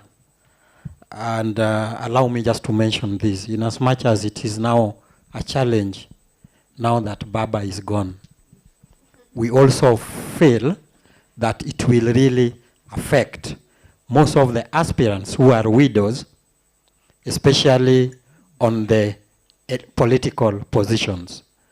We also feel that nobody will be there to fight, but we, as we have the tool, the act on board, we'll be making sure that, because within the committees, we also have the representation of the judiciary. Those people, the legal, who knows and guide these widows on their rights, among other requirements for the integrity in the leadership positions. Yeah. Thank you. Another thing that came out strongly is the vintage buddies. Now to Joy. With the education that you are giving to the young girls. And this one, I can also reflect on my journey. In 2000, and between 2010 and 2013, there was a project that we were implementing on rehabilitating the sexual offenders.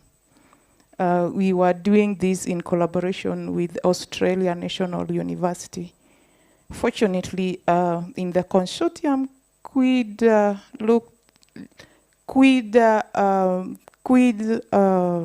was the best implementer. And Betty Sharon here was invited to go and do a presentation in Australia on that project. And there was another panel, like you today, you're not supposed to be here, but the panel saw you are able to represent our sister. So there was another lady who was not supposed to come. She was not able to come. And then they sent me an email. And I went there through, Jackson is not here, through the Jackson of that project. I went there through the Jackson of that project. And then Jackson of that project called me and asked me, Betty Sharon, have you seen the email? Then I said yes. It was a 4 days conference. Have you have your dinner? Then I said no. Then she said, can we share a table? Then I said, yes, we can share a table. So I went, and he started, this was Dr. Chris Laming. He started, have you responded to the email? And I said, not yet. What are you thinking? What do you think? Then I said, I think I wanted to seek your guidance. And he was like, you know what? These women in this panel, these are very powerful women. They have been there for so long. Like this one you are representing, she had written very strong books on feminists. You have to be. And then, then I told him, you know what, doctor, I don't think I'm thinking anymore. And then he said, so what are you going to do? I am going to respond to the email. I'll be on that panel tomorrow. Power to the women, power. And then when I went back, I just said, Betty Sharon, go sit in the panel and be yourself. And then I went to the panel and I was myself. After the panel, the women, the vintage buddies that I was told were very strong, and there's this narrative that the vintage buddies, feminists are very cruel, blah, blah, blah.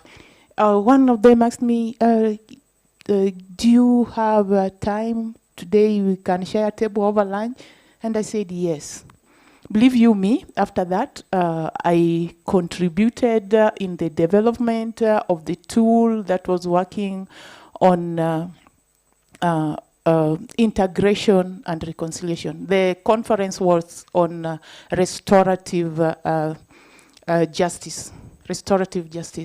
And after that, there is another research that I did with them, and on GBV for the migrants. And after that, during the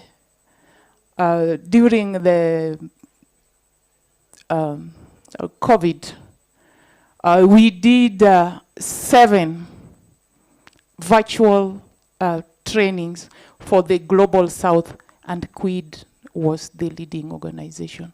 So these women that we are told, the vintage buddies, let me tell you, these are the mentors. And if I tell you again, this is a classic, another classic example is that I sit in one of the international movements called Every Woman Coalition. They have many trainings that I have even introduced some of the Forum Civ staffs in it. And I am their mentor. I do online mentor. I mentored this girl by the name Ijeoma. Ijeoma has become very powerful that now we sit with her in another technical working group. And she's very, when I see her, I feel very, very powerful, more powerful than I used to be. So, Joy, how do we demystify the narrative that the vintage buddies are a no-go zone for the young women who are aspiring to be leaders in different sections? All right, thank you for that question, Betty. I think it starts with creating space for conversation and recognizing that each one of us comes to this space with a lot of baggage. Young people, Gen Zs, are coming to the space with a lot of baggage. Millennials, we are coming with baggage. The vintage buddies are all coming with baggage. So what we do in our work is we create those spaces for just very candid and very vulnerable conversations and ensuring and creating a space where we call it leveling the power dynamic, right? So when I'm coming into that space, I'm not coming as Joy, Executive Director Kilidada. I'm coming in as Zawadi, this individual who has these experiences, and I'm having a conversation with Sharon as well. You're not coming in as Betty Sharon, Executive Director, Quid. When we do that, we create a lot of space for authenticity and acknowledging that we are not here to have a PT Olympics, right? Like, my baggage is not bigger than yours, and your baggage is not bigger than mine, but recognizing that there is a journey and there's a space for all of us. The women who went to Beijing were fighting, yes, the same battle, but with a very different nuance to it. The young women today are fighting a very different battle. Let me just give a very brief example of GBV. A few years ago, we were dealing with gender-based violence in our homes, in our proximate spaces. Today, we are dealing with gender-based violence that is online. Just yesterday, I saw the BBC had published that in a school in the UK, someone had taken photos from our website of a girls' football team and has now created pornography, deep fake pornography of those girls. And now the school is fighting back. So is gender-based violence still an issue? Yes. Is it different? The young women today are facing very different issues from TFGPV, right? But we need to come together and recognize that it doesn't mean that technology-facilitated GBV is less than GBV that we experience in our homes, is less than femicide. When you create those spaces where we actually recognize what is the monster and we are fighting the monster, rather than each of us trying to be like, my monster is bigger than yours, then you create space where that issue of, older feminists are this and that, we dismantle those myths. The last thing I want to say is, all of us, especially the women in the room, we need to dismantle this, let me call it, it is the lie from the pit of hell, that women are their own worst enemies. Absolutely. And men in this room, I want you to, today, forget that you ever learned that statement. Women are not their own worst enemies, right? It's very easy. Today, Jackson can come to Songora and tell him, hey, by the way you emceed over there, apo umekosea. Songora won't take it personally. But if I say, Betty, the way you moderated that panel, immediately the first thing people will say, you see, women are their own worst enemies. And so one of the ways that we can really fight that myth that older feminists are this and that is by starting by debunking those myths that women are their own worst enemies. Thanks. Thank you, Joy. Thank you, Joy. And in your discussion, GBV came out very strongly. And when women are fighting for power, power is not only gotten in the boardrooms, but most of the women that have gotten power on the streets. And this is through raising their voices. And one thing that we are not collecting data is that women who are arrested on the streets during the demonstrations, most of them go through gender-based violence. Most of them, if not all.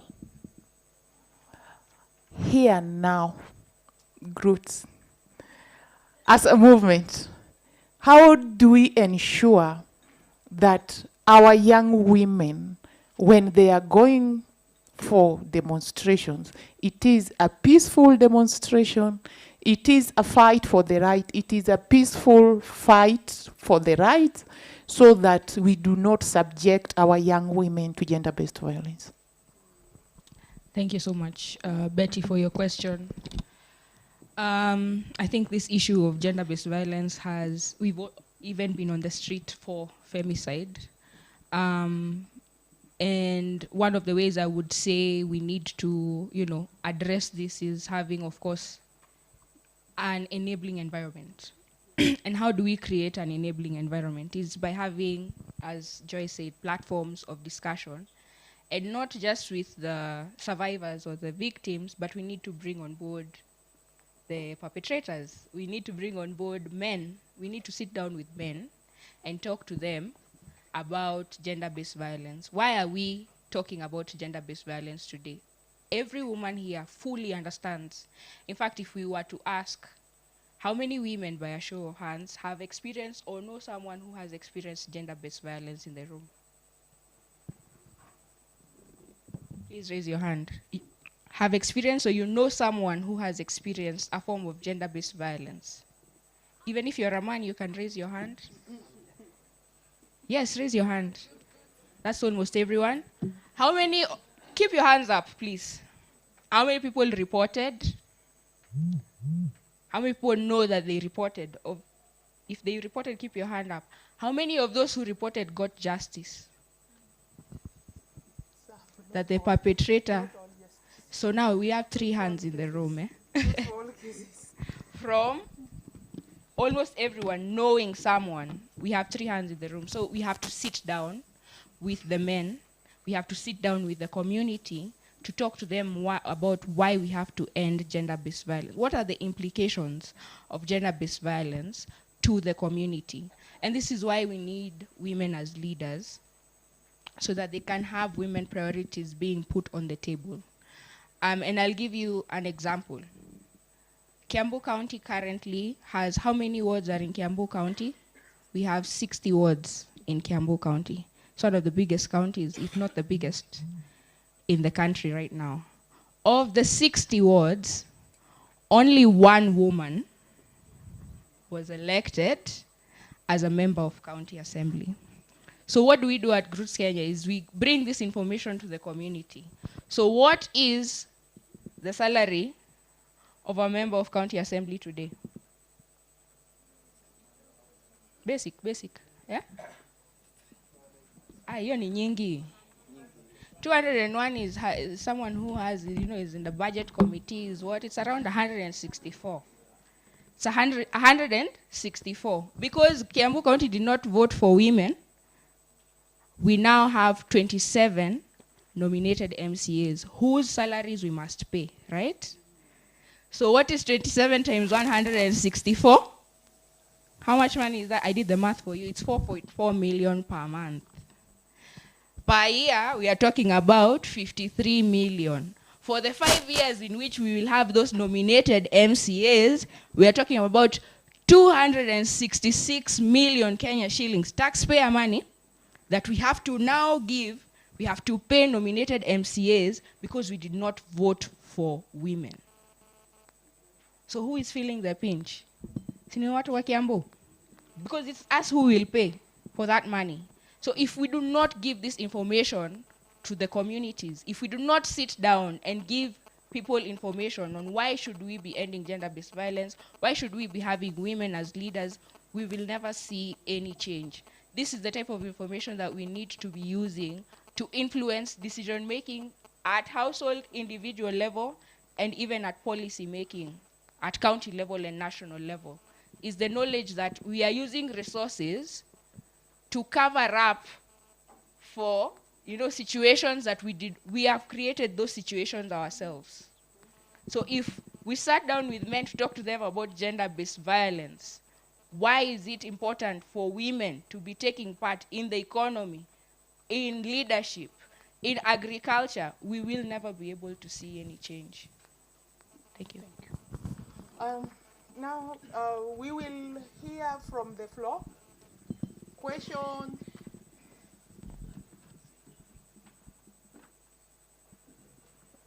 Comments, addition.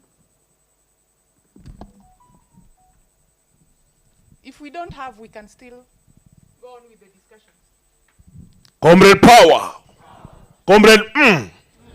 All right. It's our time now to engage. 3 hands. Kwanza. 1, 2. Oh, it's only 1. 1, 2. So we start here. The third one. there. Okay, we start here.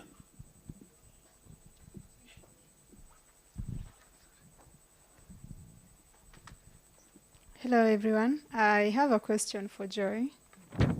In the programs that you have at Akili Dada, do you have any programs that are inclusive for women and girls with disabilities?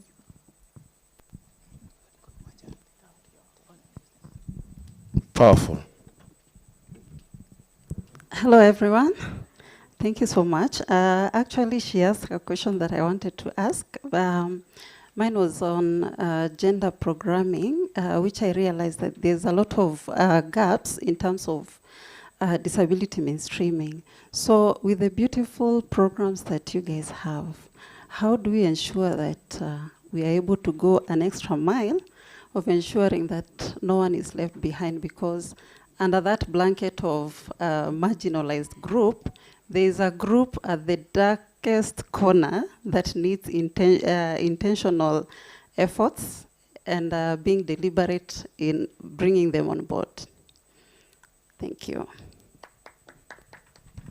Let us appreciate the good questions. All right. Yeah, so my question goes to Maxi. So you said you're working in the rural areas. How do you ensure that young people are protected from, let's say, manipulation or tokenism? Because sometimes you can't see the real difference between manipulation and tokenism, especially for people who have lesser knowledge. Thank you. Back to the response. Yes, we do have programs for women and girls with disabilities. In fact, we've just closed a 5-year program that was running parallel to Wajibu Wetu. It was called Women Gaining Ground. We were still working on the issue of gender-based violence and also political participation. And the goal, because at Akili Dada, our core is we are nurturing African women leaders. And so the program was really looking at, number one, all these policy-making spaces. Do we, first of all, even as women, understand what policy spaces are there, understand how to navigate those policy spaces, understand how to influence those policy spaces? And so in that program, we were working across Kenya, Uganda, and Tanzania, and we were working with representation of organizations that are representing women and girls with disabilities. And number one, first of all, even understanding what are the challenges that women in their diversity face, and then how can we bring together a collective voice. So like one of the things that we did over the course of the program is really interrogate the instrument that is called CEDAW. I don't know if all of us are familiar with it. Understanding what is CEDAW, how can we contribute to the review processes, and how can we make sure that the voices are actually heard. And one of the things that we've been learning as an institution as well is, again, women and girls are not the same. They are not homogeneous. And so we've even been, and I think Betty Sharon, they've been long partners with us in that particular work, is we are starting ourselves to understand that if you're going to include, for example, a young woman with a hearing disability, have you accounted for even 2 translators, right? Because they get tired. So how are you accounting for her participation in that particular space? If you're convening a meeting in Nairobi, have you accounted for how she will actually access that particular space? So even for us, we've been learning, disabilities are different. How can we account for that in our programming? The program has just closed, and we're exploring ways of how can we then be able to take the lessons from that work and also expand to other areas of our work. Yeah, I hope I've answered your questions. I think they also asked how we are ensuring disability inclusion throughout. I would say, especially for Roots Kenya, as I said, we are a movement of grassroots women-led self-help groups. So while we are collectively organizing our groups, we try and ensure that the group is a picture of the community.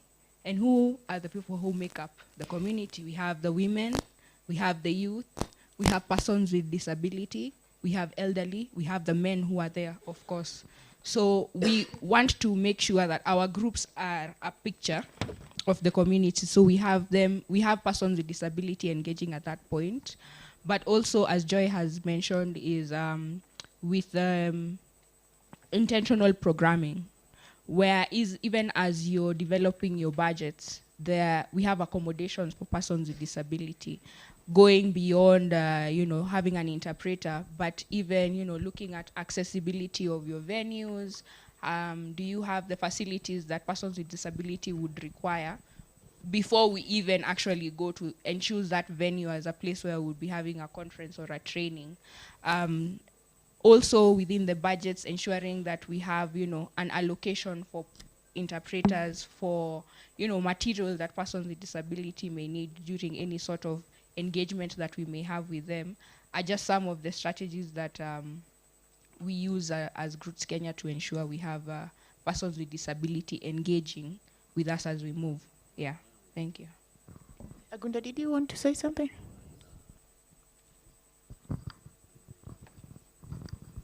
Yes, still on the making sure there is that inclusion. Rona Foundation also looks into the issue of the PWD. And sorry for sharing this. We pushed for a case that was in one of the schools in Siaya, where 11 girls were defiled by the same head teacher in a particular school. So we followed this through the county commissioner's office and other stakeholders. And I want to report here that through that engagement, that is the day, the county commissioner did ask one question: how can an elephant be defeated with carrying its own ears? So that's the day that teacher was put to jail and scrapped off from the TSC. So it's really an area that all of us needs to look into, but a call to action for Forum Saver as we still continue with the engagement. I think all partners here, we need to have the basic knowledge on the sign language so that we really have some little basic. We realize that those young people, those girls could not share the information with the parents because there is, you will correct me, there is the vernacular method of sign languaging and the English. They're different. You'll agree with me. So these young people could not translate the same to the parents. The parents could not get the English version versus the vernacular. So it's a call to all of us to consider putting the basic knowledge on the sign language. Thank you. You wanted to add something? There was a question for me. All right. So on the first question, indeed, we do work with women and girls with disability. And we, on the budget, somebody talked about the budget. We try and ensure that the budget allocation is not just for the person that is attending, but also for any other aid that they may require in that particular, in them joining or being with us in the activity. Another thing, with the Talanta Africa, we work with the LGBTQ community, but we try also to invite people who are not LGBTIQ to come and understand what it entails, what being a queer person entails. So this has allowed us also to have a very good relationship with most community members and leaders in Kisumu and beyond. On to the question that you've asked, there can be a very thin line between tokenism and manipulation and appreciation, these three. So tokenism and manipulation, they marry in most occasions a lot.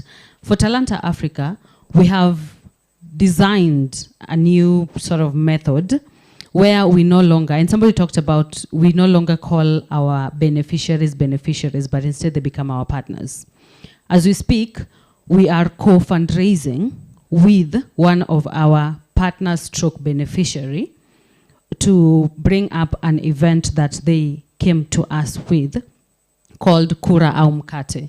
It is basically an event that talks about civic education that is happening on the 27th of June to commemorate the 25th June incidents in 2024 and 2025.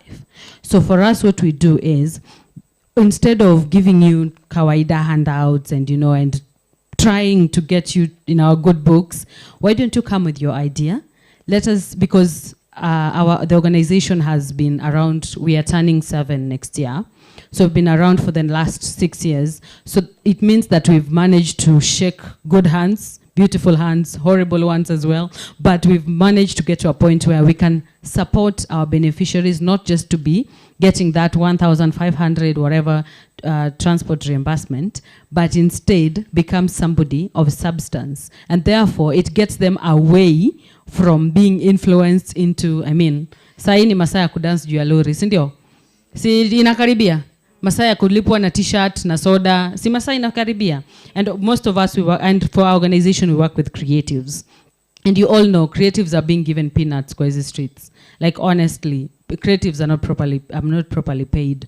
So, instead of creatives being given t-shirts, sijui yanga banners, you go dance with this and do that, and being given sodas, why don't we allow you to know what it feels like, or have an understanding of what it is to actually fundraise for a whole event that can pay back that particular money back to your pocket, to allow you to save up for something else, or for an equipment or things like that. Yeah, so when you're talking about tokenism and manipulation and appreciation, that's our stand on that particular one. And lastly, we have devised a method where we are not just forcing these applications to come in English. We are accepting, we are not funders, but we co-partner, you get. So we allow these proposals to come in Luo, in Kisi, and in Luya, because those are some of the languages that are spoken around the areas we work in. And then we translate them and fundraise with that particular creative. Thank you. Because of time, I am going to ask one question that is going around all of us, but you are going to respond to the question, and also you give your closing mark. And that is 2 minutes. Now, the Constitution of Kenya and the AGPO policy allows the marginalized to access services of economic empowerment. And that is 30%. For us, we will say that it can be a benefit for the marginalized, because they can as well go for those positions that are for the marginalized, and then they as well come and compete for the other positions. But this has been a struggle for making them understand. How do we go about this now that the most recent research from the Anti-Corruption and Transparency International that was recently launched, that is in April and in March, that says quite a number, a bigger percentage of people with disabilities and marginalized women are not able to access these services unless they are sexuality is coming back again. Unless they are sexually violated. Sex for gold, eh? Yeah. So tell us how you go about it. 2 minutes. Thank you, Betty. Rona has a documentary for Sex for Gold, and it really made our organization to be on radar. This was through assistance of African-centered. And within the act, we talked about the economic empowerment. And during the passing of this particular act, we did carry women to the county assembly, the widows to the county assembly, so that they also get whatever addition. Through that, we were able to get it right from the legislatures, that they added the AGBO part of it, so that when it comes to empowerment, how will that empowerment money be used during that time? So I believe in SIAA, it will be pushing for that economic empowerment, and by looking into the constitution. When we were coming up with this particular act, we are looking into many documents, like Succession Act, among others. Then finally, a call to action as I wind up. Having a law is key, but implementation really demanding. Remember, I mentioned the Baba's death. Now that we have the two lenders, we are still balancing. Where do we take our widows? Whether to take to the lender ile mngine ama lender ile ya power. So it's really cross-cutting issue that is really to affect our widows. But help us and pray for us so that we pick the right lender, but again, the right leader. Thank you.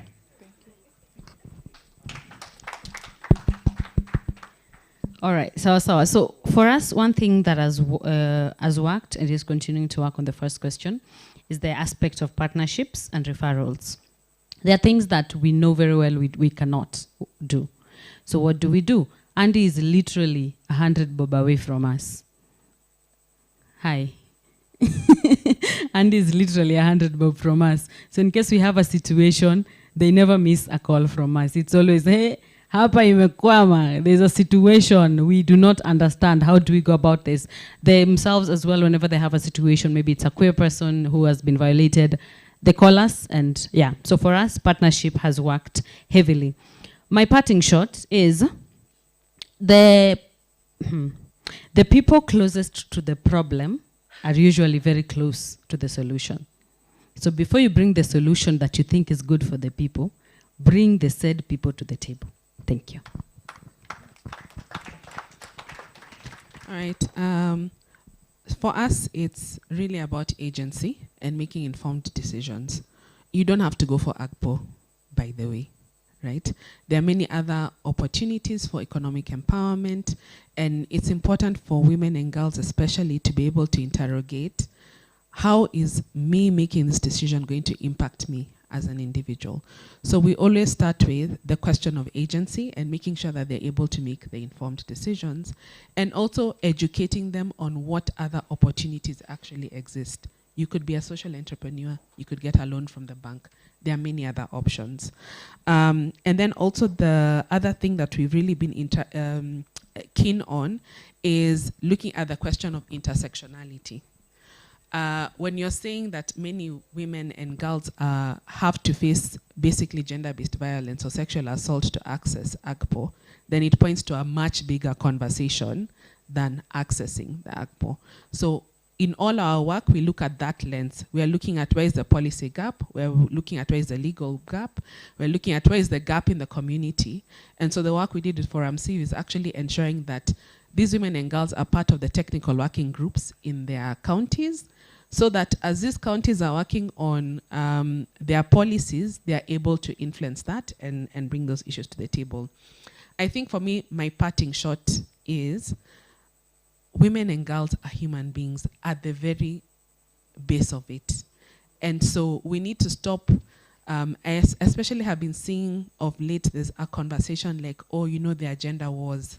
Again, that is a lie from the pit of hell. There's no such thing as a gender war. For a girl in Samburu to want to go to school, being framed as a gender war, there is something really wrong with us. And so I'd like to encourage us. I hope that when we leave these rooms, we don't take out our activist hats and then now are contributing to the very same problems that we are fighting. I hope that we are actually being authentic, that when we go home, you're not taking off your hat. This is actually something that you believe in. And you're taking an effort, and I know a lot of people don't like to educate other people, but let's take an effort to also educate the people within our circles of influence so that they actually care about the same things that we care about. Well, I don't know if I have any other thing to add on top of what everyone else has said, but what I can say is one of the approaches that we use in Groots Kenya, as I said, is information, giving information to the people. And one of the ways we do that is by training grassroots women on the budget cycle, the budget academy. How does money come from? Where does the money come from? Let's start there. And then when it gets to the national government, how does it come to the county government? And where can we as grassroots women influence how that money is used? And I think it is this information that we would, of course, continue to give to the young people on AGPO and other opportunities. And we ensure that we are not the ones who are training. We bring in the duty bearers, like the director of budgets, the director of public come and teach your constituents how to do public participation. So then now, once they are there, they have been taught, one, they have the information, and two, we've created a linkage towards the duty bearer. So we know where to go to hold you accountable. So I would use the same approach to inform young people, to inform persons with disability on opportunities that are there, and where can you influence how you know that money is going to be distributed. My parting shot, I wanted to teach you a little bit of something. So when we talk about representation, is when we have representation of women or persons with disability, youth, all of that, is when we have those people on the table, right? Then we have participation, is when those people are engaging in the conversations. Sawa sawa. And I feel like Kenya as a country, the constitution, we've gotten there. We have representation and we have participation. Look at this room. There's so many women here, right? We have a mix of women, we have a mix of youth, we have persons with disability, we are all here. But then we talk about influence. All right? That's level 3. Influence is when your voice can shape the outcome of that meeting. And then we have power. Now power is power overall, when you can make decisions, you can allocate resources, you can uliza mtu wewe, did you do what you were supposed to do? And if you have not done it, go home. Sawa sawa.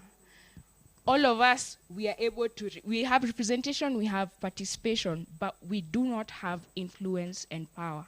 And we need to transition women's leadership from representation and participation to influence and power.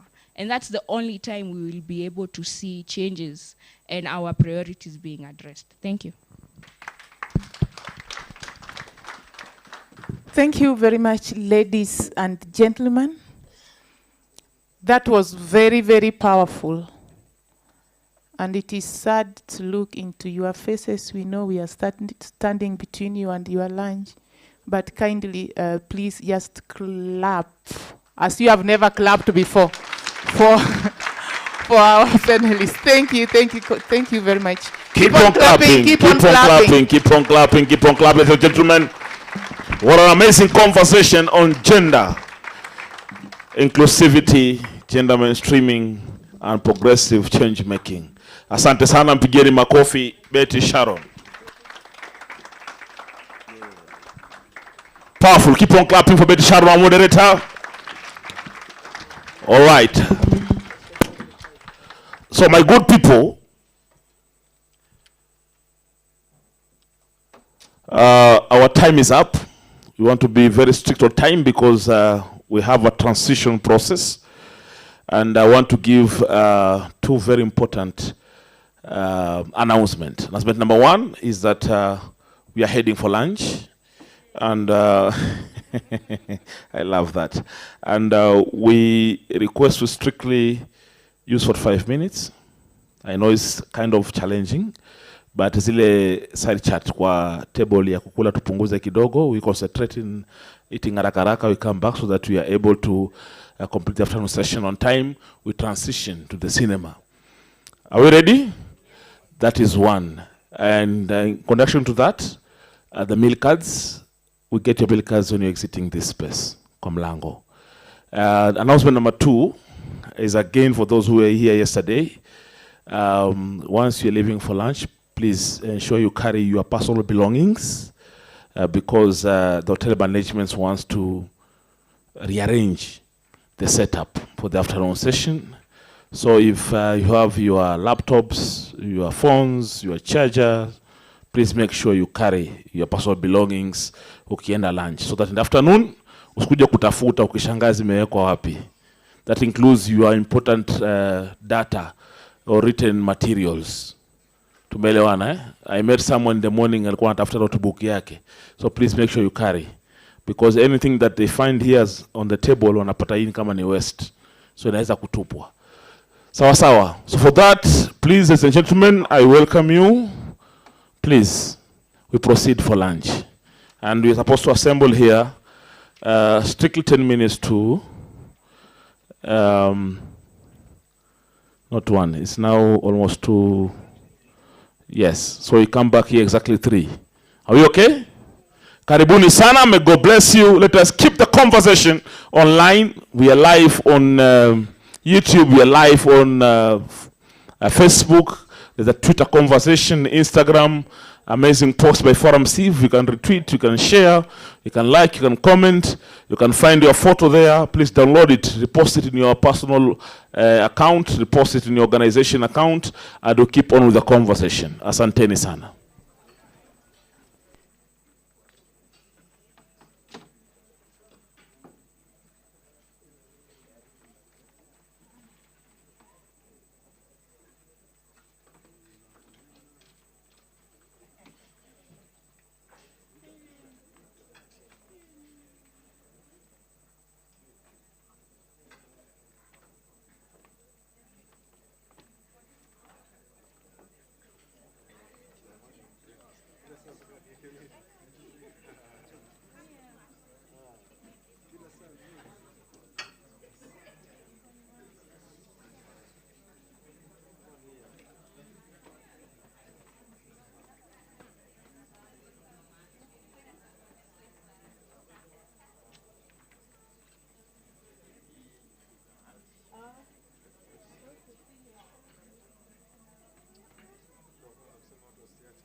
kina dada msilale. Vaibu. Bado mapambano. Speed. Momentum. Yes, sauti. Mapambano, mapambano. Kina mama msilale. Yee. Mapambano, mapambano. Mapambano, mapambano. Wasanii msilale. Yes. Mapambano, mapambano. Mapambano, mapambano. Na sote tusilale.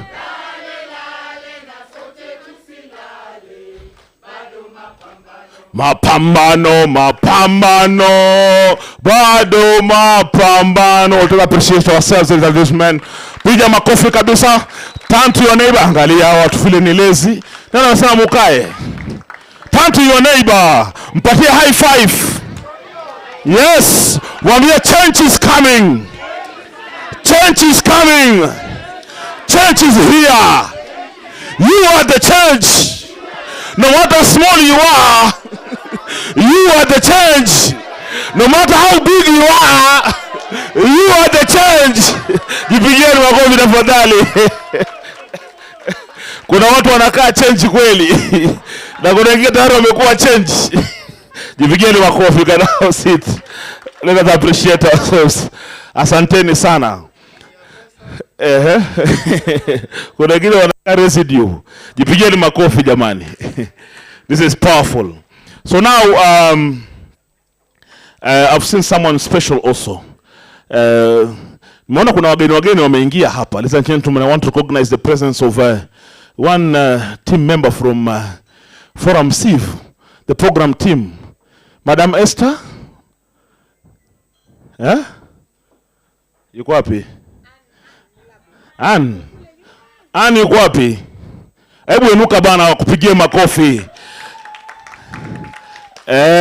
Wao ni maguru wa programs. Report ikiingia na regesho mara 7 hivi unakubali matokeo. Pigeni makofi, lakini ni vizuri. Kuna watu walijengea kwa hata report ilikuwa juu kuandika, lakini sasa wamekuwa maguru wa report kwa sababu ya programs team na wa finance pia nao. Report zinarudi si mchezo. Thank you for offering that mentorship to most of us. We can now say we are organizations. Niko tunabambanya tu kama ufugufugu, si ndio? Tukubali matokeo jamani, ukibebwa kubali. Si ndio? Kuna wengi wetu tulitoka mashinani, tulikuwa tu outreach. What mobilization, noise makers. So you're becoming strategic organization, implementing projects and programs. Courtesy of Forum Sieve, Wajibu, Wetu jumuika. Wapigane makofi bwana. Sitarusha mawe tena, si kweli? Ama urongo? Piga makofi basi. Hari ya ng'ombe. Asante sana. It's amazing work collectively. Ladies and gentlemen, we are moving to the next very important session. This is a very important panel. Of course, this panel is looking at the nexus between climate and human rights. There's a connectivity. You can now no longer talk about human rights without talking about climate justice and climate action. Talking about economic shocks, you cannot say anything until you talk about climate change. The impact of climate change is real. Say real. It is real. Mombasa ilikuwa kuna baridi, siku hizi yapatikana. Nairobi ilikuwa kuna joto, siku hizi yapatikana. Do you know why? It is because of your behaviors. Mnakata miti, amupande miti. Now it is the impact is real. Joto linakuja, unasikia kuna baridi nje, ndani kuna joto. Tumeelewana eh? So we want to look at the nexus between climate and human rights. And my good people, this session is very special and very important. This is the future of the change you want to see. Our moderator, this is an international guru on climate justice. People who started conversation here in Kenya when it comes to aspect of why we should have climate change as a national disaster. Climate change at the center of the infrastructure of this nation. And today, we are happy because through their concerted efforts, sustainability, we managed to host some COP activities here in the country. Wapigeni makofi jamani. Wapigeni makofi. Pigeni makofi zaidi. So I want to introduce our moderator, one and only. One and the only. Put your hands together for one and only moderator for the panel. Nexus between climate and human rights. One and only Nyongesa Kaduyu. Keep on clapping, keep on clapping, keep on clapping. Keep on clapping. Keep on clapping because the English is Englishing. The English is Englishing is coming. Karibu sana. Wow.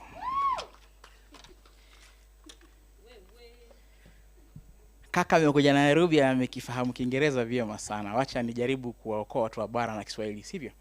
Hamjambo wenzangu? Mko salama? Mlivyoambiwa jina langu ni Haduyu Nyongesa. Mimi ni afisa wa mazingira na haki ya tabia nchi katika shirika la Forum Civ.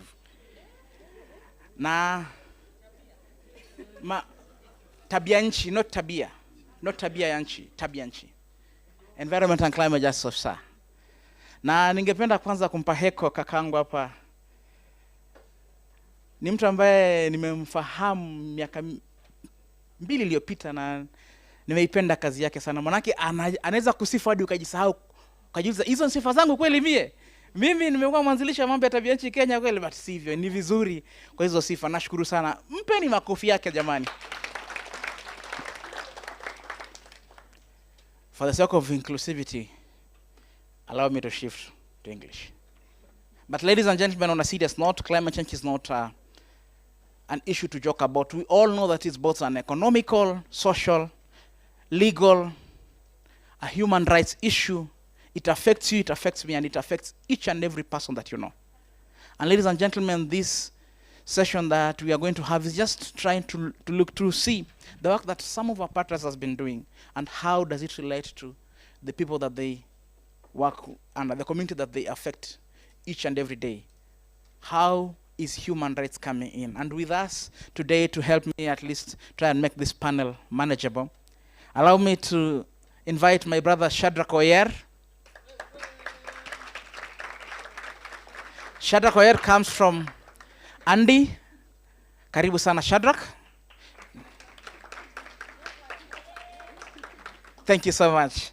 The next person to help me is my mom, Loho Omoro. Loho, karibu.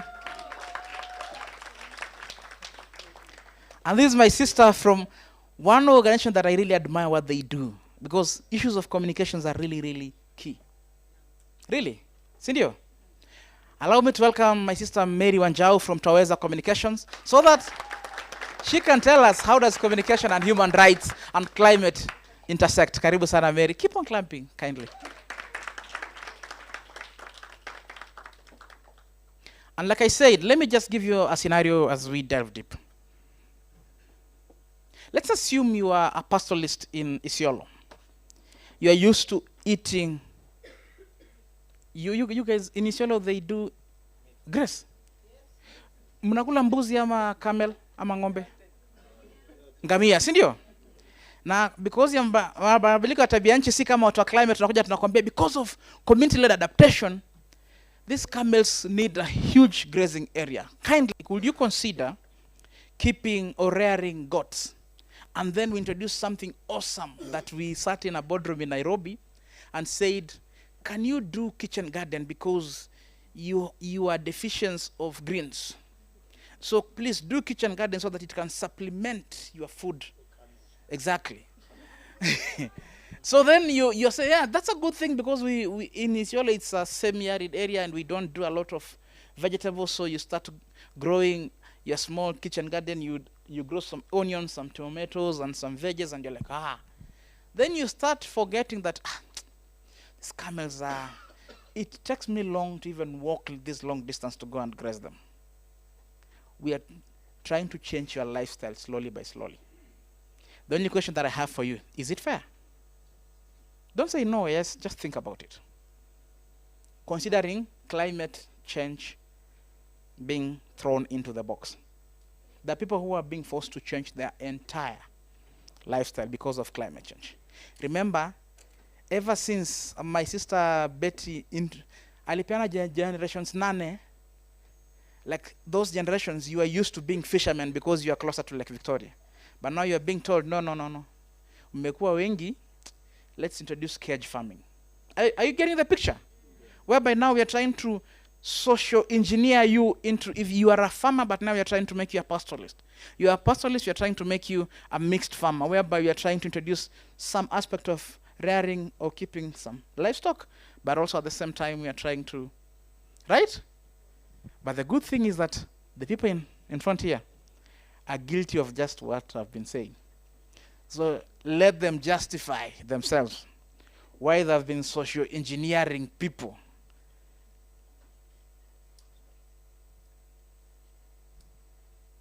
To change their lifestyles. And to start us off, allow me to welcome my brother Shadrach. I don't know if you have a microphone there. Is it on? Okay. It's on. Okay. So these guys do an awesome work in Nyando. For those of you who don't know Nyando, Nyando is an area that whenever it rains, not floods, whenever it rains, just small average rainfall, it must flood. Please tell us, how are you helping the people of Nyando with all that water through your project? And please link it to human rights. Okay, thank you, Mr. Nyongesa. My name is Shadrach Oyer. I work for Action Network for the Disabled, which is an organization of persons with disabilities, OPD, within this particular partnership. Our work was based in Kisumu County, particularly Nyando sub-county, to be specific. And our project was basically focusing on inclusive climate change adaptation within the Nyando community, but primarily targeting persons with disabilities. Now, we started working in 2023. And our focus, we deployed different strategies, one of which was capacity building, working with disabilities to enhance their knowledge on climate change adaptation issues, basic knowledge, so that they're able to respond. They're also able to improve their adaptive capacities and absorptive capacities to the effects of climate change. We also did a number of activities that involve tree planting, and as we speak, we planted over 14,000 trees.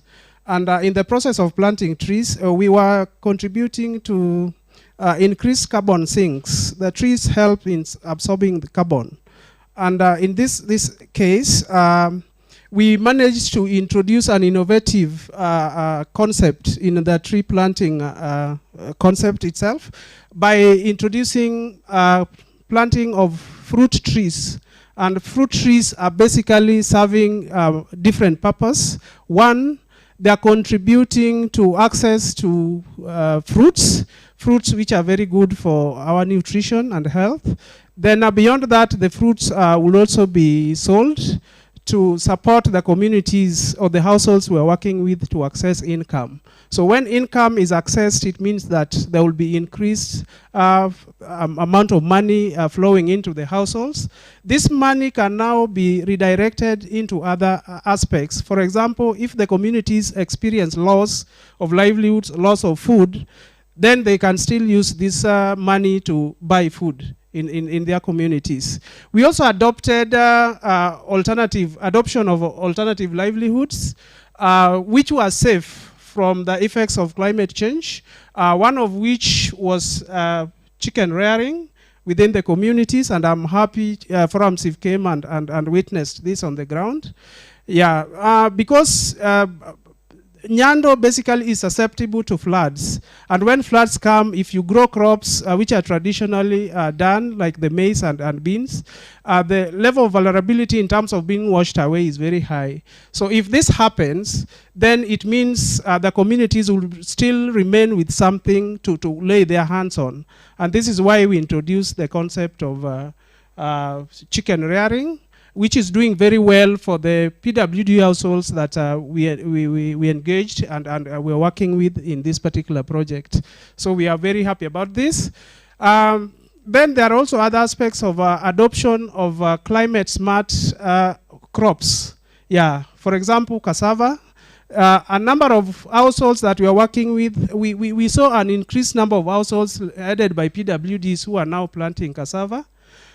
We also saw a number of increased households of PWDs who are now planting sorghum, which crops are drought resistant, but this now guarantees them harvest at the end of it, even if the weather or climate behavior becomes very funny, the flood washes the shambas and all that, but at least something will remain for the households to harvest and realize some food security. So basically that helps in food security at household level. Then at other levels, we are also talking about advocacy. Yeah, we really deployed advocacy strategies, and one major strategy that we adopted was working with the youth who are PWDs to deliberately advocate on climate issues which were affecting them at the sub-county level. And to that effect, we managed to support the formation of climate change advocacy champions.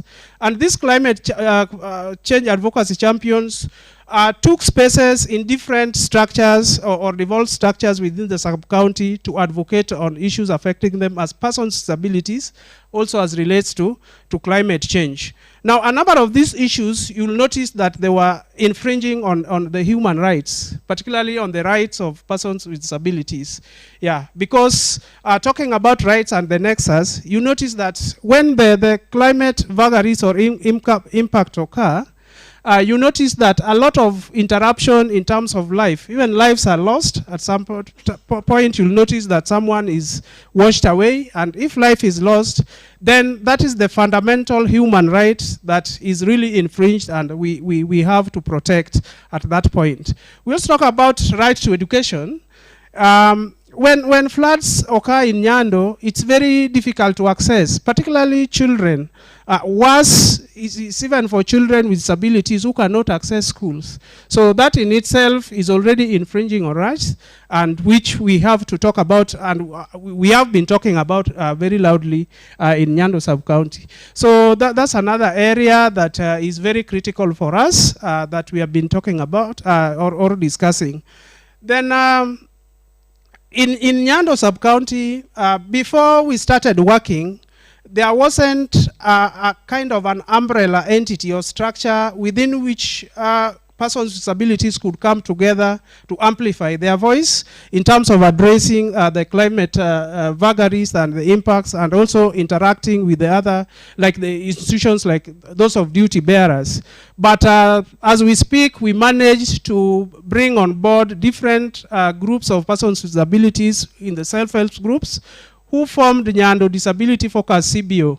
So we have that CBO in place, and that CBO is doing amazing work in terms of championing on issues and rights issues affecting persons with disabilities, which are occasioned as a result of the impacts of climate change in Nyando sub-county.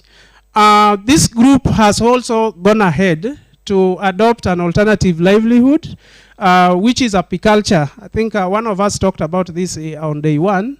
So as we speak, through the support of Forum Civ, we worked with this group, and they have already established an apiary in Nyando. With Forum Civ supported us with the 20 beehives, which they started with. And it is doing well. The hives are being colonized.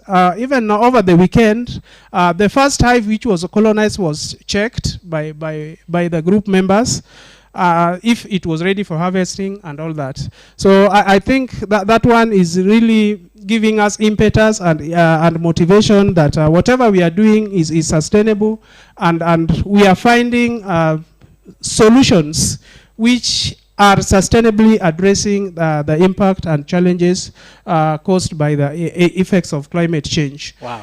Yeah, then there is also this new concept that we have started a discussion with the people of Nyando called NEL. Shadrach, I know you're a politician, so you can go. You can take the entire 30 minutes. Yeah. So NEL is basically non-economic losses and damages caused by the effects of climate change, and which are also infringing on the rights of persons with disability households and generally the citizens who are living in Nyando. So NEL basically targets the invisible losses, because when we talk about climate change, most people will be thinking about the physical damages, but there are also invisible losses like psychosocial, psychological issues, health-related losses. We'll be talking about cultural losses. We'll be talking about issues of gender-based violence. For example, if you go to evacuation centers where people have to be lumped together, the adaptations for persons with disabilities to fit in these spaces is very minimal and very scanty. And for this reason, this gives them some torture and emotional stress. And therefore, we are talking about mental health issues which are there, which nobody can see, but in real sense, they are really impacting negatively persons with disabilities. And all in all, they are infringing on the rights of persons with disabilities. Now, talking about rights, we are really... You've proved, right? We are really looking at what is the Bible. When we talk about right, you must have a reference. Yeah, what are we referring to? Yeah, as a Kenya, we have an obligation to ensure that the rights are achieved and are accessed by the citizens, isn't it? Yeah, so we have to think through what obligation do we have? Do we have the commitment as a country to ensure that whatever is espoused in the UN Declaration of Human Rights of 1948 that gave birth to the UNFCCC, which Nani will tell you, wow. United Nations Framework Convention on the Climate Change of 1992, I suppose, which also gave birth to the local legislations or the national legislations that we have, the Climate Change Act of 2016, which was amended in 2023. So when we are talking about this, this supports our advocacy and influencing at county sub-county level, because we refer to all these, since if they don't understand that there is a law somewhere that guarantees the universal access to the rights, then sometimes the duty bearers just keep quiet and assume very important things. Wow. Thank you. I allowed you that extra minute because I know I normally pass Nyando when I'm going home. I don't want you to close the road for me. But colleagues, shifting to these awesome women seated in front of you is that there's some good work that Troeza Communication is doing. And I've been privileged to visit one of their works that conferences when they have been working with journalists. And they do an awesome work in trying to ensure that local vegetables do not disappear. And I hope that in Mary's presentation that is being set up, I'm trying to buy time so that I can see it being set up. Not that one, the other one. So that at least she can tell us more about the work that they do and how it links with human rights. Mary, karibu. Thank you, Nyongesa. And thank you for Ramsiv even for the opportunity to actually influence our societies in this very important area. And I work with Troeza Communications, which is an arts and culture and media organization, which is based in Nairobi. We are over 20 years old, and our work is focused on enhancing public knowledge and action through media sensitization, training, and research. And our vision is a world where everyone has access to quality information and education on matters that affect their lives, regardless of their religion, race, or gender. And okay. As we go into the presentation, I had done a presentation, but I'm seeing time. But on the other hand, I want us to look at I want us to look at what is climate and what is climate change, because our intervention was basically on, we used to call it, we call it 3CA, meaning communicating climate change, adaptation, and resilience in Nakuru County. But we did not work in the 55, in the 11 sub-counties, but we mainly targeted 5 sub-counties, 2 that were peri-urban and 3 that was rural. And that was Bahati. There was also Kuresoi, Molo, Nakuru East, Nakuru Town East, and Nakuru Town West. And you see, we often look at climate change from the approach of economic and also environmental background, but rarely from a social and a human rights approach. And one of the things that we did as Twaweza is to look at it from that approach, because we know that climate change affects and violates the human rights, the very basic human rights of right to health, food, that is adequate food, housing and sanitation, and all the rest, and even the right to culture. And one of the things that we did, especially our intervention was multi-pronged, and that means we used a number of media interventions or approaches that included the social media. We did radio. We worked with community radios to get the people on the ground, and we also worked with the young people. We worked with farmers and traders. We worked with researchers and experts from the university and from research institutions. And we also worked with the duty bearers, because if we don't work with the duty bearers, there is no way we can influence, because I remember we have been told about influence and power. And these are the people that actually hold the power. But one of the things that we were doing is policy advocacy and building the capacities or developing the capacities of the people on the ground to be able to hold these people, the duty bearers, accountable. And one of the things that we were able to do is that when we went to the ground, one of the questions that we had was, is there legislation or any legal framework that is under which climate change action can be anchored or is anchored in the county, in the Nakuru County? And we found that there were so many legal frameworks and actions, but the people at the ground were not aware of them. And there was a very big disconnect that you would find that the people who are even enforcing these laws are not even aware of this. And we are wondering, what is the reason? And one of the things that the community radios that we worked with were able to help us with is to actually break this and make the people aware that these legal frameworks are available. And one of the things that we did, even as we were trying to influence the policies, is that we went through these legal frameworks and tried to see where we can intersect or bring in or integrate issues of traditional knowledge and foods. And I didn't say that my background is in nutrition, and this is very important. And actually, I will ask some, you don't have to answer. When was the last time that you ate something that is indigenous to you? You know, maybe cassava, maybe millet ugali, you know, or terere, managu, nightshade.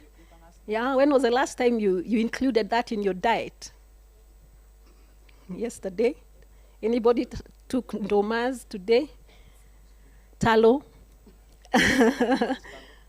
Ndoma. Yeah? Because can somebody help me with the microphone?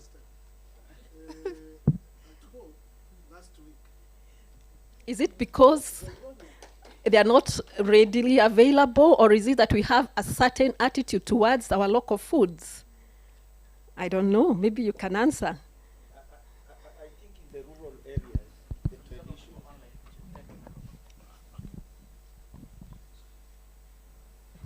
In the rural areas, mostly, if you visit like in our rural homes, especially in Kilifi, Magarini, Dakacha, Mulunguni village, there is no other vegetables which you'll get, but only those traditional ones from the farm, where most of the time ni mchunga, kikosho, bere, you know, the normal ones. And sometimes if you come from here, if you go there, you feel good because you go back to your very, very normal vegetables ambazo hazipikwi na mafuta wala nini, ni maji zinachemshwa na zinakaa ziko tamu. Town ndo ni ngumu kupata maduka ambazo zinauza hizo mboga unless you have a very specific person who is supplying those vegetables. Is that really the truth?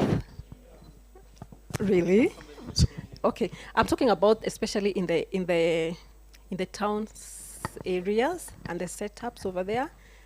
And Nairobi, watu wa Nairobi, Mombasa nimesikia ziko, upande wa Nairobi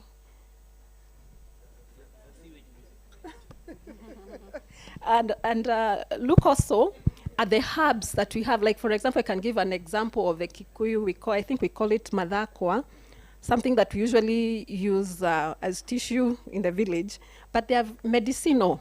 But these are some of the things that we are talking about, because there is a disconnect or intergenerational disconnect whereby we don't pass down the knowledge that was known to our forefathers. And once these people, the generation of the people that have this knowledge goes, the knowledge disappears. And we can give an example with one of the projects that we actually been doing in the coast with a community called the Bajuni, and we were trying to safeguard their cultural heritage. And you find that there are some elderly people that wanted to give us their information, as in we record their stories. And maybe I think after a month after that, the people died. And you know, if you don't take the prerogative or the agency to take these stories, or even when you're talking to your grandmother, your guka, get the information. Because as I heard yesterday, we tend to think that the older generation, they have no knowledge. They are not knowledgeable. But before we had the Europeans and all these people coming with their knowledge, our knowledge was far much, developed. But we kind of look down on what we have. And one of the things that we were trying to do as Kitwaweza is to challenge the notions that our knowledge is not important.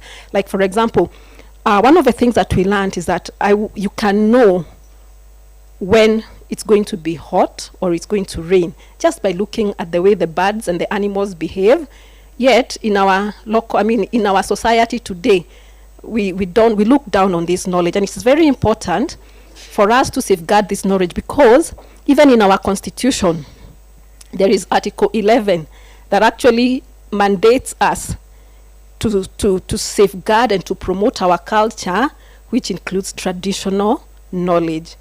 And I think another thing that I want to highlight is that we were able to include or try or integrate traditional and indigenous knowledge and food systems into the policy of the Nakuru Nutrition Policy 2025.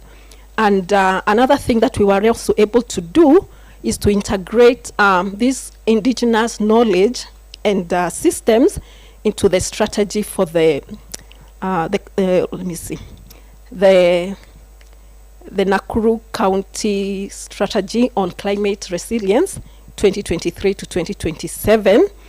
And another thing that we were also able to do, especially when it comes to agency, we found that, as I just mentioned, is that you find that the information is there, but actually the information is not trickling down to the people that really need this information to change their lives. And one of the things that we did, like when we started, we would find that like the ward's climate change committees, they were very passive, and all they were doing is just do proposals. At the end, they would not, and then they just do the proposals, the money come in, and they don't know where the money goes. And one of the things that we were able to do by the end of a project is that they did a petition that led to the suspension of a flocker funds in Nakuru. So it's one thing, as in you find that these people, if they have the information, they can actually do a lot of things to change the communities and to also demand responsibility and accountability from the duty bearers. Another thing I want to highlight is that we worked with the journalists, the local journalists, to pass down the information, especially expertise information, because what you find that like climate change or climate information is very scientific. But when you work with local communities or the local stations and media, we were able to help them develop stories that actually talk, information that is palatable and information that communities can relate to, yet it is also factual. So that is one of the things that we were also able to do, and I think I will leave it over there. Wow. Thank you. Thank you so much. I think, Mary, I'll keep appreciating Traweza with the project, the uniqueness of the project approach, because I'm one of the person who considers myself a kienyeji. I was raised in the village, and we miss those indigenous vegetables. We miss those indigenous lifestyle. For those of you who never showered naked in the streams, you don't know how awesome we used to shower and then let yourself dry on the sun. I'm telling you some things, you Nairobi people can never understand these things. So, right? Yeah, so try. When you go back to the village, try. Don't fear. Even now, if I go and I'm with my peers, my friend, okay, anyway. But, colleagues, we need to document our heritage. But as a human right, and this is something that really was challenging when IPCC, the Intergovernmental Panel report, the assessment report, the 4th assessment report was coming out. Who owns the indigenous knowledge? Because a donor will come, fund a research. Like, for instance, the one that they were doing, I'm not saying that that's what happened, but an example. The Bajuni one. Then, they come do a very nice 5-year project, and then they do the report, they document everything, and then ship everything back to their museums. So you find that when those older people are dying, the culture of the Bajuni is well recorded in a certain country's museum, while the Bajuni people themselves don't have much to say. I want you to think about it. You'll answer me after this panel. Who is the owner of that information? Because if Bajuni claim it's our information, then why didn't you document it? But also these guys with the money, with your money, why would you have gotten the knowledge without the Bajuni? Think about it. Now we shift gears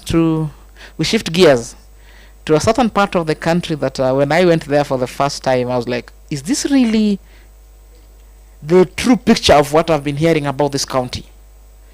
Though the locals themselves say that nyinyi watu watoka Kenya, nowadays have improved, they say South Kenya.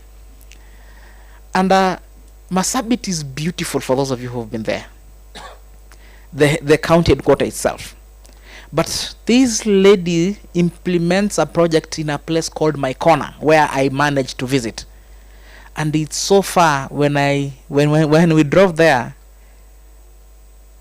I really felt blessed that I come from a small county called Busia.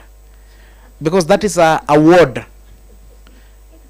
I'm serious, that's a ward in North Horr. North Horr is bigger than Nyanza, Western, Central combined as a constituency. Think of it. Right? So as we hear about the projects that they do, I really want to know, Mom, what you do with the women that you work with in terms of, because I saw some vegetables and I didn't imagine that in such a rocky, an area that just neighbors the Chalbi Desert can grow such a awesome pumpkins and nice vegetables that we got to enjoy. I would wish to thank Forum CIV to have given me this opportunity to be in this panelist and speaking to the topic on the nexus between climate change and human rights, which is the relationship between climate impacts that undermines human rights and basic rights of people, where climate action is inevitable, and actually it should be so that it gives dignity and sustainable development to communities. My name is Loho Abduba Umuro. I am the Director, Indigenous Resource Management Organization, IREMO, that works in 2 sub-counties of Marsabit County, of North Horr sub-county and Laisamis sub-county. Both counties have features he mentioned, Chalbi Desert and Kaisut Desert. So imagine what that is. And Marsabit County also has very unique features. We have Mount Marsabit, we have Mount Kulal, and also Huri Hills. Huri Hills is at the center of that desert of Chalbi. That is where Maikona, where we work, actually sits. And when we talk of human rights or basic needs in conjunction with the climate change impacts, think of 2020-2022 drought that has really impacted the communities of Marsabit County at large. Communities that is 80% livestock herders, where 80% of those livestock went down the drain during the very, very, very severe drought, where we did not get 5 consecutive rainfalls. That has happened in 40 years. There are people who have never, experienced such a thing. IREMO is a women-led women rights organization, and when we talk women, we don't only like taking women as homogeneous group. Women who are really, we support the women who are GBV survivors. And remember our culture, the culture that makes that girl 15 years old, 16 years old, just because she got pregnancy out of wedlock, to relocate, to move out of the face of her parents. And parents cannot even allow them to sit back or live with them. These are the people we really support. And I would wish to speak about 4 major approaches that we use. IREMO has an approach that is human rights based approach, where we make our girls and women to know their rights in the first place. The constitutional rights is not known to them. Remember, is a community that is still, there is high rate of illiteracy, where women are supposed to be, only seen, not to be heard. Like somebody said here, we've managed only to elect 2 ladies since the beginning of devolution at MCA level. So, I will come back to the topic. IREMO's approach, the first one is human rights based approach, followed by community based psychosocial support, community based disaster risk reduction, and a major one, which is a new approach that IREMO is using, known as survivor community-led response. And when we merged the 4, we come out with a very, very good initiatives. Under Forum CIV, we were implementing strengthening women voices. And it is guided by gender responsive, climate sensitive governance approach, where we, ensure our women, our communities are aware of their rights, even when they are dealing with that aspect of climate change. When they underwent this kind of severe drought, remember, Marsabit faces recurrent hazards, from drought to floods to conflict, very violent conflicts. And when we talk of psychosocial support, you can get what I mean. And under that, IREMO was privileged to support community that was at that level. From 2022 to 2025, we were trying to support communities that was fully depending on humanitarian aid. But the communities felt, yes, our livestock are gone. The livestock that were fully taken as wealth and security in the past. And when they were all gone, then they found that even in the soil, there is life. They decided to use water from the oasis Like he has said, they are just at the edge of the desert, and there is plenty of water. They decided to use the water to plant grass. For the first time, they have put their hands into agriculture. And then they came and they asked, we want to fence this piece of land to ensure there is proximity of fodder closer home. And when we talk of human rights, these are the communities that moves away. Like 6 months you would move. And when you move, you don't just move like 200 kilometers. They go as far as Shiloh County to look for pasture and water when there is a drought. And on the way, when they are moving, their life is at risk. They meet with other pastoralist communities and remember how they behave. They restock from one another. And on their way, even girls are never left behind. Our girls go herding, and that means a lot to them.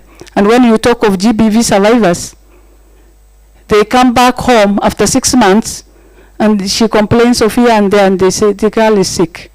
When taken to the hospital, she's ready to deliver. And this is the girl now who we're trying to support. So we supported them, and when the money we had was little, we used sequencing, layering, and integration. Here I mean communities write to us to ask for microgrants through SCLR, that's a Survivor Community Led Response, and the approach is not sector bound. Remember, communities are the first respondent and the last respondent, and when they ask for grants, we support them in any kind of initiative they want to support themselves, because they are given or they are transferred the right to decision making and resource management. And in that, we manage what my brother Kadu has seen is 175 meter by 100 meter farm that is fodder, integrated fodder and vegetable farm. Remember, when we talk of vegetable, they've seen they can grow grass, and when we introduced vegetable, they do not know when to harvest. They do not know how to cook. That is the initiative that we took to train them, to support them, to ensure they know when it should be harvested. In another community, like I said, in Kargi, both communities of Maikona and Kargi are warring communities, and we support women from 2 different wards to come and learn together, peer training on bead making and also tie and dye. They make dress. You know the dress we sell at Isli, they do it themselves. From a plain sheet, they turn it into something authentic and useful, and that is how they sell and make money. Also, on the other side, on the Kargi side, they've also undergone the same, the climate change impact has affected them, and they wrote to us to be supported on vegetable farming. We also fenced it for them, and they managed to plant watermelon, very sweet watermelon in the desert, which they sell to people in town. And when we talk of these communities, they are never within town. They are far to reach areas where tarmac is history, is never seen. Again, Iremo has supported communities of my corner ward, especially a place where I call Huri Hills, to purchase drought-resistant seeds so that it is rain-fed farming. They waited when it rained in the year 2023. They were able to plant and harvest. Huri Hills are agro-pastoralists, and they did so well. Also, they had a tractor that has been lying for 6 years, not attended to. Iremo Turue CLR supported them with 100,000 grants. They also had their contribution and managed to service their tractor, and they did so well during 2023 rains to plow and harvest a lot of beans that they sold for themselves. So when we talk of their climate change impact and to their rights, it affects them on their life. When they've lost their animals, they would move from place to place. Violent conflict affects them. Children are taken out of schools because parents move with their animals, and they lose to have education. And all this affects them in very many ways, but integrated fodder and vegetable farming supported them to ensure the women who used to carry fodder on their back, they go harvest the whole day looking for a dry fodder to get green leafy fodder to the proximity of the village that is used to ensure nanny goats will be milked, they will get nutrition, and also vegetable that is also nutritious for their children. So that is how we supported these women. Also in the aspect of policies, we've supported Marsabit County Assembly to look into one of their policy on climate action plan, Marsabit County 2023-2027, which was passed after a day we supported them. We've done training on public participation, civic education. We've done social movement, where one of the social movement, which is headed by a woman, ensure they should not be taken, they should not be disadvantaged by brokers.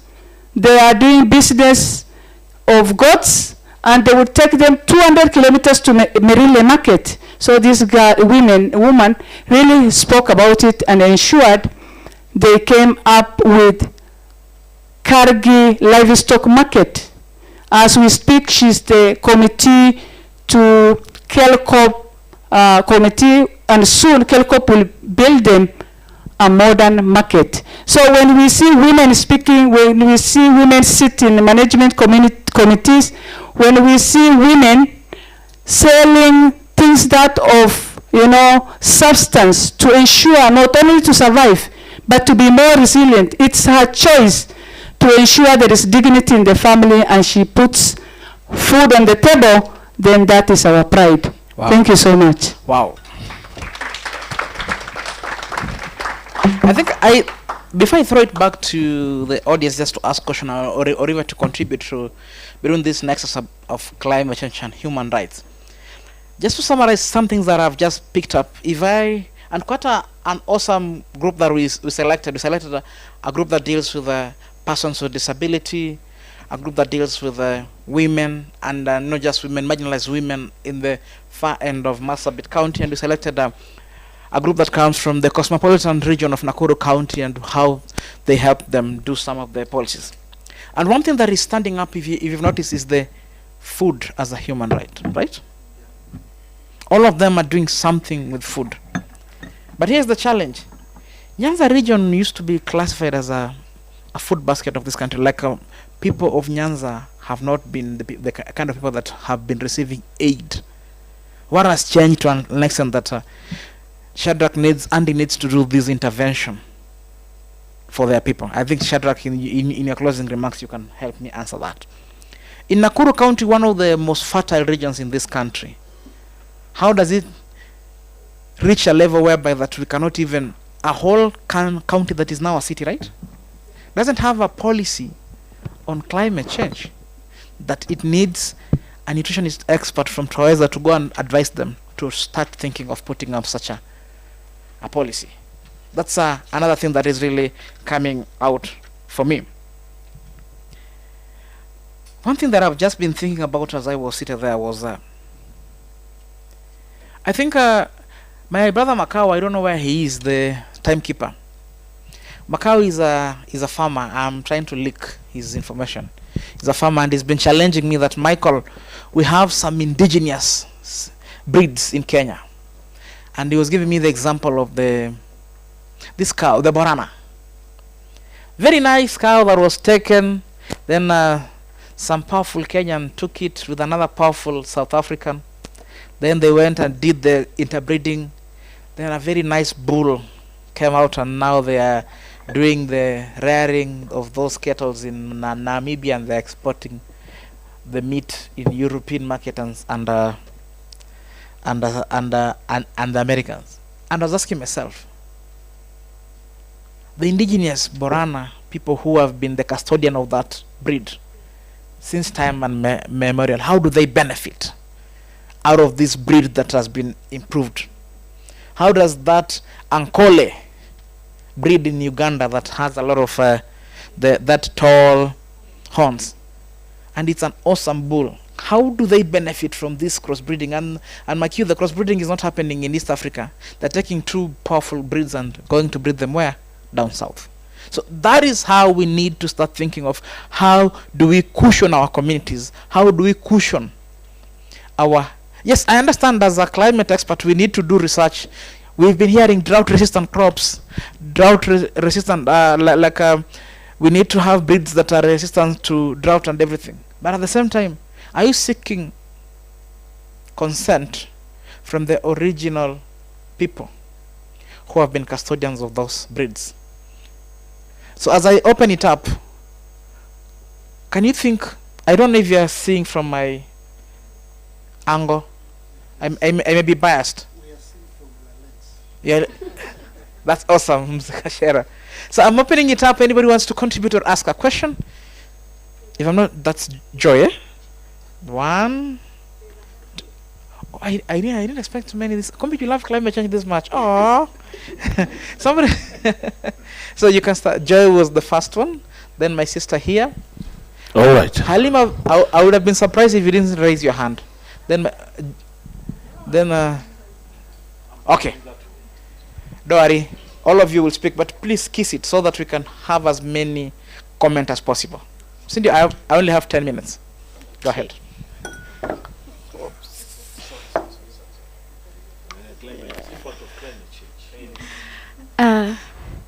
Hi, my question goes to my mom here, Mary. You talked about the indigenous foods, and maybe do you work with we call them the vintage, on how they prepare the foods? Because vintage? Our grandparents. Oh, okay, sorry. Okay, on how they prepare their foods, because for those who had an opportunity to grow with grandmas, you know how they prepare their meat, right? I've ever tried to prepare the same way my shosh does, but it doesn't come out that way. So do you work with them so that maybe as they exit, we can still continue with that process? Thank you. Yeah, so my question also goes to Taweza. So I think the reason why people don't get attached to the indigenous food, especially our generation, is because our parents, wakitoka vijijini wakita mjini, they neglect everything. Kama ni vyakula wanaacha. So is there a way how in your programming that you can link youth with their cultures? Thank you.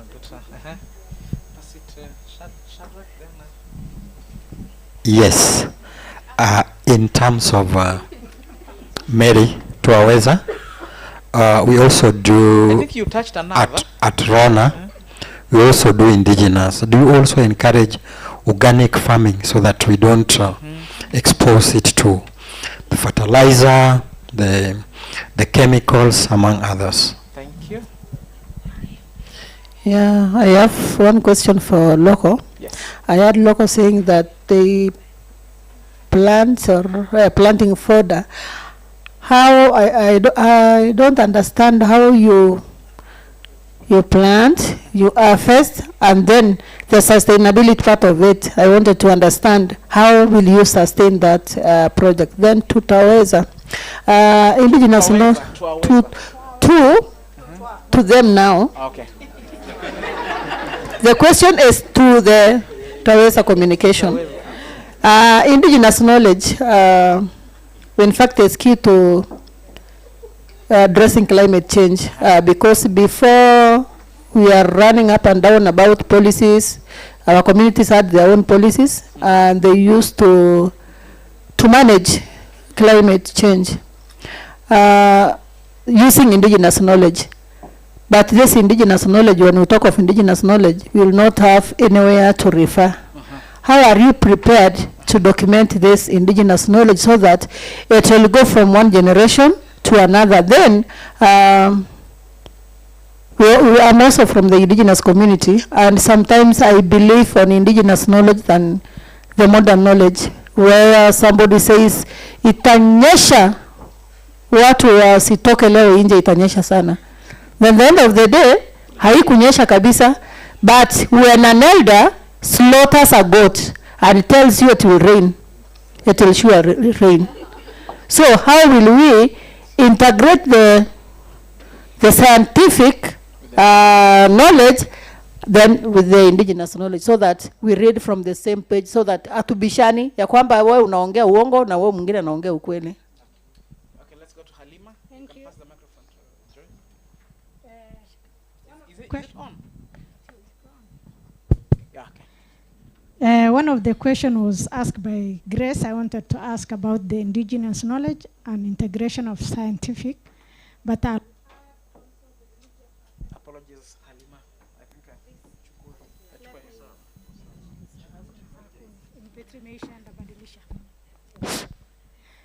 we have the indigenous knowledge, the scientific knowledge, and the Islamic perspective, because some of pastoralists are Muslims, others are Christians, but we need also to understand the dynamics of climate change when it comes to that three aspects. So as an organization, how are you integrating the three aspects? The other thing, as a pastoralist, we were affected in the year 2010. The same thing happened also the year 2020. So you fear 2030? We fear 2030. And most of our pastoralists are keeping livestock as a prestige. We have advisory from meteorology. We have advisory from NDMA, but our pastoralists are still hanging to prestigious livestock keeping rather than saving their livestock, reselling them during the drought, and restocking them during the rainy season. So as an organization that has really empowered the pastoralist community on climate change, how are you addressing this? Because we need completely mind shift and behavioral change for the pastoralist community. Thank you. All right, I think one of my questions was already asked about the indigenous knowledge and how are we overcoming the mental block that we believe that everything scientific Western is the way to go.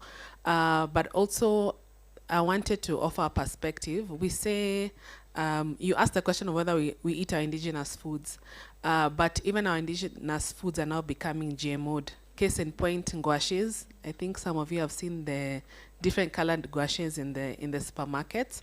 So how are we also, as we are talking about climate change, fighting GMO as a key contributor to climate change? And even some of these innovations, right? Not all, interbreeding of cattle is going to result in a good thing for us. So how are we overcoming that? And lastly, how do we move from just projectizing things?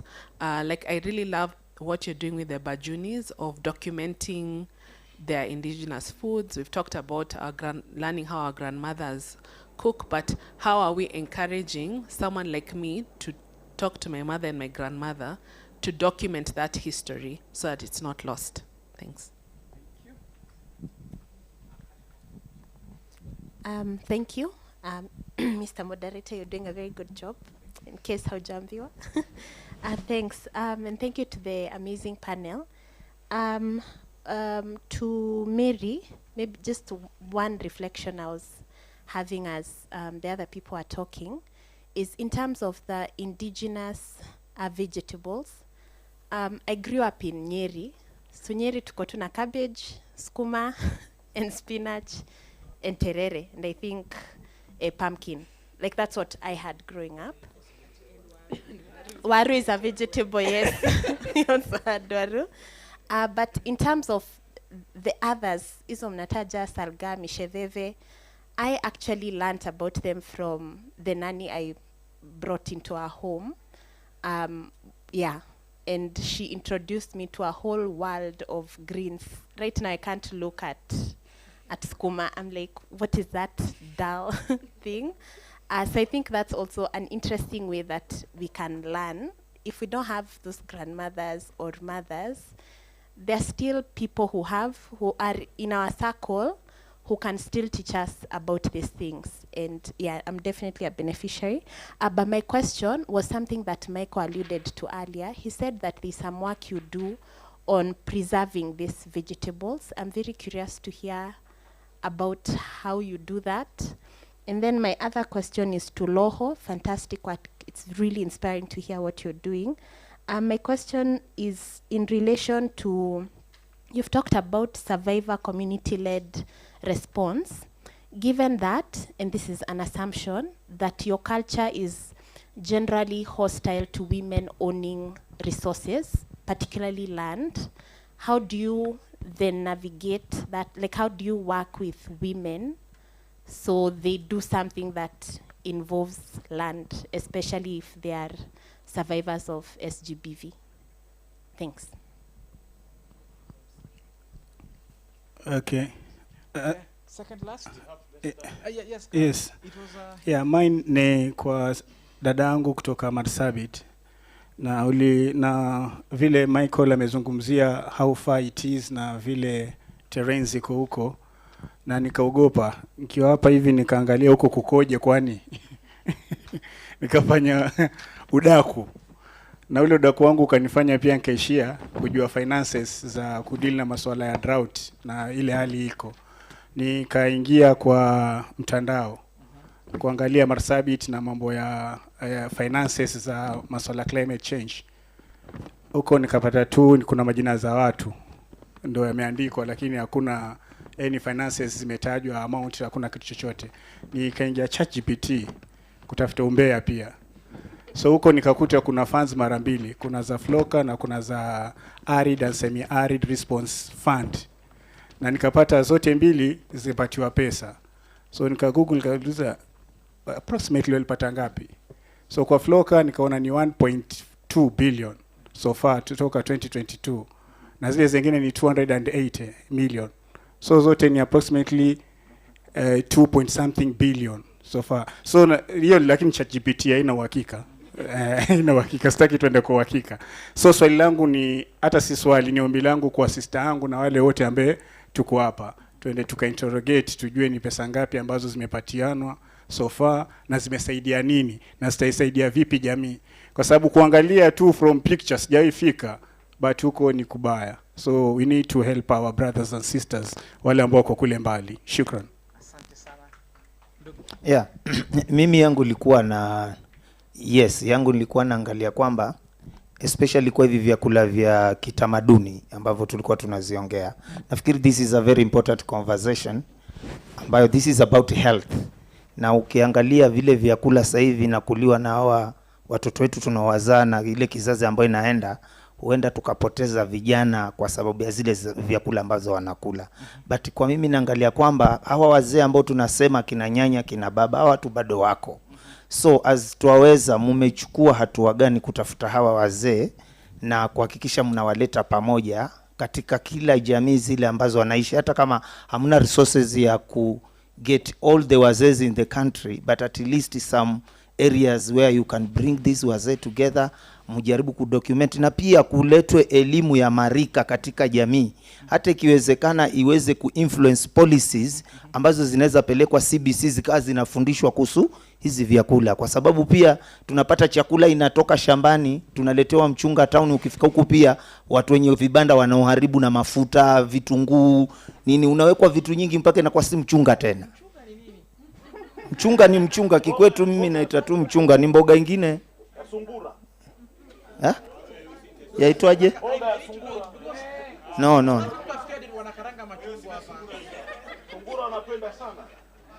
So ni mchunga, iko uchungu sana, na ukiangalia wale watu ambao wanapitia kule hizo mboga za kienyeji na sima, hata kuenda hospitali ni ngumu sana. Watoto hutapata wakigonjeka, na ni kitu ambayo na because nakumbuka kuna wakati hata tukikosa chakula nyumbani, mnapikiwa tu hiyo, mnakula na mnashiba, mnalala tu hivyo. So for me I think we are talking about very important things ambazo ni kuhusu afya, kwa sababu vile vifo vinavyopatikana sasa hii ni hivi vyakula ambavyo tunabandikiwa tu, vitamu lakini ndani vyaharibu. Asante. Yes, the last person, we are out of time. Unless unauliza Shadrack. Sikuchangia kwa food. All right, the last one. Lakini kasena mchunga, sungura pia wanapenda sana. Sawa wewe, wakosta mtu atupeleka hapa mbio. Ona lighter nota. Mmekataa kutufunza what is mchunga in English. So because si watu wa bara. Anyway, my brother, endelea.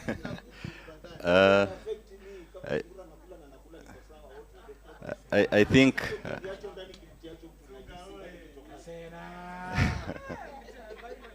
I think there's a lot of pressure for me after all that Swahili, and my Swahili may not be that good. Okay, no, I won't try.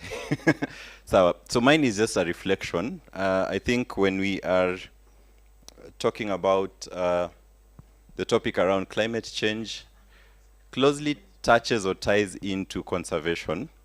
And I think we've had sentiments around the room around how do we help these people change their mindset from doing this to doing that. But if we look at it from what we are discussing and the reactions we are getting, conservation ideally should also, because you're first conserving the natural environment and you're also conserving the people. And when you're conserving the people who are in the environment, you're looking at issues around culture. And when you look at issues around culture, we need to understand that these people have, since time immemorial, lived in these environments, and they have thrived in those environments. So, yes, so I think rather than looking at how we can move them from their way of living, because that way we do not attach value to conservation. Because conservation in itself should look at the person and what they're doing and help them better whatever they're doing, like now introducing fodder growing within their areas. So I think just to guide us a bit, when we're talking about conservation, let's also consider those are some of the elements we need to conserve when we're talking about conservation. Otherwise, the whole issue about GMOs and everything will still be a recurrent issue. Thank you. Last but not least, very brief. So this is a general question. I would love to know how you are incorporating the idea of the of use of the availability of locally available resources. For instance, in the northern eastern now, we are talking of the camels, the cattle, and all that. The dung. What are you using it for? Because going into the GMO structure, we know the manure that is being used, and just to add on what people have been asking, how are you taking care of these plants? We need manure and all that. Do we really need to go the GMO way when we have the local available materials? Thank you. I think you've gotten a lot of questions. I didn't get a question. She's asking, how do you incorporate manure into your, so that we don't, locally available, so that we don't require on GMOs to save us at the end of the day. You've been asked a lot of questions to Aweza and Mamloko. I think I'll give you each 2 minutes, and then Shadrach, you can just, because whatever they do also affects Nyando. Nyando is not a homogeneous. Also, traditional vegetables happen or are planted in Nyando. Do you have a microphone? You can use mine. Thank you so much. But number one, I want to clarify that it's not that Nakuru County did not have a nutrition policy, but what we did was incorporate issues of traditional and indigenous knowledge and foods into the policy, so that at least there is a framework under which they are utilized in the community. And the other thing I want to also put across is that what we find in Nakuru is that most of the farming that happens in Nakuru is commercial farming. And what do they grow? Maize, they grow wheat, and the like. And we find that what they had abdicated, maybe the growing of the traditional and indigenous crops, and that is what we were trying to bring back into the communities, because we know one of the other policies that we were also trying to look into and also incorporate some of this knowledge and indigenous and food systems was the agroecological policy. And it's still ongoing. And so that was where we were coming from. And then the other issue that we also need to look into, that we work in, is the issue of intellectual property to safeguard the information and the knowledge that we have. But many of our people, they do not do that. They do not, the issues of copyright and that kind of thing. And we see that that is affecting most of our knowledge. And most of our old people, what they do is that they don't give you the knowledge, like, willingly, because of that, because they want to safeguard, and most of the times they die with the knowledge.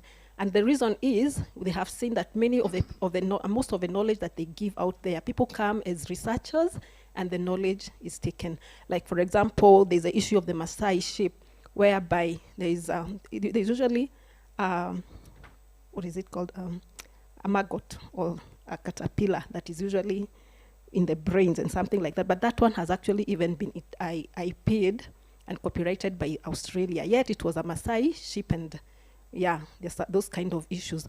But that knowledge, if we are able to document it as people, as ourselves, it would actually benefit the communities. And what we were doing is integrate community dialogues, whereby you invite the older people and the young people, and there is the exchange of information, and the young people can now document that.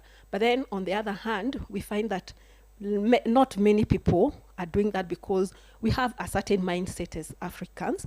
And the other thing, when it comes to the food preparation and even the intake of the traditional and indigenous foods, is that the challenge that we are having is that with behavior change and even how we develop our palates, is that the taste that we develop, we start developing from when we are very young. And most of the times when you don't introduce this food to the children when they are young, as they grow, it is very, very hard to change the diets. And therefore, as parents, we need to introduce these foods from when they are very young. And the other thing that we came to see is that there are, what can I say, creative ways of food preparation, whereby we found that with the youth, as we were talking to them, they see this food as the food you just boil and put salt and eat. Like, for example, even with the merengue or the pumpkins. But there are creative ways that you can prepare them. Do you know you can even prepare gluten-free cakes from the sorghum and even cassava flour? But because this knowledge is not being shared, and we are not going out of our way to even research and see how it can be done, so it's all a matter of urgency and going out of your way to look for this information. Thank you, Mary. Or is there one that you want? Okay, just to wind it up. Then, on the other hand, when it comes to where can we get these seeds, we were partnering with an organization called Seed Savers that are based in Gilgil, and they are able to actually help us grow and develop our indigenous seeds. and that food is very nice. And on the other hand, if you go to the National Museum, there is a way, they have a repository for the traditional and indigenous knowledge that you can actually get from the National Museum of Kenya. So it's just a matter of knowing where to get this information, because it's available, although not readily available, but it is there. Thank you. Thank you so much. Mamloko? Question from my sister Grace. Grace, you asked how we do fodder plantation and sustain it. We have a borehole, high-yielding borehole just at the edge of the desert in my corner. That has a lot of water, and water piping has been done, and fencing has also been done. What is remaining maybe now is only for the storage.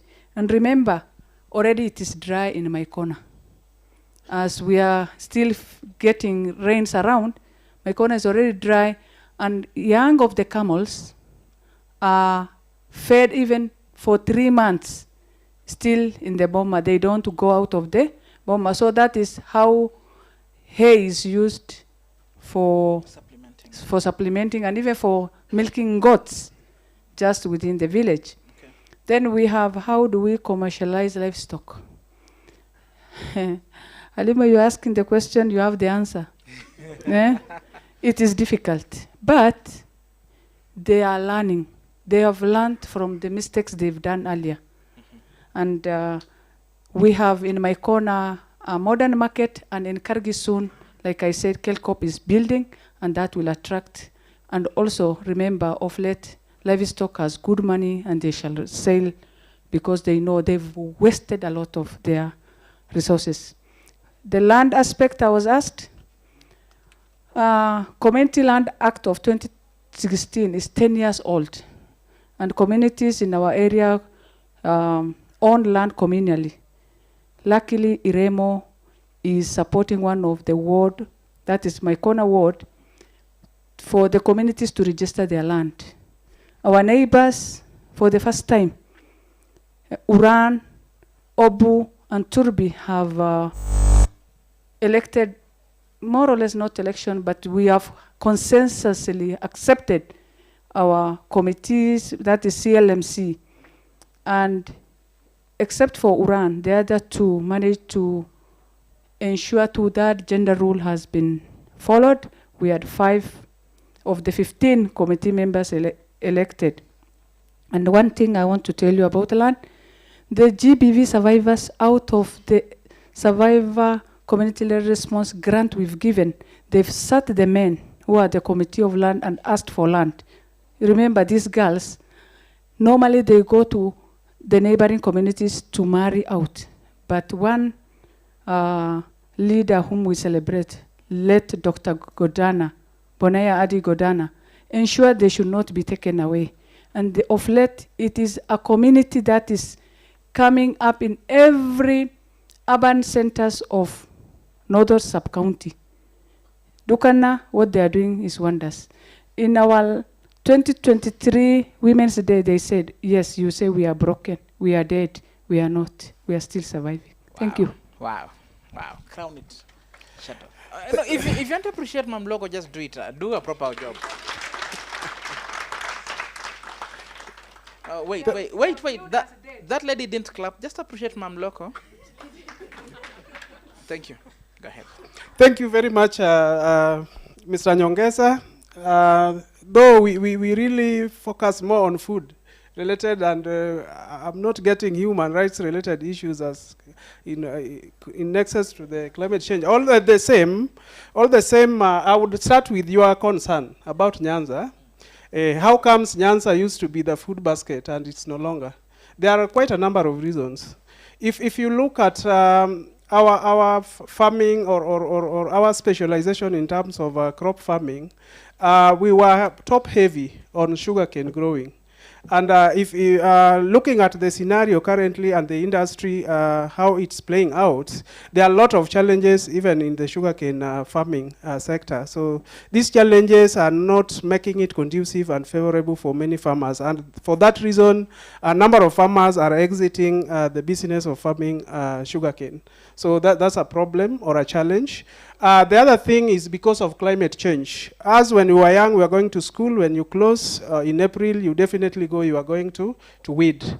And harvests were guaranteed. But today, that is very inconsistent. It's not guaranteed, and therefore there's a huge gap in terms of farming and also expecting to end up with a harvest. So that has been a problem. Then the other economic hub for Nyanza, as you say, is the fishing sector. You just know the issues of climate change, sometimes the lake bulging, people are adopting new technology in fish rearing, you realize that the fish are dying in cages. So a lot of dynamics in between, so which are really affecting our strengths as far as developing sufficient food supplies and food security is concerned. Yeah, so those are some of the fundamental areas which are really affecting us. And in terms of maybe fighting GMO, for us as Andy, we are promoting adoption of traditional crops like cassava, sorghum, millet, which are being planted. And these are crops which can withstand the vagaries and the harsh effects of climate change and the impact itself. Wow. Yeah. As we sit down, colleagues, before we appreciate them, I just want to say this. What my sister Mary just said about us eating or even learning how to prepare indigenous vegetables is very key. Food is medication. If you prefer pizza, you continue eating those things that are bread and some few pieces of meat, continue eating it. For us who love sucha and saka, you can see how we look. That's one. Two, seed is a very key thing, and you mentioned about advocacy. Our parliament is compromised. I know you all know that. And there's a time they passed a bogus seed act that was criminalizing seed sharing. All of you, if you've grown in the village, you know very well that your parents and grandparents, when they will plant, they will pick the best one and keep them somewhere so that they can plant for the next season. Yeah. They were trying to criminalize that. Some people went to court. I thank God that the court in Machakos overturned that. You can continue sharing your seeds. That's the world that we are moving into. Colleagues, we don't have much time. Allow me to end there. But as I end, I just want to shine some light to Quid. Quid are doing something about what you're asking about. People, they have a group of women that, I'm forgetting their name. John Vuku, Macau, John Vuku, where they teach you, like this group of women, their work is just to teach you how they have been taking, how they've been living their lives, how they prepare their food, it's like maintaining their culture in terms of how do they keep their food, how do they prepare, how women are supposed to take care of their husband, how husbands are supposed to take care of their women. It's an awesome group of women that are doing that. Otherwise, I really want to appreciate you, and I appreciate your contribution. As we sit down, could we have our photo as you appreciate us? Keep on clapping, keep on clapping, keep on clapping. Clap for moderator Kaduyu is very passionate about tabia nchi. Tabia nchi is climate change. Ujamaa anapenda picha sana kumbe. And I will see that on Twitter after a successful climate change discussion.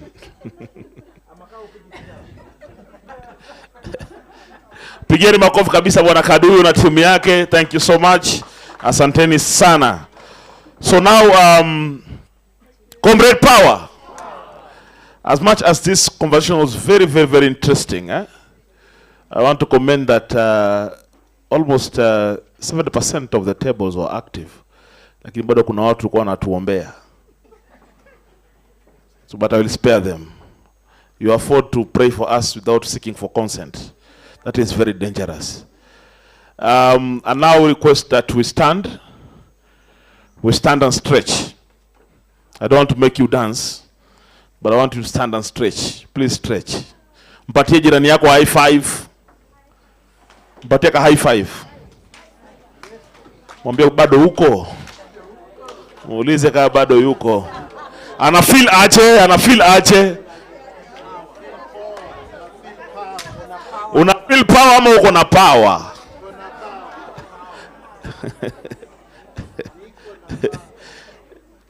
All right, jipigie makofi tafadhali, jipigie makofi. Yes, we can sit. We can sit. Yes, to realize I don't want to play with time because you have transition to the next session that is not at this pace, ndio. So you have to ensure tuna conclude apema. Asante sana Bwana Kaduyu na panel hiyo yako safi sana. So now we are concluding this afternoon session in style. I have one presenter before she comes in. I want us to revisit the artist, our artist, a cartoonist, cartoon legend. How are we progressing there? Wajamaa wameandika ama walikuwa wanapita wakilambalamba na kalamu. Do you have some beautiful statements there?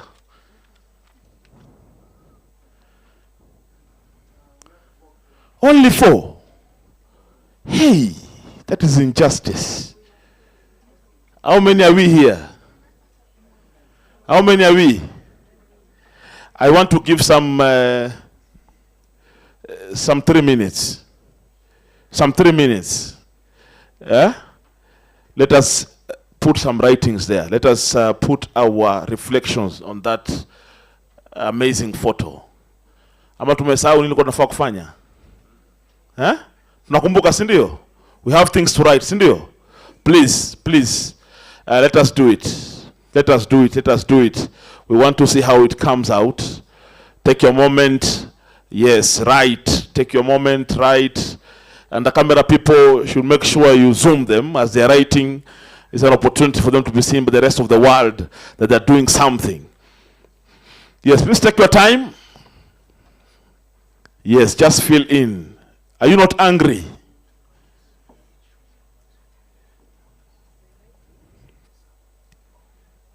Lile tumbo halijashiba. Tumbo limeshiba kina halijashiba. Takalijazo maandishi. So as we reflect, naona kidogo ndugu zetu wa nchi jirani kule, kidogo katika mijadala hapa tumeshasana na Kenya tu. Kuna jirani tujawataja kidogo. Nilikuwa napita katika panda shuka zangu pale. Watu wangu wa Zanzibari, Tanzania kule Dar es Salaam, nimeona kwamba yule waziri yule wa masuala ya waziri wetu huku pesa zilifujwa. Bilioni ngapi hapo? 3 point? Hello? 3 point? Bilioni ngapi zilifujwa? Na waziri wa michezo katika taifa la Kenya na masuala ya sanaa. Kule Tanzania pia nimeona amekuja mchezaji. Arsenal hoye. Arsenal hoye. Arsenal power. Nimeona nchi jirani kule wamepokea leo mchezaji wa kitambo ile timu ya Manu. Yule Rio Ferdinanda. Wamempokea kule yule waziri. Naona waziri amekuwa paka dereva sasa. Vinachekesha, hawa watu wanachekesha sio amekuwa dereva wa mchezaji sasa. Na Bugatti ile. Pela ngapi ile umetumia katika ile mapokezi? Nyingi mno. Nimeangalia katika zile comment naona Watanzania wamechacha kweli. Wanaongea wanasema mnajamulia wenyewe. Kwa hiyo tupate reflection moja kutoka kule Tanzania ndugu zetu. Katika hii hali tukiendelea kuandika pale pia sisi mtuambie Tanzania hawa jamaa wanaiba kiasi gani kama hawa wetu. Ikiwa kwetu sisi tunapiga kelele tuna uhuru wa kuzungumza na wanaiba hivyo. Je, kunakuwa namna gani ndugu yangu? Hebu tuambieni.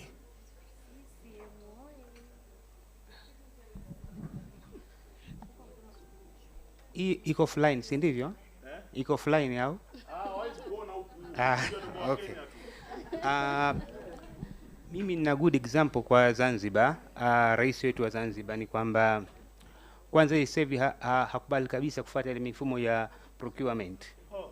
Anasema hapana, mimi nataka ijengwe bandari. Yani usiniambie kuhusu mambo ya procurement procedure, sijui quotations hamna. Nataka bandari ijengwe, watu watumie, mambo ende mbele. Yes. Airport the same story. Kwa mfano sasa hivi Zanzibar ni kuna 2 islands, Unguja ni Pemba. So Pemba kule kuna airport inatengenezwa mpya international.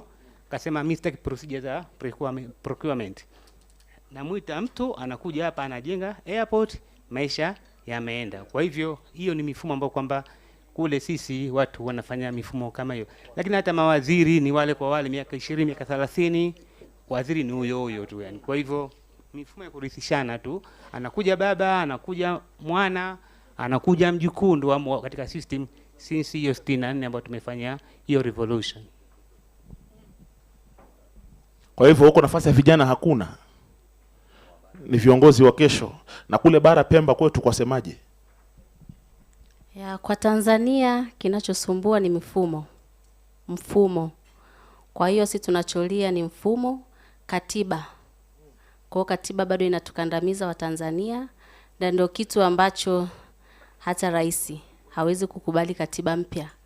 Kwa sababu katiba mpya ikitolewa na sisi tutakuwa tuna sehemu ya kupumulia. Kwa hiyo rushwa ipo, watu kula fedha zipo, viongozi ni wale wale, wanaingiza familia zao, kwa hiyo wanachumia kwenye matumbo yao. Still bado tupo kwenye crisis hiyo. Yaani kwa hivyo kwa ufupi unasema kwamba kule rais anaamua tu, Chelimo njoo ujenge airport hapa, Makau njoo ujenge zizi la ng'ombe. Inakuwa hivyo? Yeah, ni kweli, kwa sababu hata mtoto wake alichagua akampa naibu waziri sio nini, akamweka pale. Mkwe wake akampa nafasi, mtoto wake ndo ana control kabisa sasa hivi, yupo ndo kashikilia usalama wa taifa. Kwa hiyo ni kitu ambacho kinatawaliwa na familia. Wa Tanzania poleni, wa Kenya hoye. Unaambia kumbe kwenu mna afadhali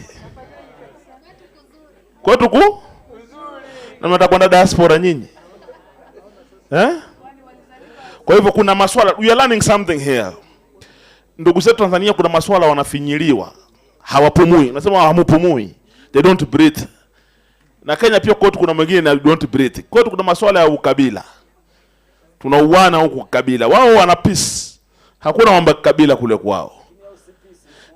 Kwa tunapitia kwenye situation ambayo ni ngumu kidogo kwenye masuala ya uchumi. Tofauti na kipindi cha John Pombe Magufuli, alijitahidi kuinua uchumi, lakini alipoingia mama yetu hapa, uchumi umedrop sana, kwa hiyo na watu wanakuwa na maisha magumu. Wanawake hoye. Women power. Power. Forward with the women forward. Kuna mmoja hapa alikuwa anataka discussion jamaa. We are discussing and I hope you are writing there. Ya kwamba sasa wa Kenya inabidi vipi? Mwanamke akijitokea kwa rais tukatae ama vipi? Tuna? So now this is a discussion that I don't open a Pandora box. Lakini mifano tunaiona. What a man can do? What a man can do? We were seeing even our president was invited to managing GNCs. Akabao tufanye nini? Tuwatie viboko. This is interesting. Neighboring countries, I think Forum Civ, there is need, you know, apart from the great work that we are doing on activism, the activist challenge that is going to phase 5. I think there is need for civil society. Yeah? Chini ya maji, najua tukitangaza kuna exchange program wa Kenya watakani kule. Chini ya maji people can go and learn on the processes. Yeah? That's why now I can have, you know, I'm adding 1 + 1. Why the president there was so furious hearing that Kenyans want to come to Tanzania. So we need to help our brothers in Tanzania for the success story that we have in Kenya. And we are struggling. You know, Kenya, we are struggling. People are crying. People are murdered. But bado watu wana kierere. Ile kierere ama ni nini? Mshawasha, muwasho, wa kunyato wa ndani. Bado watu licha kuuawa, kupigwa, si kwamba hakuna watu wamejitolea muhanga. Wanasema tuko milioni zaidi ya 50, si ndio? Utaua wangapi? Tumeelewana Kwa hivyo ni mjadala ambao kidogo nafikiri ndugu zetu wa Tanzania afaa tuwatie mshawasha ya kwamba ni lazima kwanza tufanye hatua, a step at a time, lakini tusiache hivyo, kwa sababu kama hiyo rais anaamua babake, mtoto wake, shemegi yake, mjukuu. Kwa hivyo wanafanya discussion kwa katika sitting room ya taifa. Inna lillahi wa inna ilaihi rajiun. May God forgive us. Kuna tabu.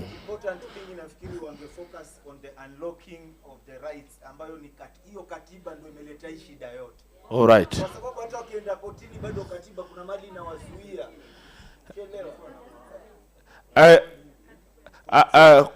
Kuna wisdom hapa imeingia, si ndio? Inaitwa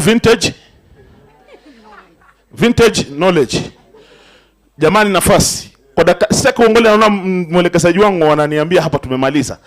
Tusikie mawaidha. Nilikuwa nataka kuongea tu hayo mambo ya wizi kwa Kenya. Haya mambo si ya leo, imeanza kitambo kidogo. Kwa hivyo tukubali Kenya kuna hiyo ufisadi huko. Sasa tofauti yetu na Watanzania wananyamasishwa na nguvu, wananyamasishwa kabisa wasiongee. Na sisi naye kidogo tuna bahati kwa sababu tunadanganywa asubuhi, tukijua ni uongo tunadanganywa saa 6, ikijua ni uongo tunadanganywa jioni. So hiyo tu ndio bahati kwamba kwetu kuna uongo ya kutosha sisi kunyamasisha. Najua ni afadhali kuliko kule kichapo wanachapwa kule. So hiyo naye ingawa sasa imefika kikero, imekuwa kero sasa, tumedanganywa sana. Kile tungeomba tu ni at least tudanganywe moja kama ni asubuhi. Hizi zingine iondolewe, maana yake inatukoseza ngisi usiku. Lakini pengine wewe una imani kwa sababu kama umetoka kutoka vintage intergenerational mpaka sasa unaona mpaka Gen Z. Una imani kwamba maneno yanaweza kukamilika kaisha kabisa tukawa na taifa zuri? Inawezekana. Si hakuna jambo ngumu. Inawezekana. Lakini shida sasa wengi hata sisi tunaongea tumeambukizwa. Hata wengi tunaongea ni nafasi tumekosa. Wacha tuwabiane ukweli ni Kenya. Juzi tulikuwa na viongozi kadhaa mfano ambao walikuwa wakichapa hata wengine ni wako na hawa kutoka Coast walikuwa na chapa serikali, walipoingia leo wanaongea vingine. Uliona bunge waziri wa mafuta ambaye alikuwa anachambulia akiuliza nani advisor wa hii serikali, leo ndio mtetezi wa hii serikali. Maana kwa sababu wafanya nini? Ameingia kwa kikerenge. Lakini hata ingawa hivyo inawezekana na generation ijayo ya Gen Z. Hiyo inawezekana, lakini sio kwetu sisi. Bora unajitoa mzee, pigeni makofi. Mzee hataki kupigwa huyo. Watakupiga ushindwe kutembea. Jamani, this is a very important conversation and I think it is adding value to some ideas on programming. I think Tanzanians used to come here for benchmarking, especially on the struggle. Sometimes we need to appreciate the milestones. You know, Kenyans tunapenda kulament sana. Every time we don't want to appreciate the small steps we make. I think it's good that with the shared, najua wametuombea kidogo tu kuhusiana Tanzania na Zanzibar. Tuachane na stories za TikTok za kina Nandi wanapost na kina Zuchu na kuimba maconcert ya CCM. The truth is ukweli ndio ulivyo. So where we are, we need to appreciate tuko na progress. Lakini tukicheza tutarudi kule kwa ile era ya kitambo. So we should not stop. Ama sivyo? We should not. Tuongeze bidii. Na Watanzania pia tujipangeni. Najua wanatisha, wanashika, wanakaba, wanavuruga, lakini kidogo wakiumiza wawili watatu wanasonga. Kijuzi mlifanya mpoto, pigeni makofi kidogo. Juzi walifanya mfano kidogo, walitingisha. Ama sivyo? Walitingisha. Kwa hivyo watu wasichoke, tuendelee hivyo hivyo, ama sivyo? Asanteni sana. Waende State House. Haya, sasa naomba jamani tuweze kuingia katika sehemu ya kukamilisha, na baada ya maneno yake tutabidi turudi turevisit pamoja yale maandishi pale tukifunga. Kiongozi, I want to take this opportunity as I welcome the Wajibu Wetu Programs Manager to come and share with us concluding remarks on this very important 3 days conference. Pigeni makofi jamani, pigeni makofi. Women power! Women power! Comrade power! Asante sana, karibu. Asante sana.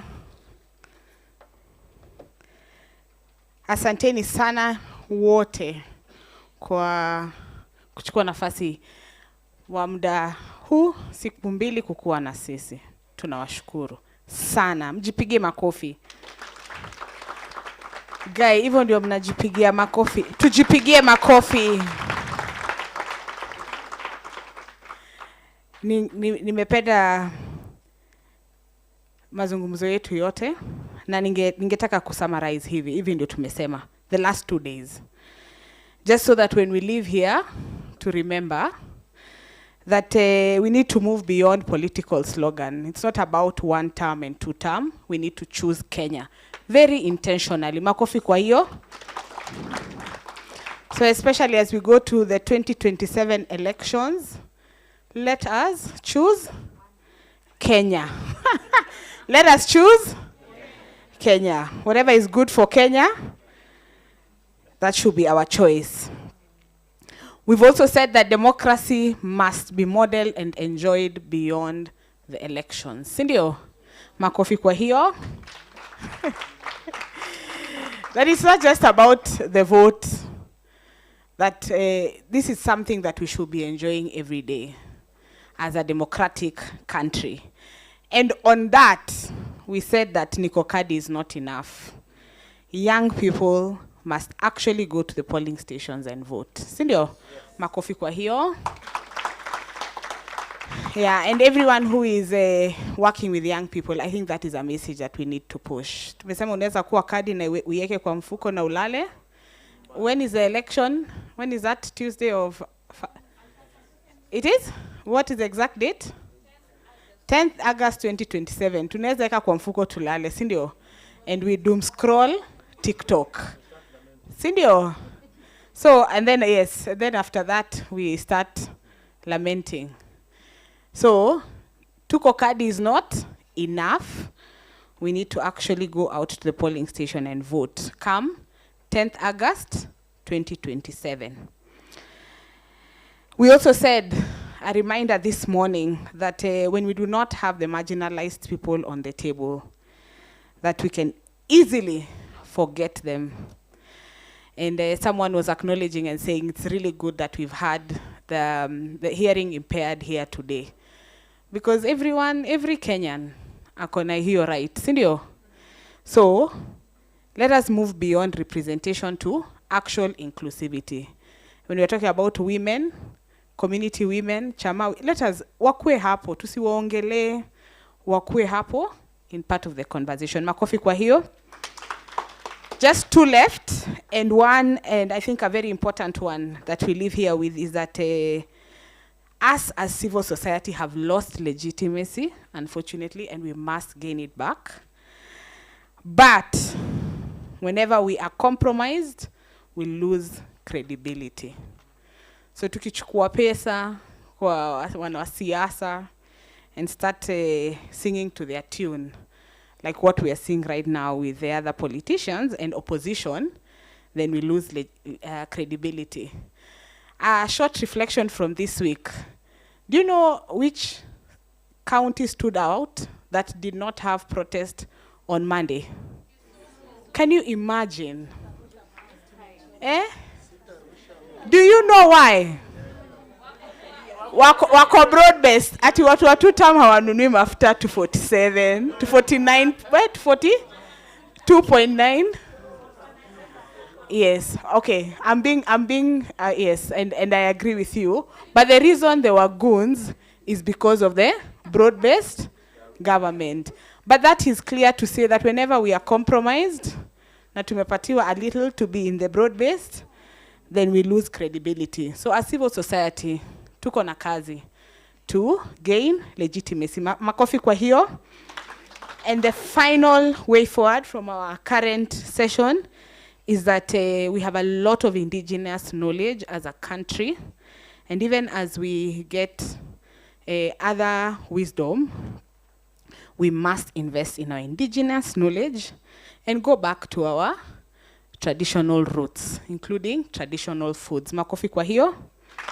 In summary, for me, is just to say that taking responsibility is our responsibility.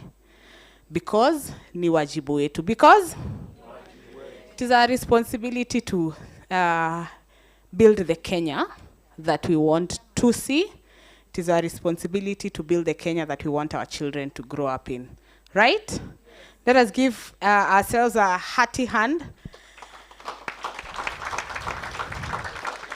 Yes, for sure, this has been a success because it has not only been well attended, but the conversations have been rich. So thank you to all of you. Thank you to all the speakers, moderators, the panelists, the activists, to our MC. Makofi ya MC.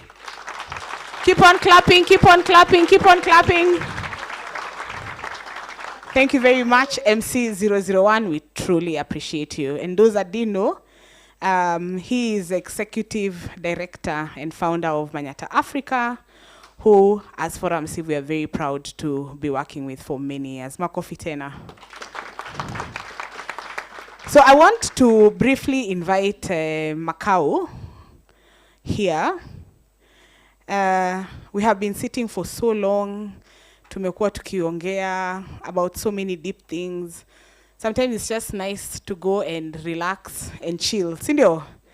And that's what we have planned for you this evening.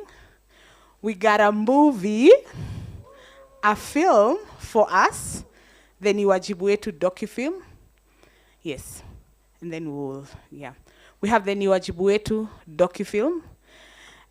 Someone on my table alikuwa ananiuliza, tuna watch hapa?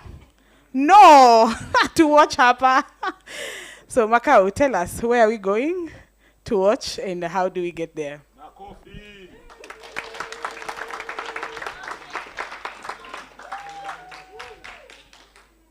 So we have a whole cinema reserved for you guys. Okay? Hapana mambo ya kuwekelea screen tu hapa hivi hivi. Okay.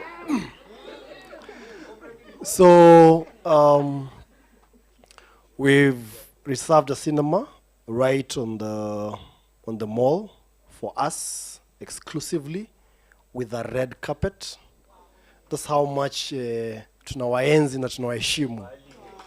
So jipigeni makofi bwana. Yeah. So kama hujai kanyaga red carpet, jua leo tumekuheshimu to that level.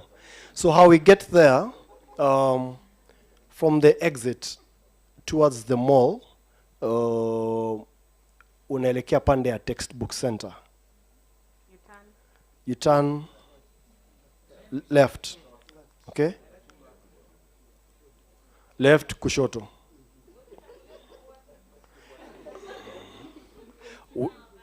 Let me give the directions and then we'll try and have people that for us on specific places that can help us. But that is only if we move together as a group, okay? So, nitafika hapo, nitafika huko. So, IMC, utapotea. So, from textbook center, move to the right, there's an escalator ambayo inaenda juu. From the escalator, straight on. Then the next, kuna escalator nyingine, unaenda kwa red carpet. So, kwa wale ambao kama Kasena, direction ishapotea, we're going to have people there. But then, with the session, between 5 and 6 is when we expect to go. Tumefika huko, hata cocktail tushazieka, chai ya saa 10 iko hapa. So ukitaka kunywa chai, kama chai kidogo utaki, enda piga red carpet, kuna media pale, upigwe picha yako, you're allowed to change, look fabulous. Usibebe laptop tafadhali, kuna mwenzangu, yes, usibebe laptop. Enda enjoy the docu-film, okay? So let's try and move together so that even the people that will assign to be guiding us, wasichoke kungoja pale na labda ni mtu mmoja anakuja. Worst case scenario, tafuta number ya one of us just in case. All right. But not to it. This is the only cinema in this mall. So when you get there, I think it's the only cocktail, and we will be guided to the cinema room that we'll be using. Ukipotea uliza guard yoyote where the cinemas are. Ziko kadhaa, but we've reserved the best for you guys. All right.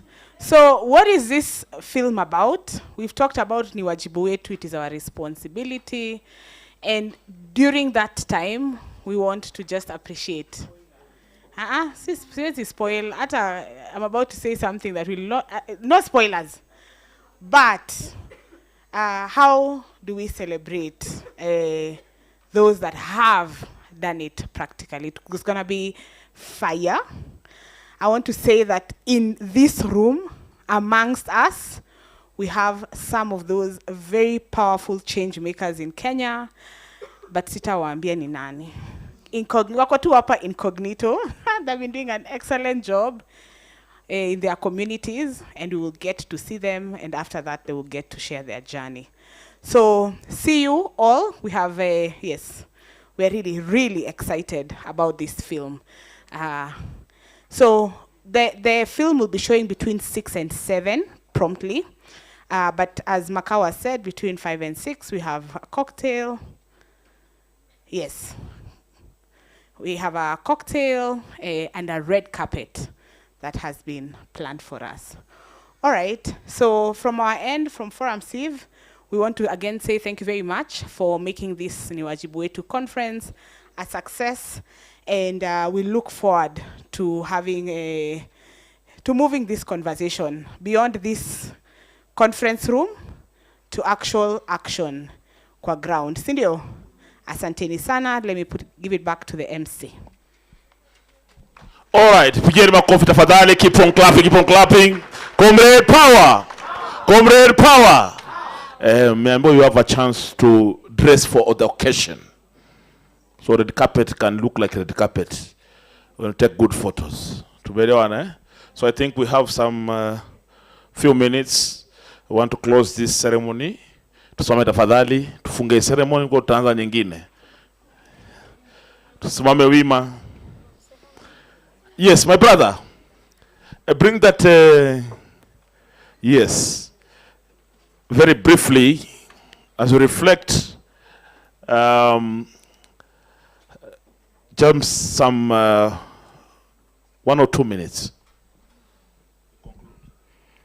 Thank you very much. A few minutes ago, we had only 4 contributions. Now we have nearly a dozen of them. And as we conclude, I believe as we walk out, we'll also take some minutes and contribute. I don't know if you'll allow me to read my favorite one. There are so many contributions about this 3.8 billion, 11.8 billion. There's billions. You know, if you don't know the exact amount, you can write the billions or millions lost. But there's someone who, so everyone is talking about money.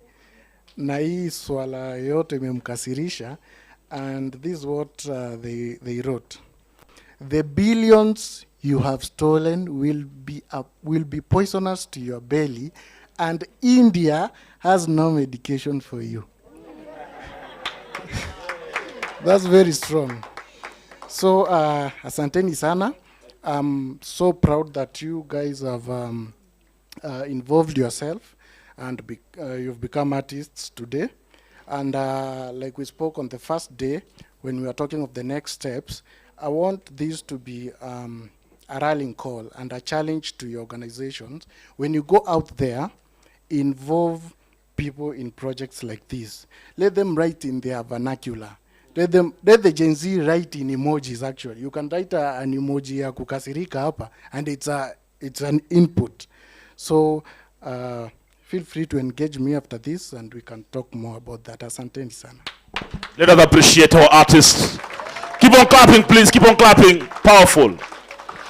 So now, tunaimba wimbo wa taifa. My DJ, are you ready? Tuimbe bila DJ. I want voices. Wale wa sauti, soprano, tenor, bass, tunaimba kwa pamoja. Tuko tayari eh? Tusimame wima. Mungu nguvu yetu, nilete baraka kwetu, akiwe ngao na mlinzi, na tukae na udugu, amani na uhuru, raha tupate na amkeni ndugu zetu,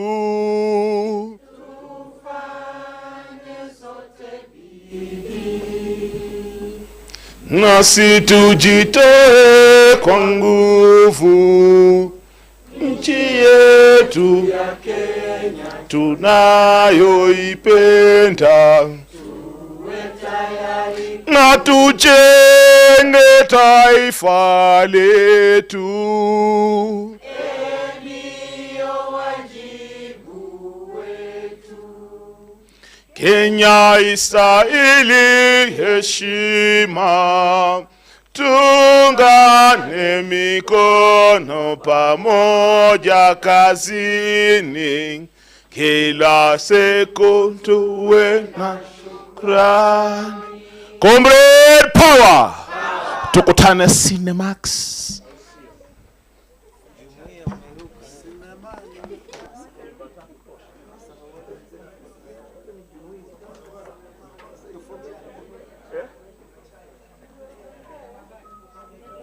Tafadhali tusiase chai. Accountability.